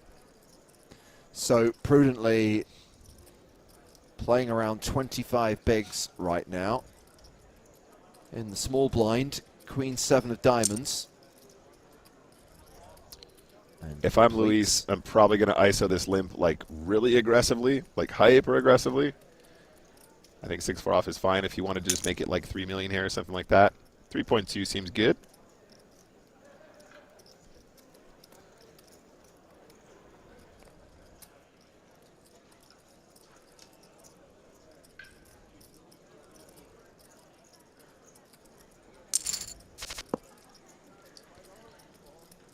Okay. So is it going to be Maria's, the 3? Maria's already or smiling. is it going to be running hearts? It's going to be like sorry, Maria, go ahead. No, I was just going to say that Prudently put up some resistance calling pre-flop, but, now just not going to be able to get away when Luis eventually makes the nuts somehow. It's going to be like that call, and then the turn is going to come a heart, and that'll slow down the Queen 7, and then he'll get there on the river like offsuit. No, okay, the check raise. All right, cool. Okay, that might be a way to shut things down right now. If I have to make a ridiculously massive check raise to stop any more cards being dealt in the middle of the table.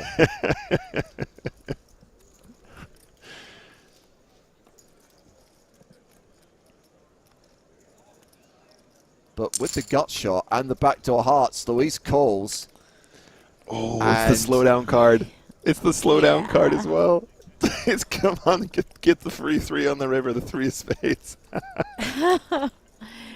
Yeah, when your check raise gets called, certainly this is not going to be the card that you would want to continue to barrel with. Now bet he's 15. Still going to find a way to do it. 15.3 million. And put Prudently in a world of hurt. Oh, man, that would be beautiful. It would be beautiful. I mean, you have a gut shot. How can you not bet here? It's like, wow. Okay, oh, decides to go small. He's going to queue it up for the river instead. He's like, put another 3 in there. I'll take it away from you on the river instead. That's cool. Just put some more money in the pot, and then I'll bomb the river. I'm going to set you up for the perfect river shove. That's what this is. Absolutely love it. And Prudently's got how strong does this bet look? Big blinds. I know. Ugh. Oh, this is so much better than a big bet, James. Honestly, just look at it. It looks so tantalizingly strong. You're like, how can I fold this hand? But I know I'm just going to get bluffed even if I have the best hand now. He's definitely going to bomb river if I call here. You have to make a decision. Am I calling now? Am I calling any river, or am I folding? Oh my God! Yes. Wow. Love it. Absolutely love it from Prudently. Prudently just done. Wants this hand to be over with already.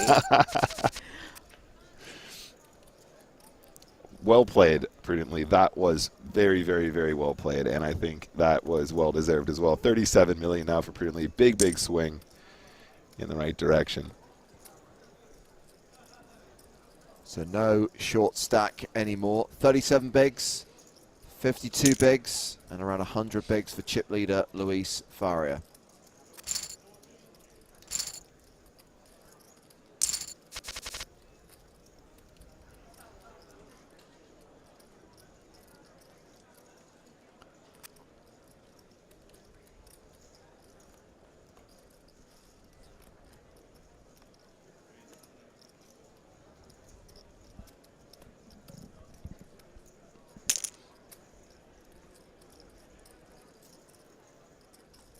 Okay, blind v blind, 7-6 suited versus ace-6.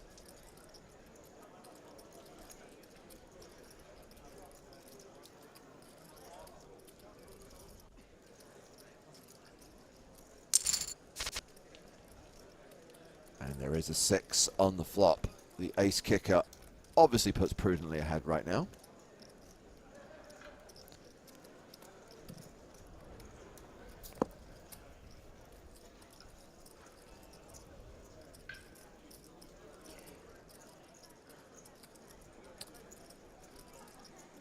I think That's right, prudently can Tobias. sometimes check this back, not want to play a huge pot with middle pair with no club. It is a domination situation in Prudently's favor right now.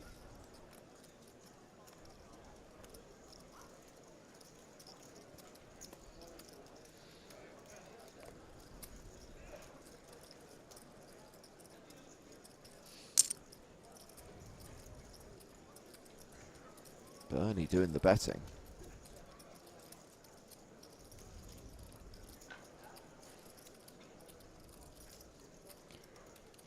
Yeah, this is just to protect the value of their hand at this point, you know, not really expecting a lot of the times that your opponent's going to have a better kicker with their 6 here, but probably not much more value to get on the river once called on the turn.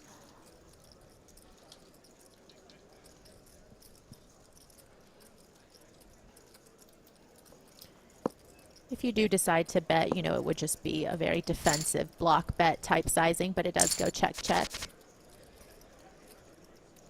And it's evened out.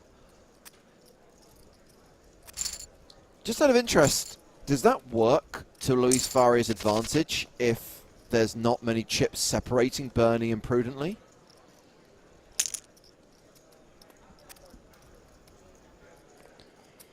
Yeah, I mean, I think that it's definitely helpful in terms of they're going to perhaps be playing a little bit more timid and not trying to be the one to bust out in third. But I think right now stacks are so deep. I think they're definitely deep enough where I don't think it's going to handcuff them tremendously. But if they were both around, you know, a sub 20 big blind stack, I think that would be a little bit different because they have less options to play post.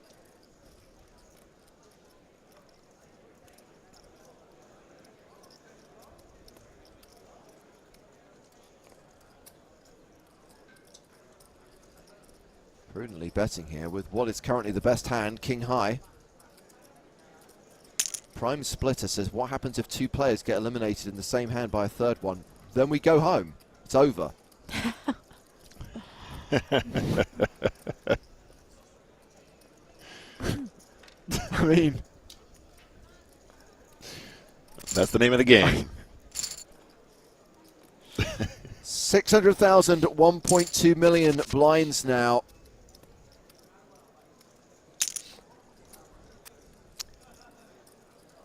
And it does happen. I mean, rarely, but there's definitely one online event we've covered in the last 2 years where we never had a heads-up battle. Live, I've only experienced it once. It's one of the most famous hands in PokerStars history, the conclusion of the Canada Cup in 2014, which was a 4-way all-in with 3 players eliminated on the final hand. Yeah, James, I think they were asking about who gets the money in that eventuality. Oh! Yeah. Yes, But it's the biggest stack. The biggest they had to stack clarify gets that. second place. Sorry. No, it wasn't clear. I genuinely thought it was kind of like, oh, it's, you know, does that mean it's kind of like almost, it's it's a foul hand and we have to run it again. Oh man, I love that. That reminds me of I was playing a live tournament in Brighton, and this player had come along, and they said, "Oh, guys, go easy, man. I've never played poker before. I don't know what I'm doing." Of course, they go on to win the tournament, and they eliminate the last player, and they start stacking their chips, and they look up at the dealer, and they go, "So what do we do now?" that's it. You won the tournament. He goes, "Oh wow, poker's easy. This is great." Just one of those perfect beginner's luck situations, and. Yeah, that was a meme in our casino for some time afterwards. Just you'd win a pot and you look up and you go, so what do we do now, guys? Now you have to take on our nominated champion in a double or nothing matchup.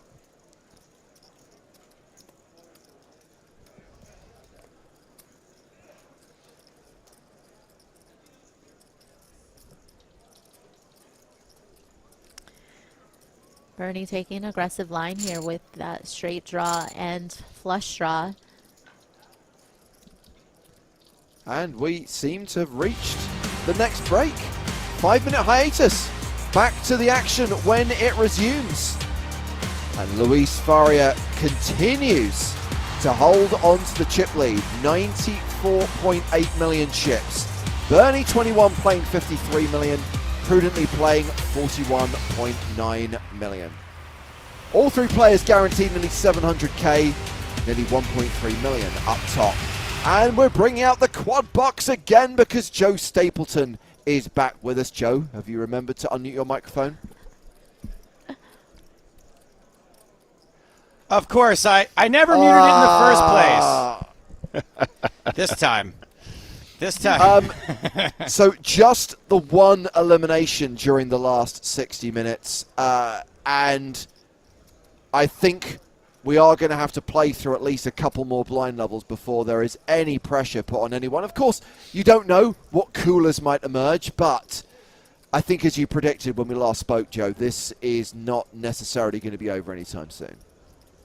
No, certainly not. I mean, look, if we lose one per level, one per session, that seems about right. One during the next session, one the session after that. Obviously, that's a slower pace than what we're used to.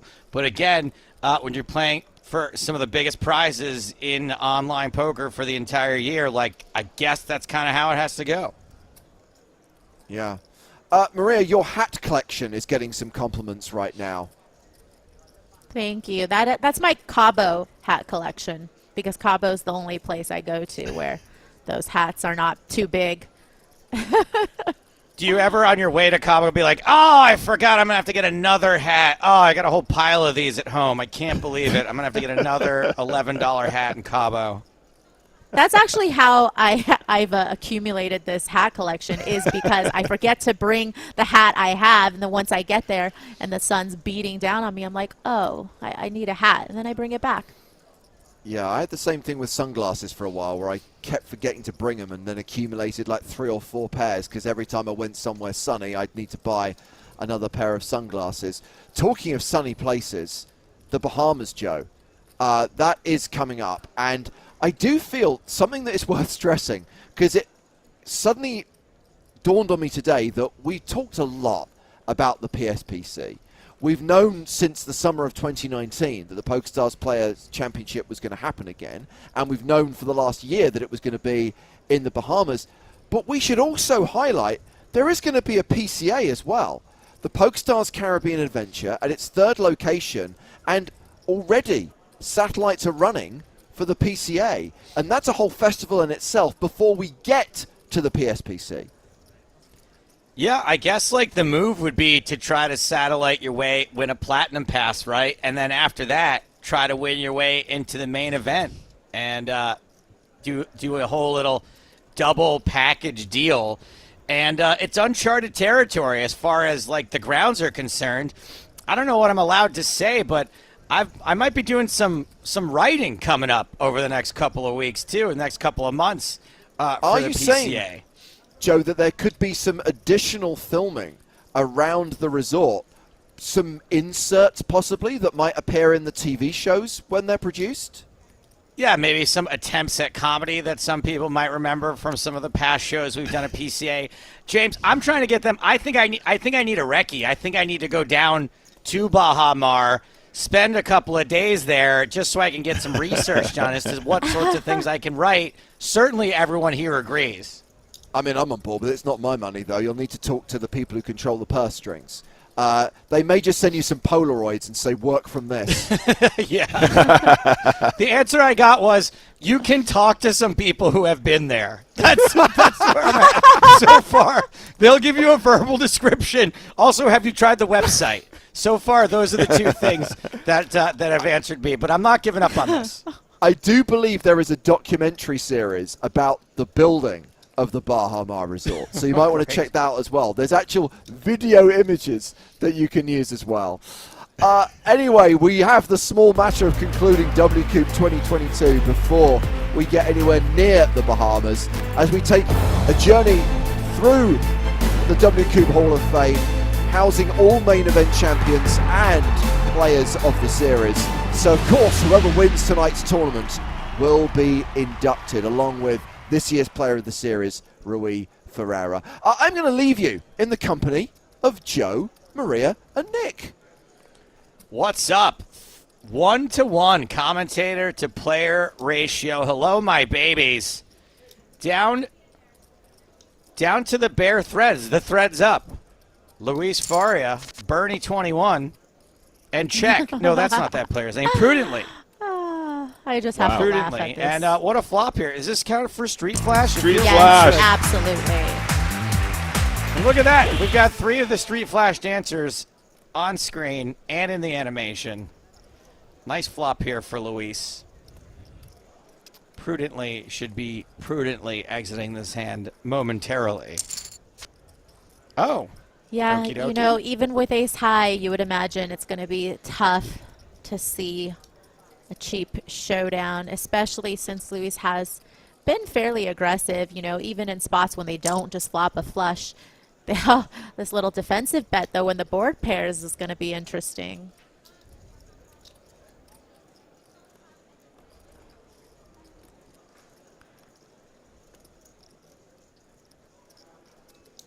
Golop asks, is there a chance for PokerStars to tell the real names of finalists on this table? Yeah, Luis Faria. Thank you for your question.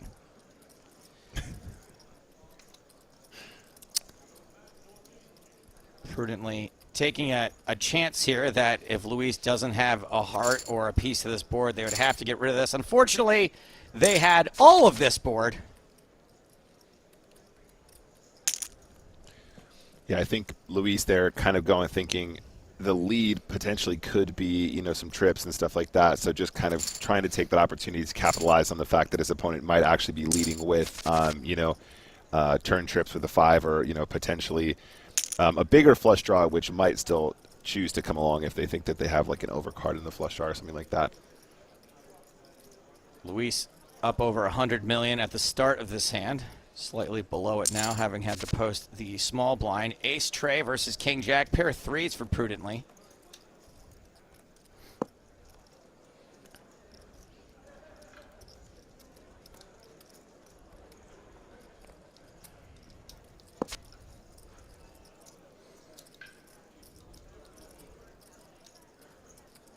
Fifth Aid, who is asking how many left. I'm sorry, but you banned.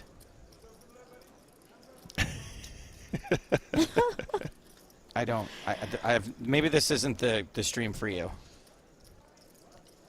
If you're asking how many players are left. Maybe solitaire. Maybe a solitaire stream. You start off there. You automatically know how many players are left. You work your way up to being able to count to 3. Prudently at this Bernie point, now. having played a little bit more passively on the flop, might be tempted to call here. It is a scary bet, though. Does decide to fold instead.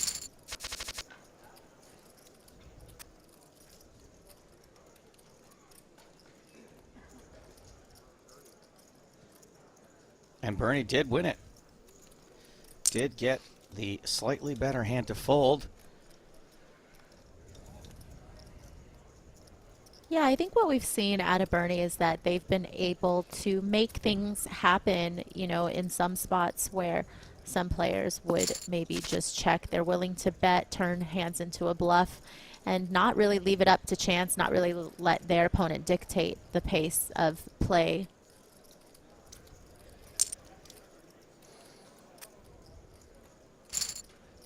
You know what I like to say about three-handed poker? It's like heads up, but with one more person. Very well put, Stapes. Yeah. He's not wrong.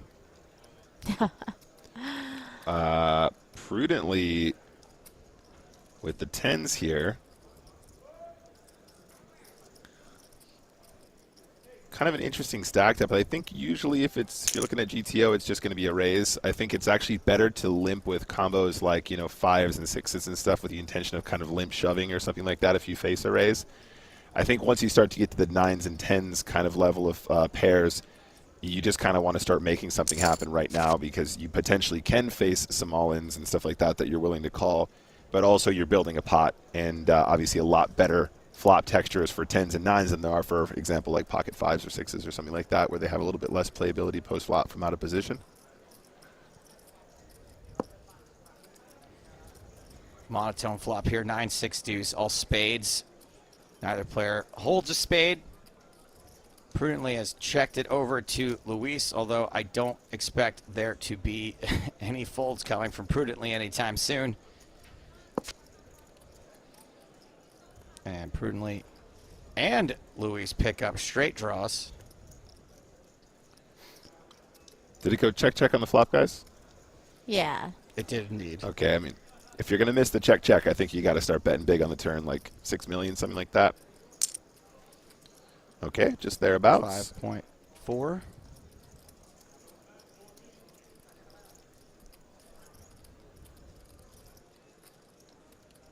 Yeah, it's interesting for Luis because even with the straight draw, you know, if the 10 of spades or the 5 of spades were to come on the river, or the ace of clubs, you know, I was going to say, you know, could be tough if a spade comes, you know, to really know exactly where you're at.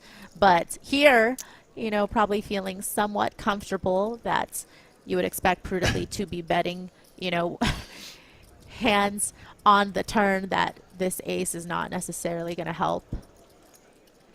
Yeah, I mean, Luis just flatted this pre-flop as well, so the 10's probably feeling relatively confident they're good here. They might even try and put in kind of a blocker bet, which is exactly the size they choose here. 3.7 into 18.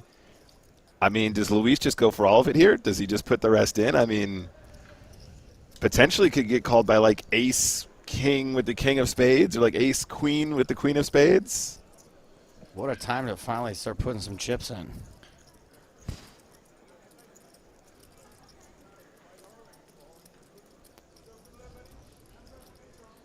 Yeah, definitely some danger signs. I think probably just a flat. He Yeah. does go for all of it.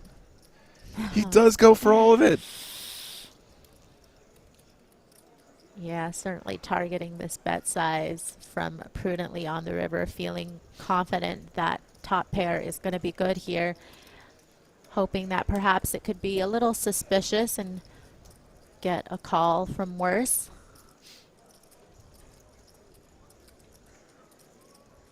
I guess you're just pretty confident that any hand better than this plays it slightly differently.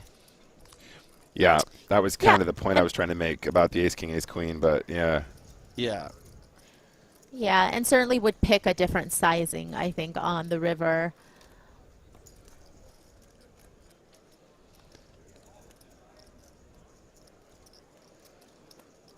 Oh, yeah, was just a just a sizing tell Ace. situation, I guess, yeah.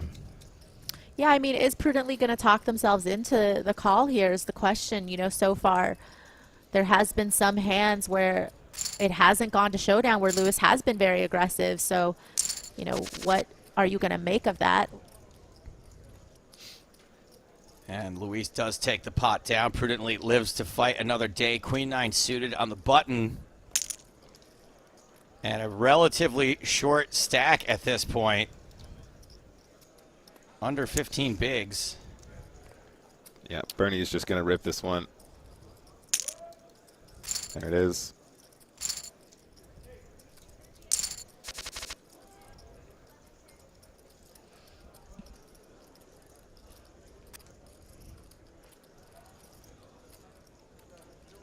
Ace-10 for Bernie, suited. Dominating the 10-5 suited for Prudently. And more or less puts Prudently all in, has to fold. Prudently up against the ropes right now. Uh-oh. No hands that are going to give him any action, though. Still a nice feeling. Yeah.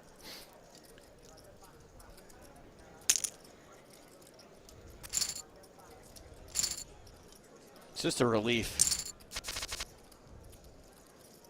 Snap fold of the 5-4, 10 deuce for Luis. Snap fold.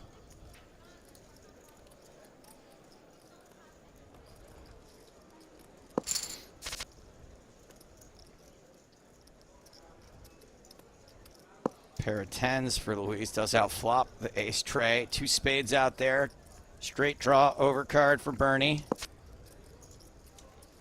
Well, there's a pair. Not quite enough to overtake the 10s.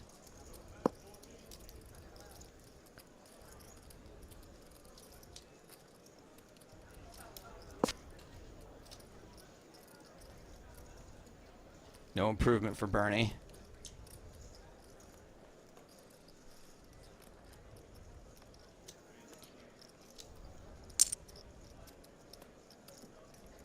Lewis now willing to go for some value on this river after it's been checked down till the end.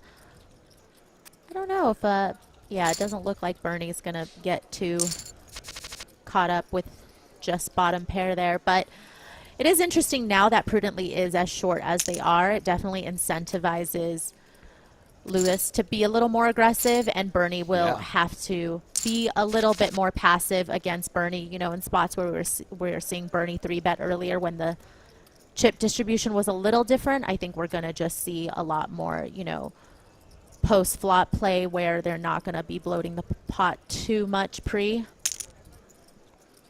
Yep. Pretty straightforward shove here with the ace-2 soft. Going through every time.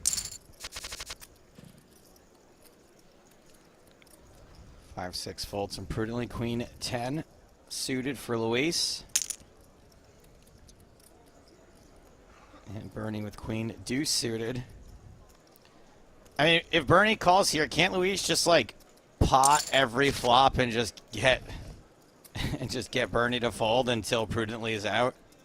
Like, wouldn't it just be a massive mistake for Bernie to play a huge pot with Luis without it? Yeah, for sure, which means that, you know, you can expect also that you can apply a lot of pressure post, of course, but also, you know, you're not going to get your opponent to make a lot of thin value bets against you and things like that, so you never really have to be too worried that Bernie's going to be doing that against you on later streets as well with good hands. Look at the turn for Luis here. This is, again, just his opponent always just has enough to come along, but then he just keeps improving and improving, and he's got a sort of street flash on the turn. He has a straight and a flush draw, not at the same time, but at the same time. There's the overbet. There we go. Luis up to 120 million. Might be tempted to push Jack-9 here as a shove. I think Luis's opening range here is ludicrously wide. Kind of sucks to not have live cards here. Jack-9 is one of those hands you feel very comfortable peeling with. Especially blue ones. Yeah, I think you definitely want to play it. Call or 3-bet. Obviously situational. You probably could randomize that one as well, actually. Really plays great post-flop, but also has lots of good pre-flop shoving qualities as well.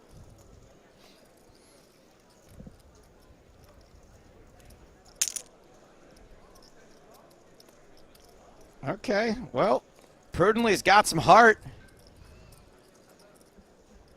Got some real heart here. One diamond, gut shot.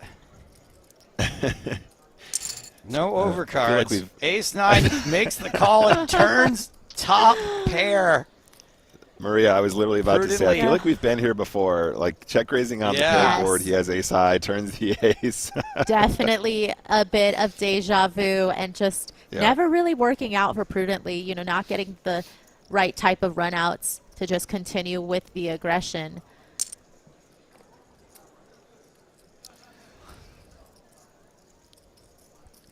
Prudently bets more than a third of their remaining stack. And Luis just happens to catch a hand on the turn that they cannot get away from.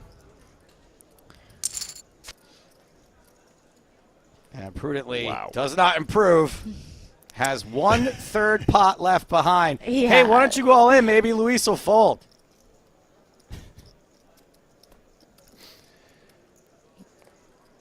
I Yeah, think now you Prudently just knows show the up. gig is up. Right, you just show up at the river and you're just kind of in an impossible spot, you know, SPR wise. You just don't really have enough for this to work, I think. And you, of course, are going to be afraid that Luis, who continued against your check raise on the flop and called your turn bet, has lots of good hands here. Luis up to 128.5 million.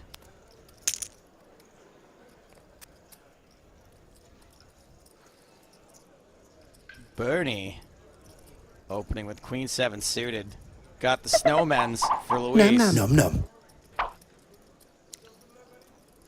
I mean, Luis just has Bernie so significantly covered here. It's not even like a situation where he's worried about like, oh, what if I play a big pot here and it goes wrong? Then I would have lost out on the ladder. But for that reason, does he go hard with the eights, or does he going to play it as a 3-bet or a call? I mean, it's such an interesting one, and just goes for the maximum pain. Wow, absolute maximum pain. Yeah, it doesn't even give Bernie a chance there. Again, just as Prudently keeps getting shorter and shorter, it's a lot easier for Luis to navigate these type of spots against the second chip stack. Yeah. What I think is crazy is that, I mean, it makes sense considering we've got to this point, but like whenever someone's ICM pressurizing folks in this situation, the other person always also understands ICM and folds. Like, I just love for someone to be like, yeah, all right, let's just take a shot with Queen 7. Like, they always know ICM. I've seen somebody implode in those situations before, actually, but Okay. Hasn't happened in a while. One of these doesn't streams. happen It makes sense very 'cause often. everyone's so good. Yeah. Wait, this is it, guys. All right. King 9 definitely going to get a spin from the ace-6 here. Oh. Oh. Was not all in Chip pre-flop, all in on the flop with Prudently the significant favorite. And this time Luis does not catch an ace. That's a double up for Prudently, which doesn't really seem like bad news for anyone except for Bernie. Yeah, I don't think Luis even noticed that it left his stack at this stage. I think, Joe, that shove with the pocket eights, I think that just really like highlights your question earlier about, you know, would it be really terrible for Bernie to get involved with the pot with Luis with Prudently being this short? The answer is absolutely yes. Like, he can shove eights and still get folds from like queens there. Like, I don't even know what the ICM implication is, but he probably is supposed to fold queens under those circumstances. It's actually crazy. Well, that would have been a more interesting fold if queens got released there. Just Queen 7 suited. Prudently misses this flop. 2, 3, 4, 5, 6 is a straight for Bernie.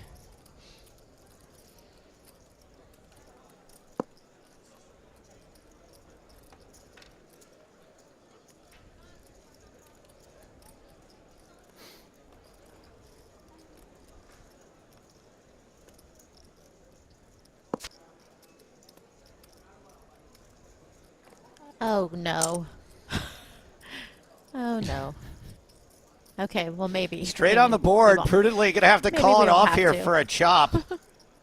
So mean. Maybe I won't have to. I haven't warmed up my voice yet, so I was not ready. So mean. I don't know if Prudently can call this. Yeah, it does not.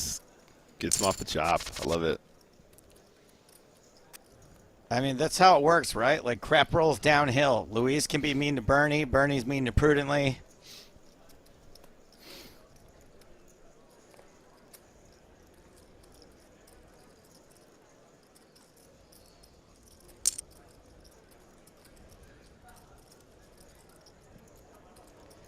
See some people discussing the delay on YouTube. Let me explain it to you guys.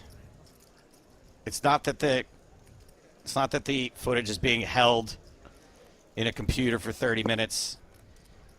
This is not a replay. This is actually a reconstruction. After the hand is over in real time, it becomes a hand history, like a text, some code. Then 30 minutes later, it gets refed into a different computer program that restructures it, and it makes it look like it looked before, but it doesn't exist until we're seeing it, and then it happened 30 minutes ago. So there's no way for anyone to see it in between those two times until the hand is over.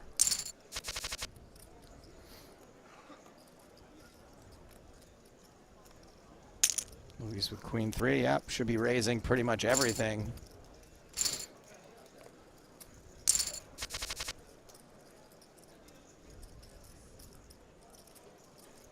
Ace deuce for Bernie. Raising. Queen 6 of clubs for Luis. And what is Luis going to do here? I mean, all in. It's cool. No, yeah. What you going to do? All in. What are you going to do? Right. Yeah, normally, you know, in spots where you're going to see a lot of just defense from the big blind, Lewis does not need to play anything passively, with Prudently being, you know, just about 10 BBs. Yeah. He can do anything he wants as long as he doesn't play passively. Any aggressive action of any variety is acceptable there. You can justify it all. Yeah. Prudently with ace deuce. King deuce for Luis. Ace deuce suited for Bernie. We just folds. And we should be seeing a shipperoo here with the ace. And the 8 or so big blinds for Prudently. Yep, definitely good enough to 10 shove. big blinds. Ooh. Luis gets away from the dominated hand. Pocket kings for Luis. Oh. Ace 5 for Prudently. 100% shove with ace 5 here. Off-brand sourdough about to be in big, big trouble. Should have gone artisanal, buddy. One suit live. 3 aces they can hit. And nada. A king-high flush for Luis. That'll be the end of Prudently. Fought valiantly. Repping Denmark.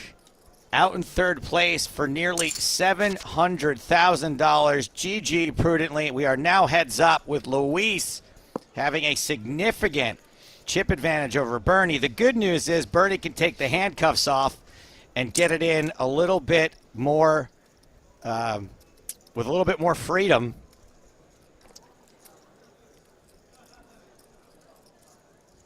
It's already locked up.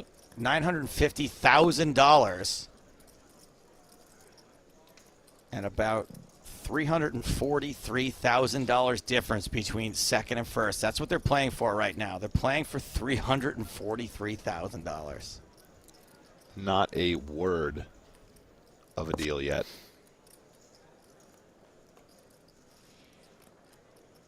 Yeah, definitely with Luis having this big of a chip lead in heads-up play, I don't think that they're going to start initiating any talks.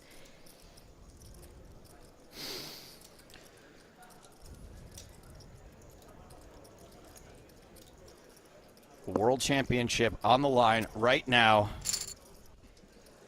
Just one player to outlast. Either way. Yes, indeed. Heads up poker, guys. This is where the real poker's played.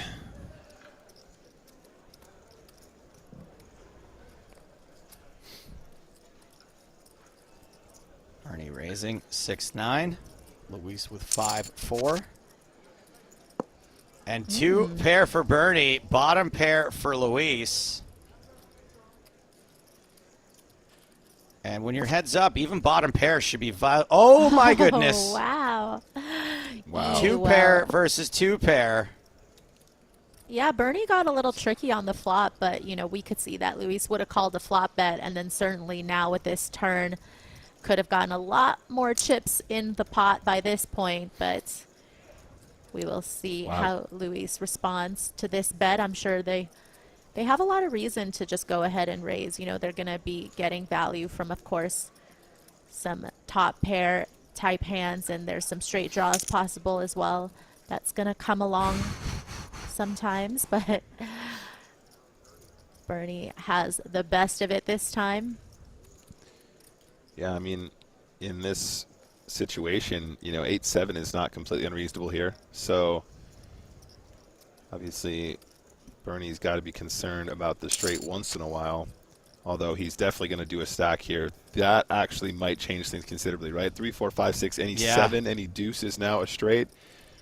Both cards that Luis absolutely can have at this stage. Heads up. Ranges being so wide. That might slow the action up. What a hand to have in the first few seconds of heads up. Will Bernie go for value? And if so, how much? Yeah, just wondering if this actually slows the action. Is this a form of run good for Luis, you know? Meaning that because there's lots of rivers where 4-5 goes crazy against 9-6 here. Or does he dig deep and actually find the value? I think that if you find a value bet here on the river, you definitely don't want to go, you know, too big a size, because if you are expecting to get called by worse there, then yeah, I mean, this is a little larger than I thought they would go for value, but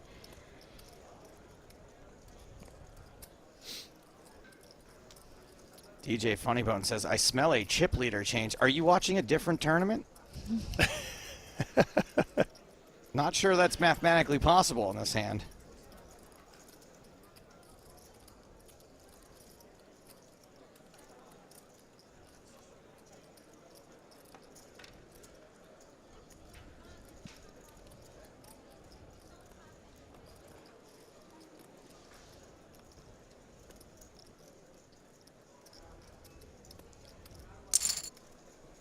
Makes the call. And Luis does pay it off. Bernie, with 69 in their hand, ends with 69 million chips.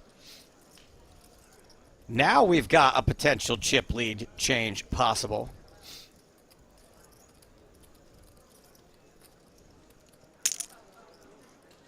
Still about 2-1 in favor of Luis.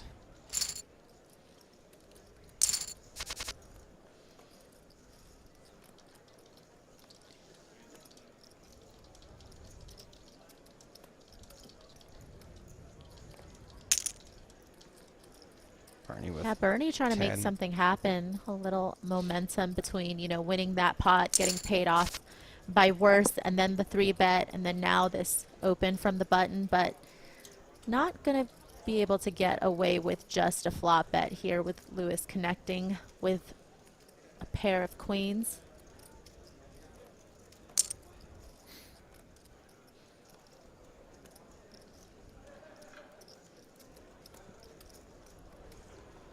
Pretty big bet from Bernie. Hoping to peel that jack on the turn. No jack. Queen's still good.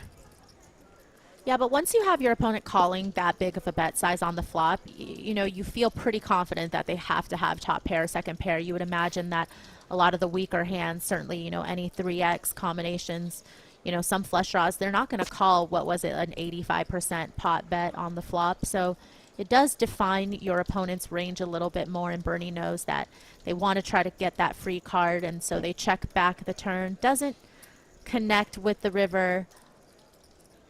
Luis now able to chop with, you know, queens with a better kicker with the board pairing on the end. Just going to go ahead and bluff catch.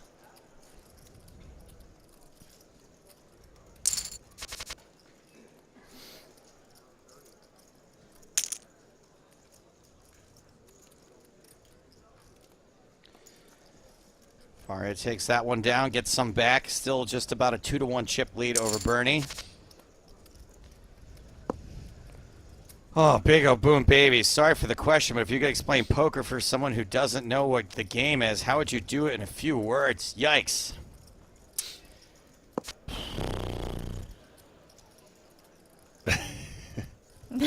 You're trying to make the best 5-card hand or make your opponent believe that you do? Have the best 5-card hand, or have the best hand at any Yeah. stage in the hand. Yeah, that's actually a pretty good breakdown. Yeah, that's pretty much it.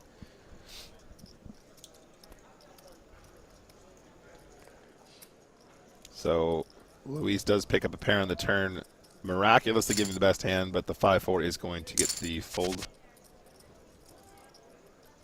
I've definitely tried to explain poker to somebody who literally knows nothing about the game, and I don't realize how difficult it is to actually put into words, because once you've been playing for so long, you just assume that, you know, people are going to know something about the game, and you're like, Right. oh, wait, I have to explain this. And I'm like, how do I do that? I have no idea.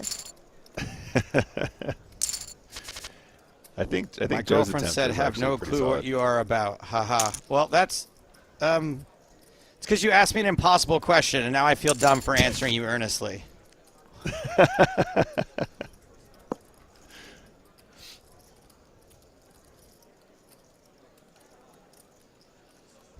My girlfriend still thinks the best hand in poker is Jack to King 9.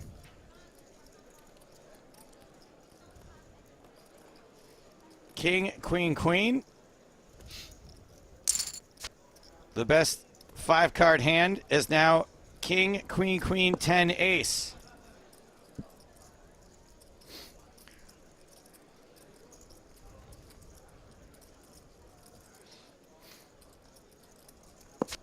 How would you explain pizza to someone from another planet in just a few words?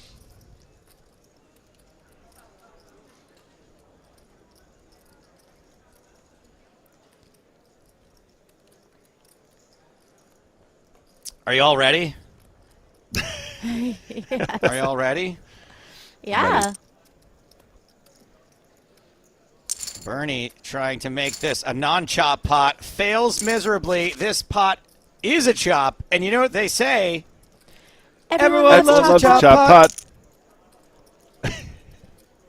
I know I choked. I know that I started at the right time that I am normally supposed to start. That is all I know, and I need that to was say my bad. Nick, Maria even said about how she hadn't warmed up. I apparently haven't either, because I literally choked on the first syllable of that statement.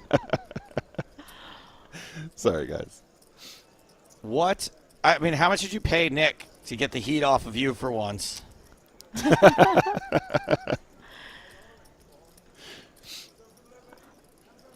Sorry, Chad, I let you down.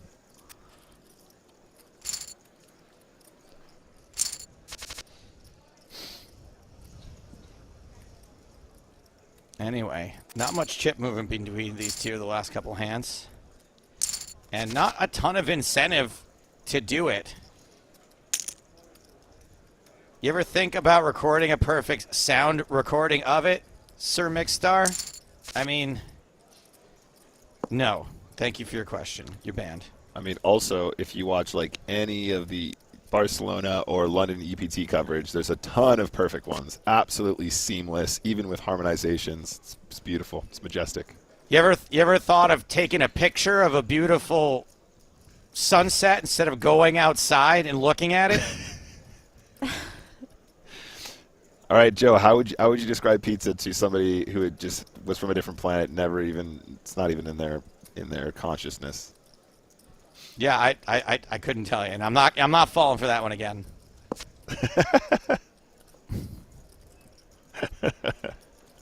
Is this cheese? Yes. What is this? That's cheese. What is this? That's cheese.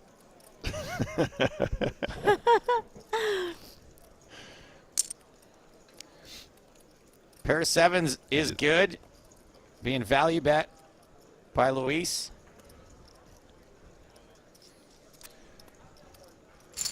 You just say, okay, buddy, I'm going to explain it to you. have you ever felt happiness? And they go, of course, we have happiness on our planet. You go, that's what it's like, but it's food. Okay, that's good.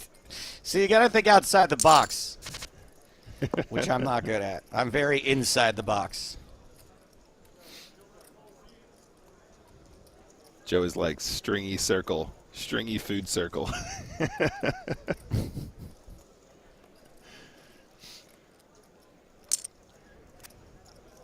7-5 suited, putting in the bet, taking it down.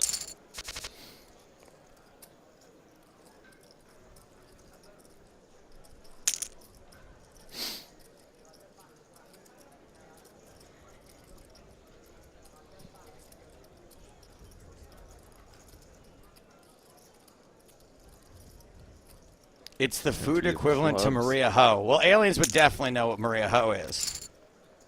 That's why they came here in the first place. They've been receiving broadcasts for years and years and years.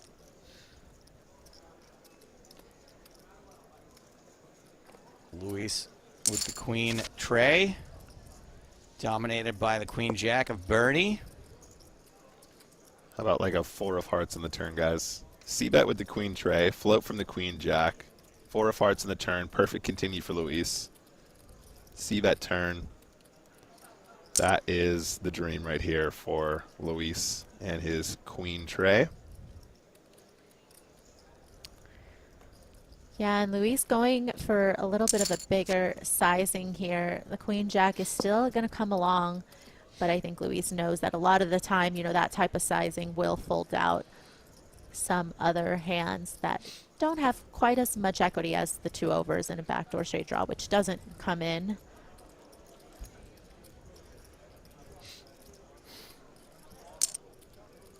Wow, this is a spicy second barrel on the paired board. This is unexpected. It's going to work, Yeah. though. Very nice turn from Luis there.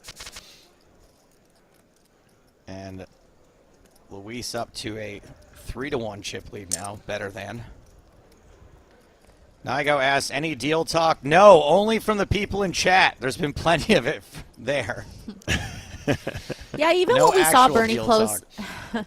Yeah, even when Bernie closed the gap a little bit and, you know, got up to, what, 70 million, you know, there were a few minutes that had passed by where either of them could have potentially brought it up, but no one did.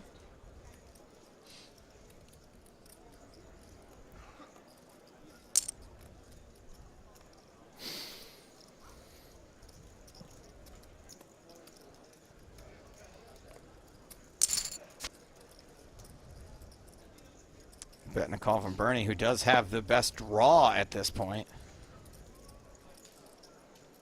Semi-bluff that 5 of clubs one more time.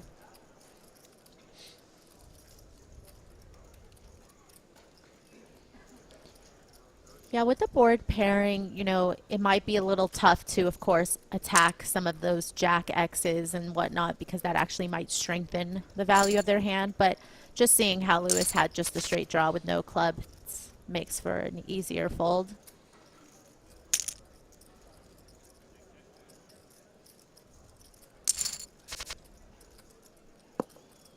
Ten, 7, 5, 2 clubs. Nice little C-bet candidate Gut shot here. for Luis. Yeah, gut shots are wonderful C-bet hands. Easy bet and take it.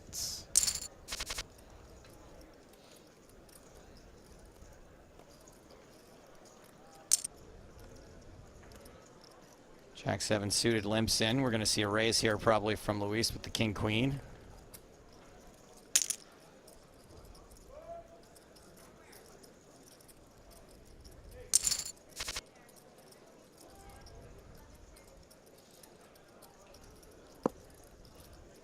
All right, I got to read this from Santis. One time on the flop, king queen out in front. Pika is like, take tastiest, what is your planet, put slim bread beyond it, put bacon and cheese on top, and eat it. I certainly couldn't have worded any better. Thank you, Santis.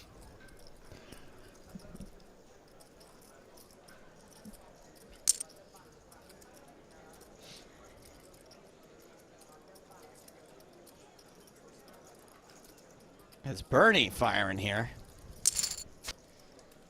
King Queen does station. The 6 is a good card for Bernie.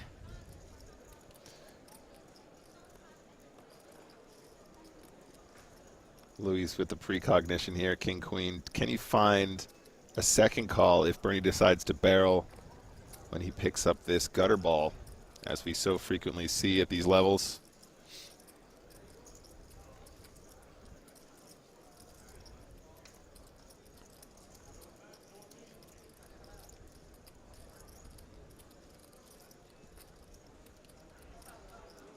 Yeah, Bernie just wondering, how much of their stack are they willing to risk here to fire this double barrel? Certainly, this run out is getting a little worse for King High to continue. And Bernie gets a little bit back there.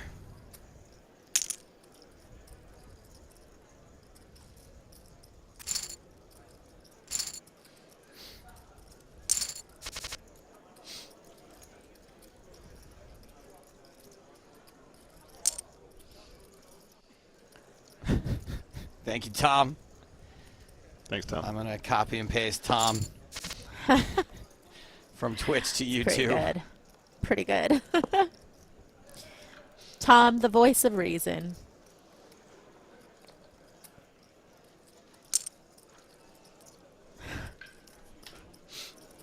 Too long for YouTube. Is it? Yeah. That's funny. Shortened it. Twitch is king. Jack Sparrow on YouTube, who says, it'll be over in 10 hands. That's dangerously close to something that could be considered a spoiler. I'm going to give you one gimme. Just want to remind everybody that your predictions oftentimes look like spoilers, and I don't care if I accidentally ban you. Don't do it. I'm not interested. And neither is anybody else. Queen 4 against 6 deuce. Luis firing with almost the nut low.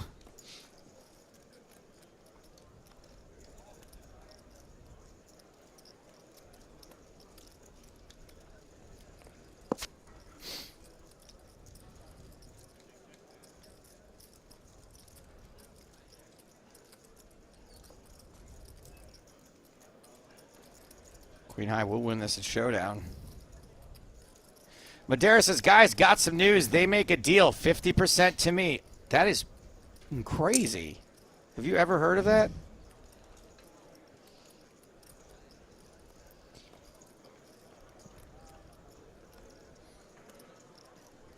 And Bernie value betting Queen High.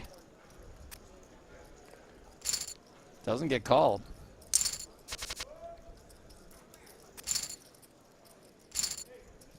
A rare pre-flop fold here, heads up. Ooh.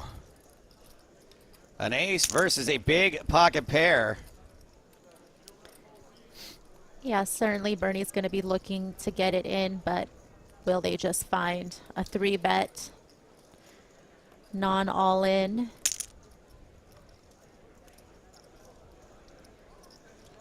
It's quite a big size here with 10s.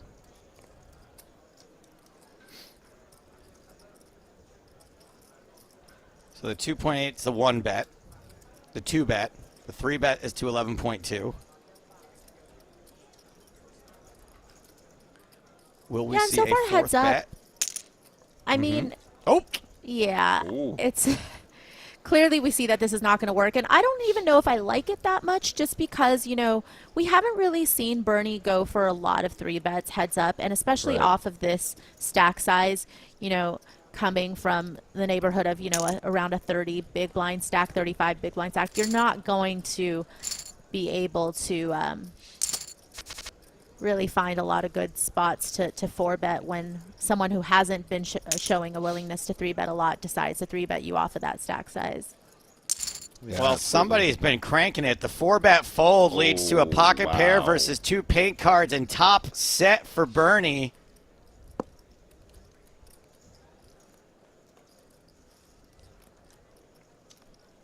You know what I say, kids? Always bet your sets.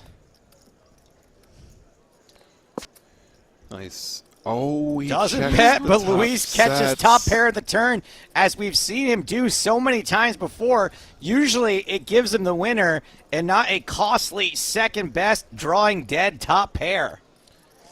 He's got to bet really big on the turn now if he wants to win a chunk. He's got to go big on the turn so he has enough in the pot to go for all of it later on. There it is, the overbet. Wow. Yes, sir. That's what I'm talking about. Yes, sir. This is someone that just never overbets, though. Like, how do you? Are you just like have to call with top pair? Yeah, I mean, particularly because, you know, the turn brings that backdoor flush draw. So there's some straight draw, flush draw possibilities that could perhaps be going for a larger bet size just to get, you know, one pair hands to fold out, but certainly not top pair. Just too good. 30 million in the pot.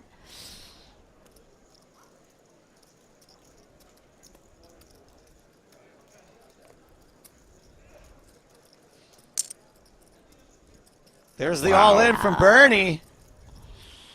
Can Luis get away and hold on to this chip lead? Or is it going to be the full double and a huge swing for Bernie? It's very well timed. Is it too greedy, though?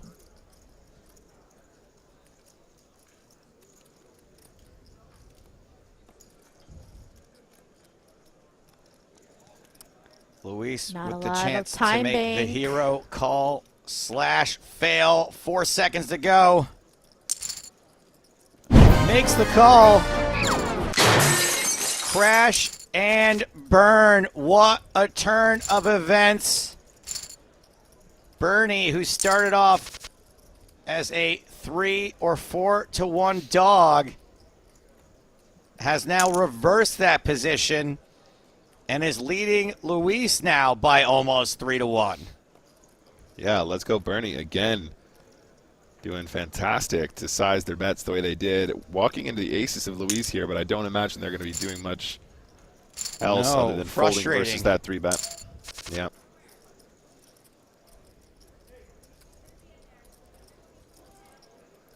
Let's see if Bernie shifts the way they're playing.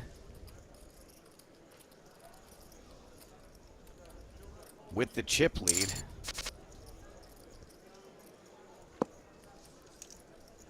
Top pair for Luis.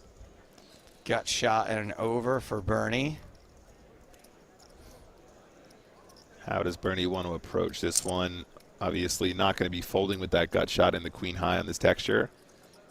Definitely at least a call, if not a check raise. I think usually you call with queen 10 a little bit more and you check raise with the bottom end of the straight draw more frequently. Like if you had a hand like 7-10, 7-9, that's probably a more frequent check raise if you're looking at a solver. And on the turn, of course, picking up the up and down straight draw as opposed to just the gutter on the flop. Check, check.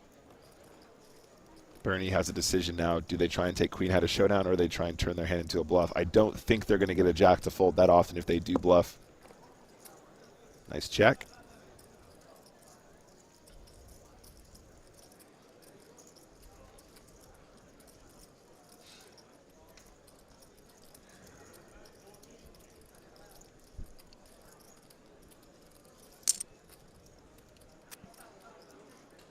Does go for value and a fold. 57 million for Luis Faria. Does Bernie continue the onslaught? We are getting on the deeper side, excuse me, so I think probably min raising a lot more frequently or raising into the pot a lot more frequently. A lot of the limping that we do heads up tends to be on the shorter sides. So 25 big blinds and less starts to become a lot more prominent.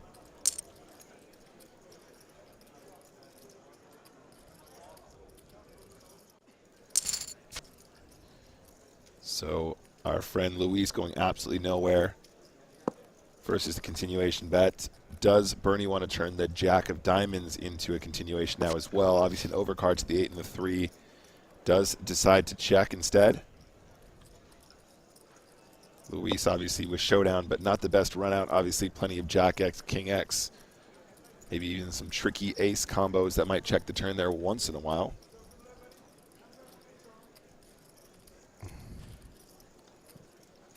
Not a lot Bernie can really hope to accomplish here, I don't think. We'll see. Well, it does go for a pretty big bet. Maybe trying to get an 8 to fold.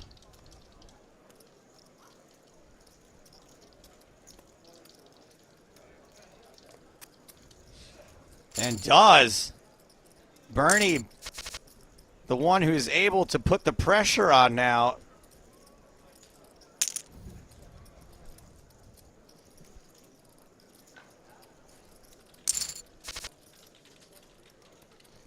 Does King defend the deuce queen for Luis, 9. flops top pair. Yep. Top pair, though, for Luis, of course. Probably always continuing when you make top pair. I mean, you're going to be bluffing these kinds of textures so frequently, so you definitely need to balance it out and continue when you have your top pairs here quite often.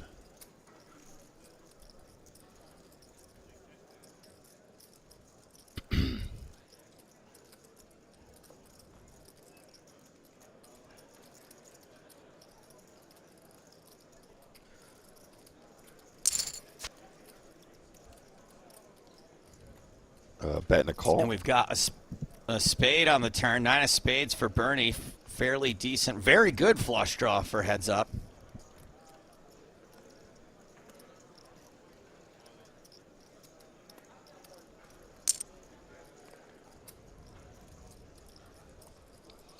Wow. And Bernie really cool is lead betting. here. Yeah, betting directly into top pair, which we know Luis has a hard time getting away from. Yeah, he should be really sticky in these situations, but I think if Bernie is going to lead this turn, he'll probably lead any river that's, well, yeah, for example, this is definitely a good river lead for him again if he wants to go and try and rep the spades. The important thing when you're doing these kinds of moves is that you do also lead when you turn a straight small, and you also do lead when you make a flush sometimes.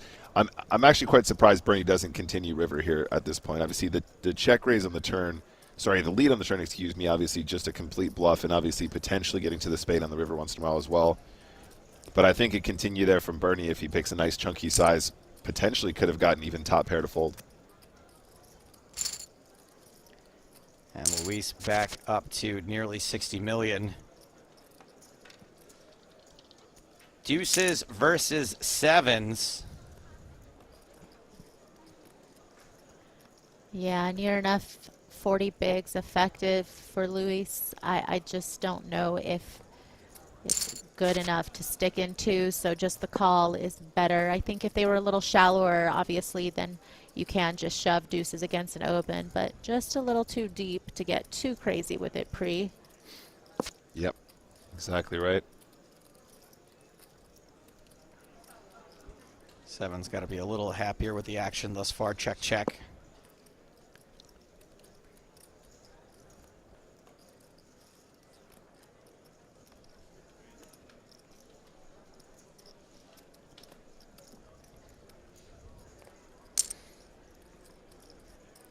Sevens bet. Deuces with not a lot of room to win this at showdown. Does just call. And it goes check, Snappy check on the snap. river. Yeah. Ship it to Bernie.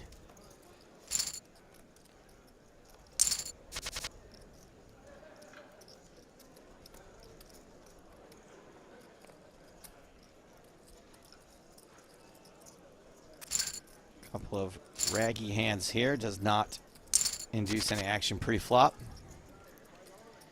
Jack 8 for Luis.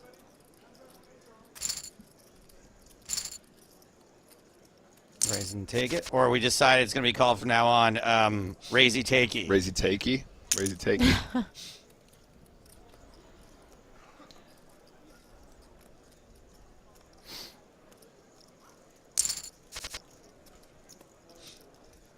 Pair of jacks. Good here for Bernie.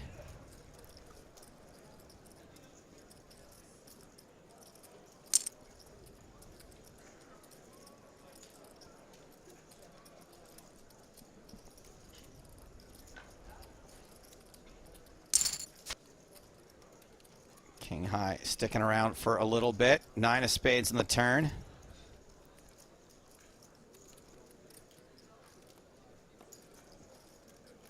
Kelds, we did not decide on rake it. Thank you for your comment. It's a little bit on the wider side for a float, Maria. What do you think? Yeah, I mean, I think that maybe without the hearts in play, they would have just folded. But I think that that's probably a bit of the reason why Lewis decided to continue. And not that this bet is going to work on the river. I think with the check back on the turn, and then, you know, I think Bernie's just going to have a mandatory call here. But I think Lewis has also shown that they go for a lot of these types of spots, you know, on the river once they kind of see some weakness from their opponent. I feel like Lewis is going to find some ways to be able to bluff them off of made hands on the river. And I think that's why Lewis maybe feels like he could float a little bit wider, because he's always going to go for it in spots like this. But I think that as played, I'm surprised to see the fold. But that makes the floats more profitable, you know? Yeah. Wow. Yeah. After you two decided that it wasn't a good float, you were so critical. You said he's the worst player in the world. Okay, maybe I'm exaggerating a little bit. Bernie heads into the break with still a 2-1 chip lead after being down 3+X to 1 at the start of Heads Up. Players now playing for a difference of $340,000. I don't really have anything relevant to talk about here because none of us really know what it's like to play for this much money Heads Up. So I will ask a question about deal making, Maria. We'll start off there. In the times that you've made final tables, what has been your approach to deal making personally? And does you being a relatively nice person, does that factor in at all when this comes up at a final table? Yeah, I can honestly say I have been guilty of maybe being, I don't know, coerced could be too strong of a word, but, you know, when someone maybe offers me not the best deal, but they're a friend of mine or I know them pretty well, I'll be like, okay, fine, maybe I'll give up a little bit, you know, just so that we're both happy. But obviously when you're talking about this much money, you really don't want to think about having to people please. You really have to do what's best for you. So, you know, if the structure is good and I feel like I have a big edge on my opponent, then most of the time I'm very happy to continue playing on and not make a deal. Or, you know, if I feel like there's a substantial amount of money that both of us have won already, then I'm maybe willing to say, let's set aside, you know, X amount to play for Heads Up, but making sure that we both kind of leave with something guaranteed that we're both going to feel good about. So yeah, it really just depends on who my opponents are, you know, how much money we're playing for. But certainly if it was somebody that I know really well, I think I would be a little more willing to make a quote unquote bad deal for myself. I'm really glad to hear that because unfortunately I can't take being a human being out of the equation. Most of the time I'm at a poker table and people are like, do you want to make a deal? I'm like, yeah, sure, no problem. Like, come on, let's all be cool about this. But also, I'm not playing for a difference of hundreds of thousands of dollars. Nick, can you put yourself in that situation? You're a relatively nice guy. What would it take for you to make a deal that was not based purely on you know, the statistics of the situation? Honestly, I would probably just get really overexcited and just be. I mean, if this was, especially if it was in a live setting, I'm not sure what exactly I was thinking about, but I was imagining being at a final table the other day and just being in a situation where your heads up or something like that. If you had an EPT or whatever. I think I'm just so overjoyed to have made it that far and so overjoyed to be in that position that I think I would roll pretty easy if it was like not the craziest bad deal for me ever. I don't think it would take much because also I imagine just having that experience with the other person, like you're kind of maybe some of the like only handful of people that would ever find themselves in that situation in history. You know what I mean? So you suddenly have this camaraderie and this sort of shared experience. And for me, that's probably more important than the money anyway in those circumstances. So I'd probably just be like, yeah, sure, it's cool. And then my opponent would be there laughing all the way to the bank, like, wow, what a complete idiot. He was there for the experience, trying to have fun playing poker. Can you imagine? Unbelievable. I know who I want to get threads up with next time. The two of you. Me and Nick and you, and I'll just go, hey, I've done this before. I seriously, again, it's not for insane amounts of money, but I've definitely done this on multiple occasions where I've been in some daily tournament, whatever, and I've gotten to heads up or 3 or 4 handed, and someone will propose a deal. And every time this has happened, I've been the chip leader, and I go, all right, I'll make a deal, but only if it's an even chop. And they'll go, what? I go, that's right. I will only do it if we're going to split it all evenly. And they're like, okay, sounds good. And for me, personally, if I were in a bigger situation, I would prefer the attention that would give me. Like, can you imagine if you're playing, like, heads up and you have, like, a significant chip lead and your opponent offers a deal like you're in some huge EPT or something and it's like $1 million for first and 700 for second, and you're like, yes, but only if we chop it even. That would go down in history. I mean, it might go down in history as one of the dumbest things that anyone's ever done, but at least it will go down in history, and that's all I care about. Because money is temporary, history is forever. Unless you just, lie about history, which we do all the time now. Back to the action, back to heads-up play here. The final 2 players in the World Championship of Online Poker, the main event, the $10,000 buy-in, 760 total entries. 2 players remain. King 8 of spades for Bernie, who's got the chip lead now. Luis with ace-king gets outflopped. Pair of 8s for Bernie.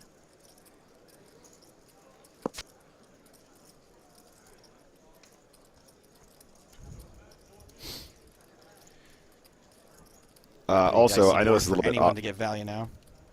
I know this is a little bit off topic, but how do you guys feel about mini golf? I love mini golf.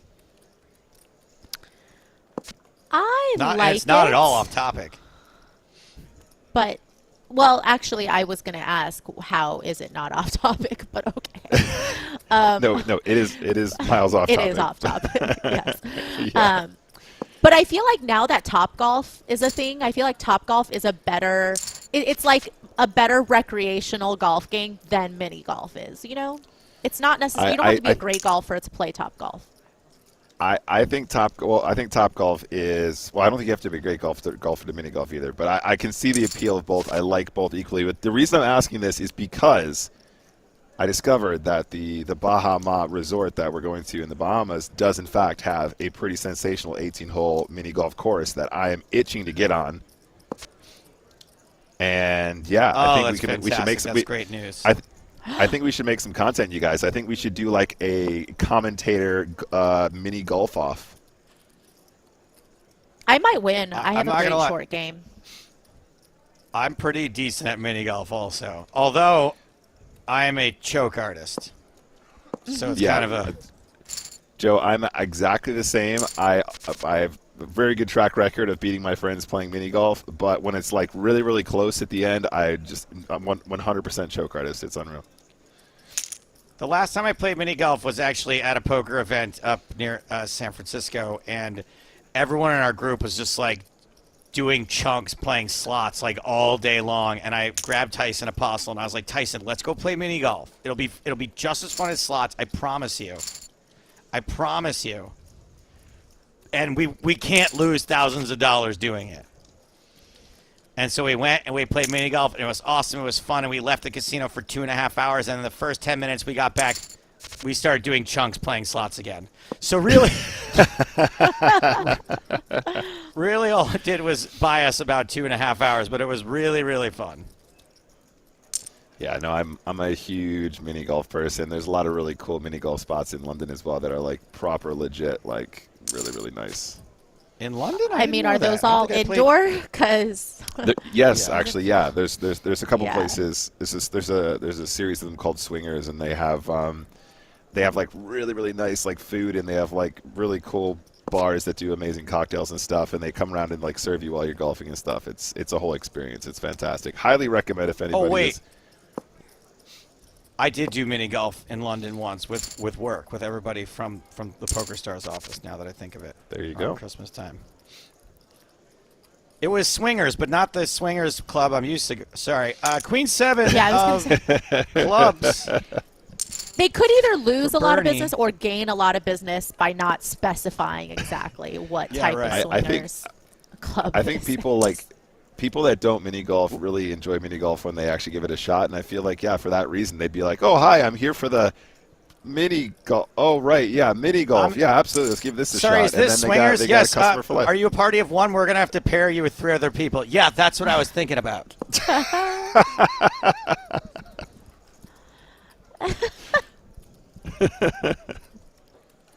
Queen 7 with not much equity here. Top pair, very good for Luis.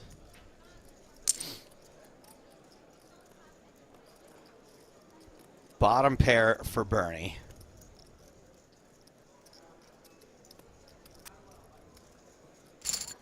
And just releases.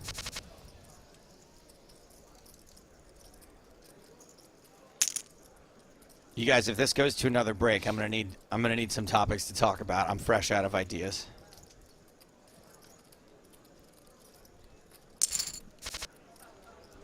Bernie raises deuce 4 suited, jack 5 for Luis, who flops middle pair. Very good. Bernie got a C-bet here for show. Oh, never mind. Decides to check back with the 4 deuce of diamonds.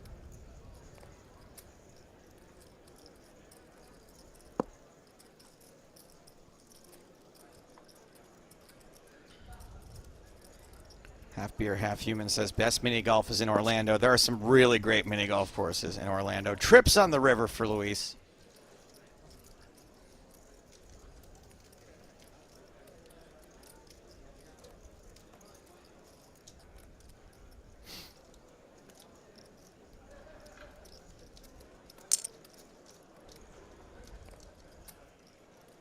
And Luis is very likely to win another pot here.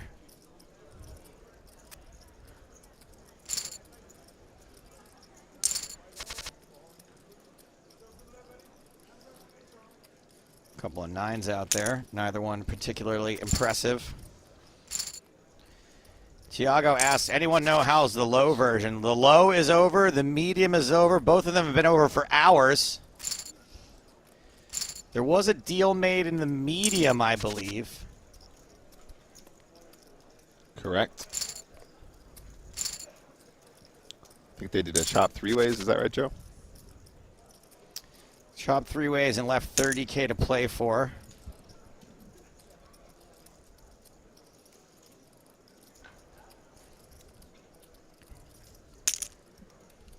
Wow. 5 tray. Wow. Yeah. Not too surprising to see Lewis get aggressive with some of these hands that are just at the bottom of his range. Yeah, I've done a decent job of grinding it back now up to 70 million after losing that chip lead. Trying to regain it ever slowly. Luis making top pair here. Just the queen high for Bernie.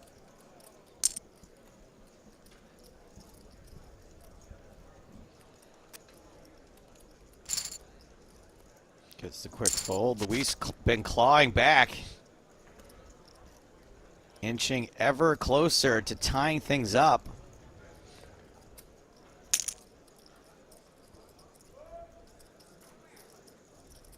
Fantastic says Luis got moves. Yeah, Luis has been quite impressive through this entire tournament. Has been on our radar, I think, from the very first day we started broadcasting. Yep, absolutely. Bernie, we don't know as much about, but, you know, I would say has been easier to ignore, has flown under the radar a little bit more. Maybe that's just because we've been paying attention to more players that we know a little bit more about, or maybe has just sort of bided their time a little bit better. But, you know, I can't think of any real baffling, head-scratching mistakes or getting in bad or any situations where they've gotten ridiculously lucky to stay in this thing. So Bernie appears to be a pretty accomplished player in their own right. Might as well go over their sort of resumes a little bit. Luis is someone with over 800K in total live earnings, 3.4 million on PokerStars, already has a WCOOP title this year, won a PKO freeze-out, and went deep in the London main event, 42nd place, just last month. Bernie has their online results hidden. We do know that they're representing Hungary, and they started today 9th in chips. So, you know, and like I said, I don't remember any miraculous suckouts. So for Bernie to have gone from 9th to heads up, it is quite impressive. Yeah, I'm just reminded specifically of, it was a really big spot where Bernie raised jacks. There was an all-in from the small blind and all-in from the big blind and made a pretty big call, held and got a big triple to get them up to 37, 40 million or something like that. I think that was a huge turning point for Bernie on this final. And those are the spots that you need to win if you want to win tournaments. Absolutely. Sure, and VDM brings up a good hand, the pocket fives against aces where they flop the set of fives. Yeah, I don't mean right. I don't mean you know, that hand obviously, which kind of is standard if you're the person with fives and hits the five. I just meant like a situation where they maybe got it in a spot where we all were like, eh, and they ended up coming out on top like that. You know, that hand sort of plays itself, and in fact, they played it incredibly well, considering when you do outflop aces in that spot to get the full double up. You know, that's you can't always do that. I mean, also reminded of that really nice.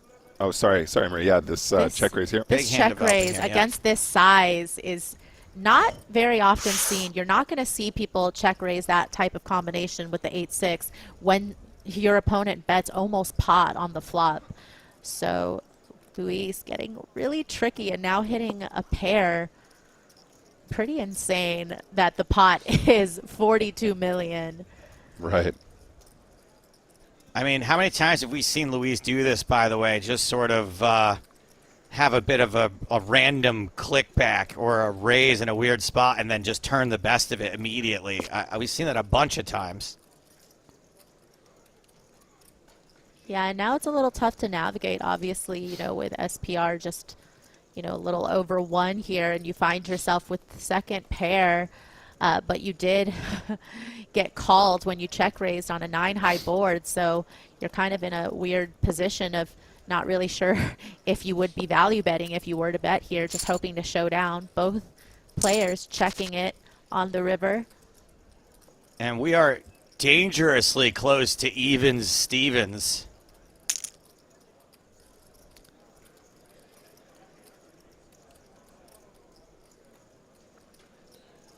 Yeah, I was just reminded also of the situation where Bernie flopped top set and found those two really, really nice, you know, overbet turn, overbet jam river to get paid against the king jack as well. That's another really important pot to get Bernie the chip lead heads up to. Lots of really interesting ones to talk about today. So really, really cool to see. Yeah, you can't help but feel that perhaps Luis is taking some of these overly aggressive lines against Bernie because they feel like Bernie overfolds. I think sometimes you start making these type of plays because you don't think that your opponent has been adapting or adjusting as quickly to your aggression. I mean, Luis this with is a actually genuine semi-bluffing hand now, the up and down draw. This is extra interesting as well, guys, because you see how Luis is using the overbet, the slight overbet here with the draw on the turn. Don't forget that that's the same size that Bernie used when they had the set on the king high turn.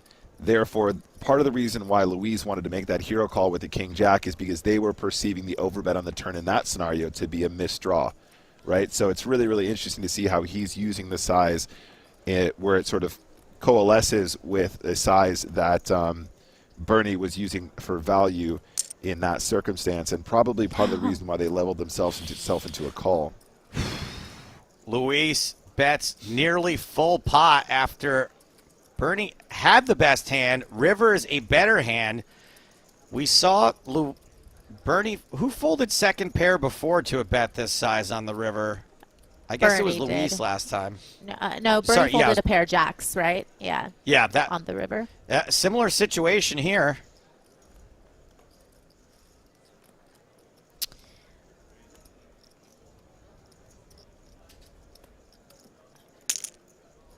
Wow. Oh, wow. Bernie shoves, does not fold second pair, and has a huge chip lead again. Wow. And see, Better that's than the type 3-1. of adjustment. And once, you know, you start making these type of adjustments, then maybe Luis will start backing off of trying to continue to bluff their opponents off of hands, because, you know, if you're getting pushback and your opponent's no longer over folding in your perception, then you can't really be over bluffing anymore, because it's not going to be working as well. I'm all for Bernie calling there. What do we think of a shove, though? Is a shove going to get a better hand to fold? Well, Will I a mean, they worse blocked hand Broadway. They blocked Broadway in that situation, right? They had King Jack and King Queen on that board was the nuts. So if perhaps Luis was taking a big sizing with top pair with an ace-X type hand, then yeah, it almost feels like they have to fold. It doesn't feel like they're going to be up against very many bluffs there, especially ones that block the nuts. But it was a ballsy play for sure.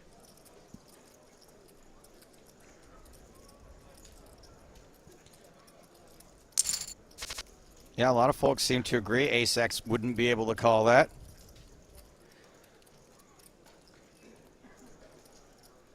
Really, really interesting to go over that one. That's a super fascinating one to maybe do some review on YouTube or something like that. Really, really cool to see that kind of play and do some analysis on whether or not turning the jack into a bluff is, you know, just all the characteristics of that. Really, really cool. Luis betting with the best of it. Bernie outkicked.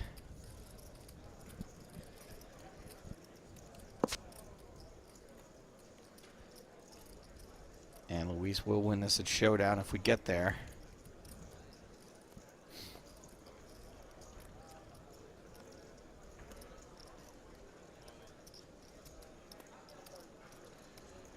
Yeah, Bernie's just got so much showdown with King 9 here. I don't imagine they want to turn their hand into a bluff. Check, check. King Jack takes it down. Luis back up to nearly 50 million. King Jack suited. Oftentimes good enough for a 3-bet after this raise from Bernie. Jack 3 suited.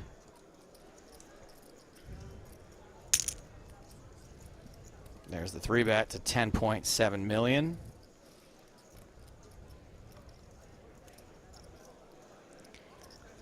Yeah, and I do think, not necessarily with the Jack-3 combo, but I do think that Luis is at the stack depth where you might, as Bernie, want to be incorporating some more limps. Yep, completely agree. Bernie dominated again. This time folds. King 10 suited for Luis. So right now the card distribution kind of going Luis's way. Dominating Bernie in a few spots. Some very easily 3-bettable hands. Heads up.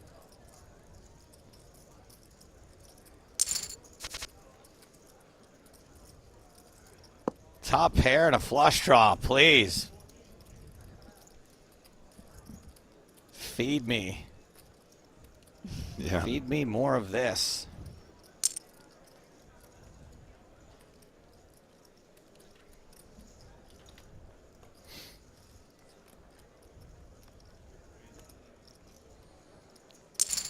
Bernie continuing into the abyss. Turns an 8. Ooh. Not good news for Bernie unless there's another one coming on the river.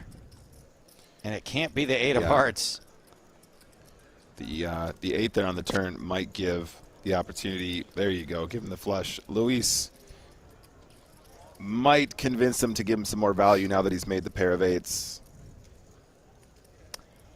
Yeah, it is tough though, because you just cover so much of the board that, you know, you have the 10 in your hand. So wow, okay, this is tricky, because I was going to say if you try to go for a big sizing just leading on this river, you probably won't get paid, but if you check it, that is tricky. I mean, is Bernie going to go for value on the river with the 8? Maybe trying to get value from a 3 or a deuce that might have called on the flop. Does actually bet 9 million. Luis with the second nuts here. Raise incoming.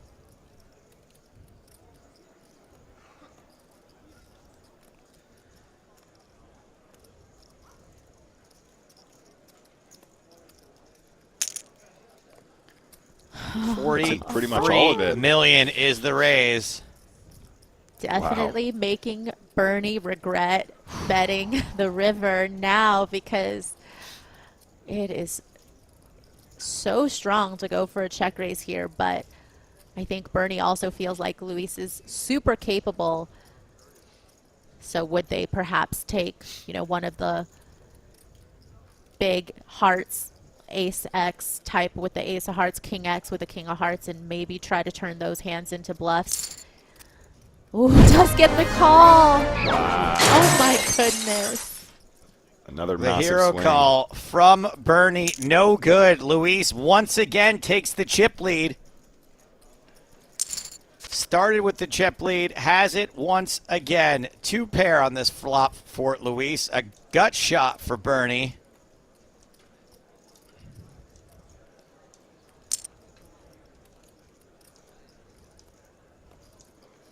Does Bernie ever check raise this one? Not Oh, this okay, time. just a fold. Very interesting. Maybe time to regroup mentally a little bit. Heads up poker is relentless, especially online. There's just no, at least in person. Wow, top pair for both players. Bernie outkicked. I mean, even we don't have a chance to compose ourselves, and we're not even the ones being emotionally invested, getting Yeah, good bushwhacked point. by these hands and the chip swings and the it's the mental anguish that comes along with it. Absolutely no reprieve. Bernie betting into it. There's the raise from Luis. Well timed. Really unfortunate for Bernie, to be outkicked in this spot when there's a couple of draws possible. Improving now slightly, a little more equity with the backdoor flush draw. Johnny Finger says this is going to be bad. It's going to be bad for someone. 23 million in the middle. Might be tempted to try and represent the ace now as well with the as a sort of semi-bluff situation.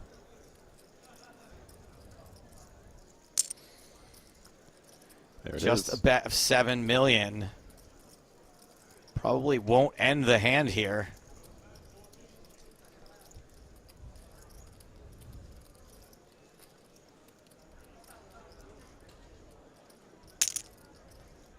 Oh my goodness, No, I it's did a not see raise. this coming.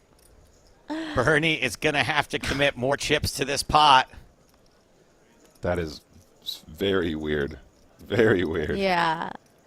But it's perfectly timed. I mean, cannot knock River him. Gets a is call. a brick. 60 million in the middle. Bernie does not have a pot-sized bet left behind. If Luis goes for it here and Bernie calls, it's over.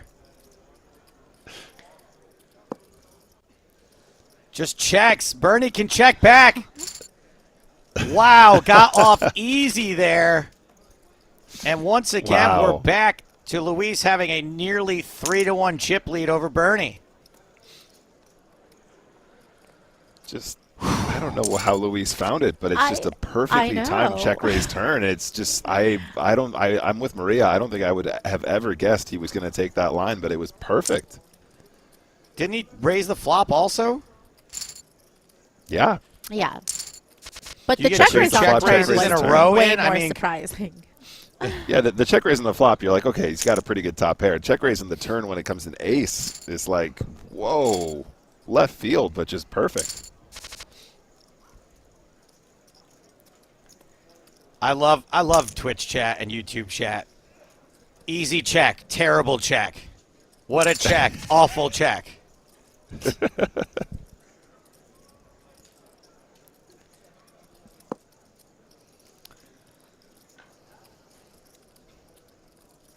I mean, there's only one word to really describe Luis's play, and it's just scrappy. Like, that person is just a scrappy player, just not willing to give up pots easily, always finding value in spots where people might be afraid to go for value. That makes for a very tough heads-up opponent for sure. Yeah, and just like finding check raises like with really unusual combinations, just like, yeah, I'm just gonna do it this time, whatever. Like, I've got like two undercards, like no hand, no draw. I'm just going to check raise this really big when he full pots. Like, why not? Let's go for it. Very, very cool to see, and I'm here for it. I would like to remind everyone that they're playing for a difference of $340,000 in prize money right now. That's a good point. Not a small figure. Ace 5 still the best of it.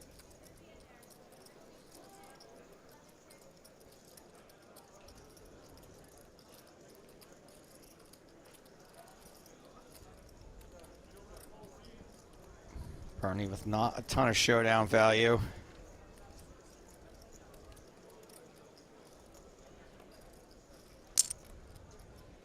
Shoves. Wow. If ace high calls, it's over. All right, Bernie gets one back.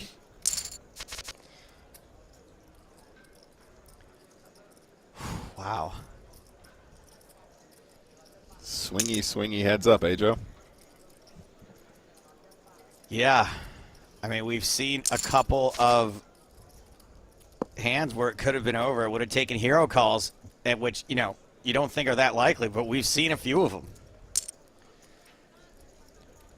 Just not the one that's going to end the tournament. Top pair for Bernie. Yeah, and the play has been indicative of two players that did not make a deal. You know, if they made a deal and only set aside a small amount to play heads up for, they might have made some looser calls in some spots and risked their tournament life and just for this to be over. But, you know, you really have to be very calculated in your decision making when you're playing for so much money in prize difference. Quick shout out to XFlix in the chat. What's up, buddy? Guten Tag. What's up, Here Flicks? just in time to see Bernie turn top pair into a 7-high flush. Just a reminder as well, guys, that Flix's live event, GRND Live, is happening next week, I believe. Tell me if I'm wrong, Flix. The Grund Live from the 16th to the 20th, I believe. So if you guys are in that region or you're looking to play some poker with the legend himself, go and check it out. GRND Live. I'm sure Flix has a bunch of info. If you go hit him up on social media, I'm sure it's the main focus of what he's doing right now. And we see some absolute madness. Animal. Just Bernie can only lose by folding. I mean, 7-high flush feels pretty strong. it's like this bet shall not pass. And does let it go. Luis now with a better than 5-1 chip lead. Bernie back on the ropes. Started this heads-up match on the ropes. Fought back. Took a 3-1 chip lead. Now back down to a 5-1 deficit. Like, forget about These V-pips and all of these pre-flop percentages. I want to see Luis's check raise percentage post. Like, it's redonkulous. I can't even. I love it. I love it. This is definitely what we come to see. This kind of play is just awesome. Luis just precognition, just absolutely crushing it, mate. Luis scrapping it up. Two very playable heads-up hands here. Ace-queen for Bernie. First to act on the button.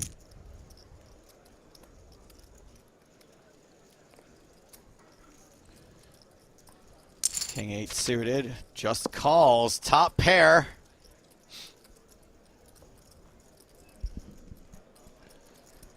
Yeah, this is an important pot for Bernie here. Starting to get close to the danger zone. Very little shot Bernie can win this. Luis will not be bluffed off this hand. So trappy on the turn here as well. So trappy, top pair flush draw.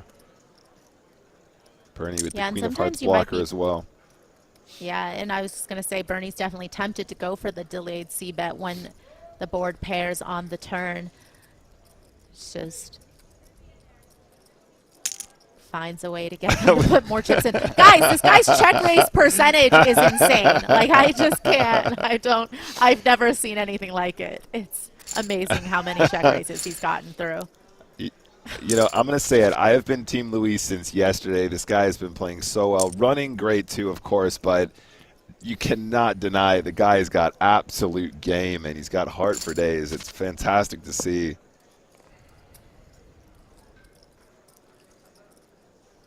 Scrappy, scrappy do.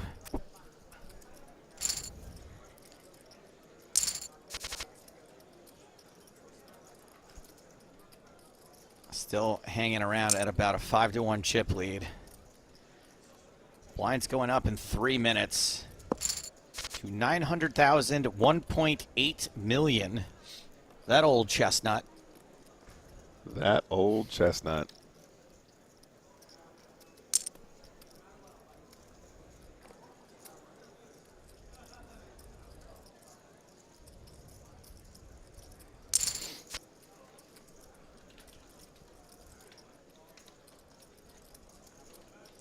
I mean, Maria, he didn't check raise a gut shot, so I don't know what's going on. He's, I feel like he's, I feel like he's slowing down. Oh, river's the 10 anyway. Great river for Luis here. Bernie, very unlikely to win this one now, I think.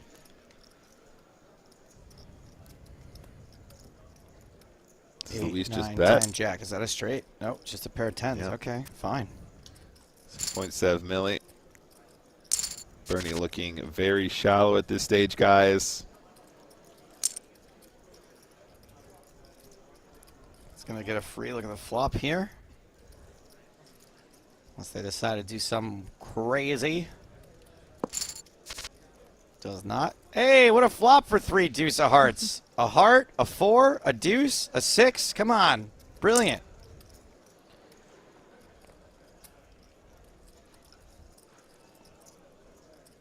Yeah, try check raising now that you're in position. Oh, just calls. Okay, great. I was going to say, I think you always float the lead here with the 2 overcards and the 7. Yeah, just bet the turn now. Slows up. Yeah, we haven't really seen Luis shy away from these spots. You know, when they get the chance to take over the betting lead, they almost always go for it.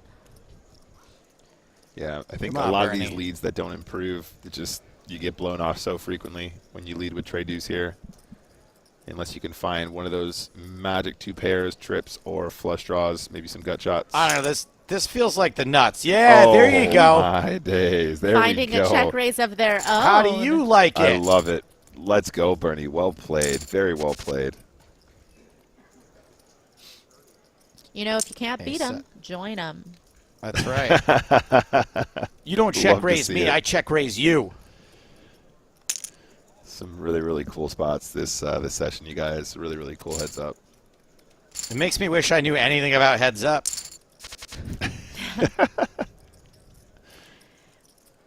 Yeah, it's definitely cooler because they have not made a deal, so you know that this is for a very, very chunky and sizable difference in prize money.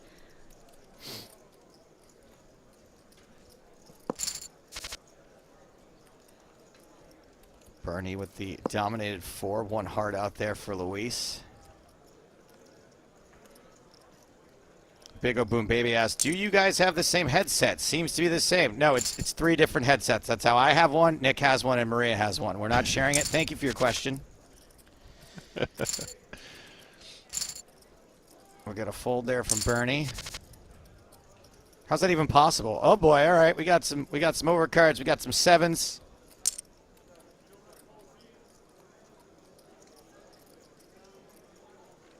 Luis limping in with Queen 10.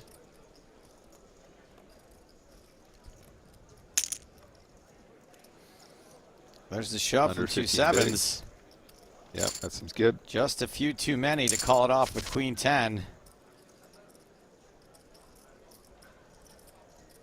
Yeah, and I don't think that Luis is going to be, you know, in a rush to try to put their opponent away pre-flop with some loose all-in call, just because they feel like they are pretty dominant in post-flop play. So it almost feels like they're just going to wait for a good spot, you know, not necessarily call off too wide against their opponent.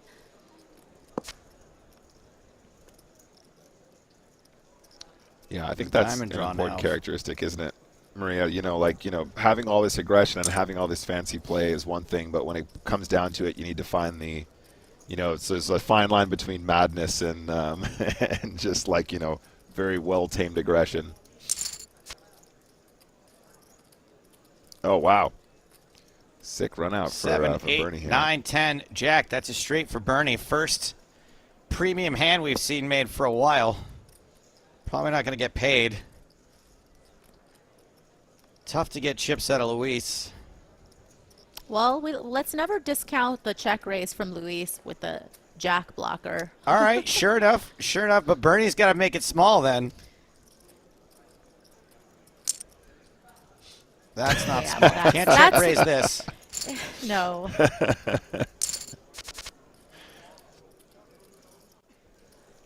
10-7 for Luis. Limps in. 6s for Bernie. Shovesville.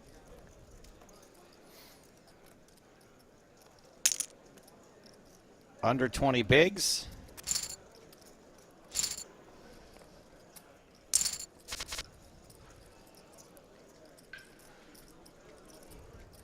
Bernie at right around 20 bigs now.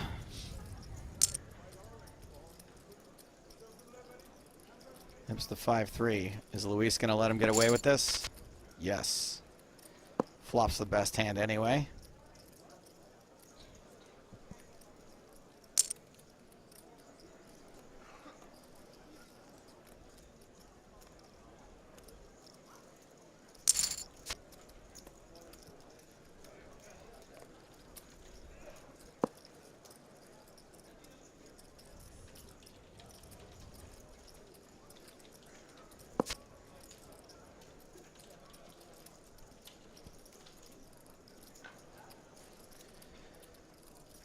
Pair of 9s, very, very good. Checks. Bernie does not elect to bluff. Ace-king now for Luis. Limps in. Ooh, trappy. Under rep alert. Yeah, Bernie is at the stack size where they'll definitely have some, wider raises or shoves that Luis is trying to capitalize on, and this looks like it's one of them. Luis shoves on Bernie. Bernie folds the 4 deuce. 9-7 for Luis. Once again, limping in.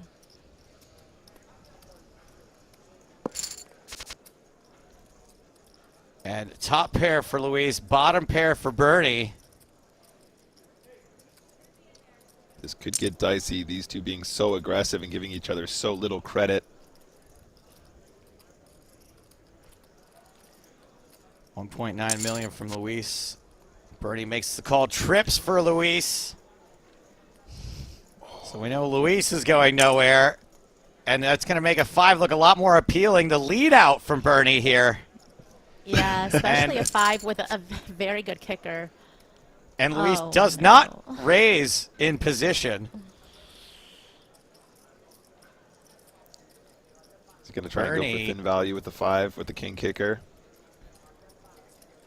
No matter what that thin value is, it's going to be a value cut.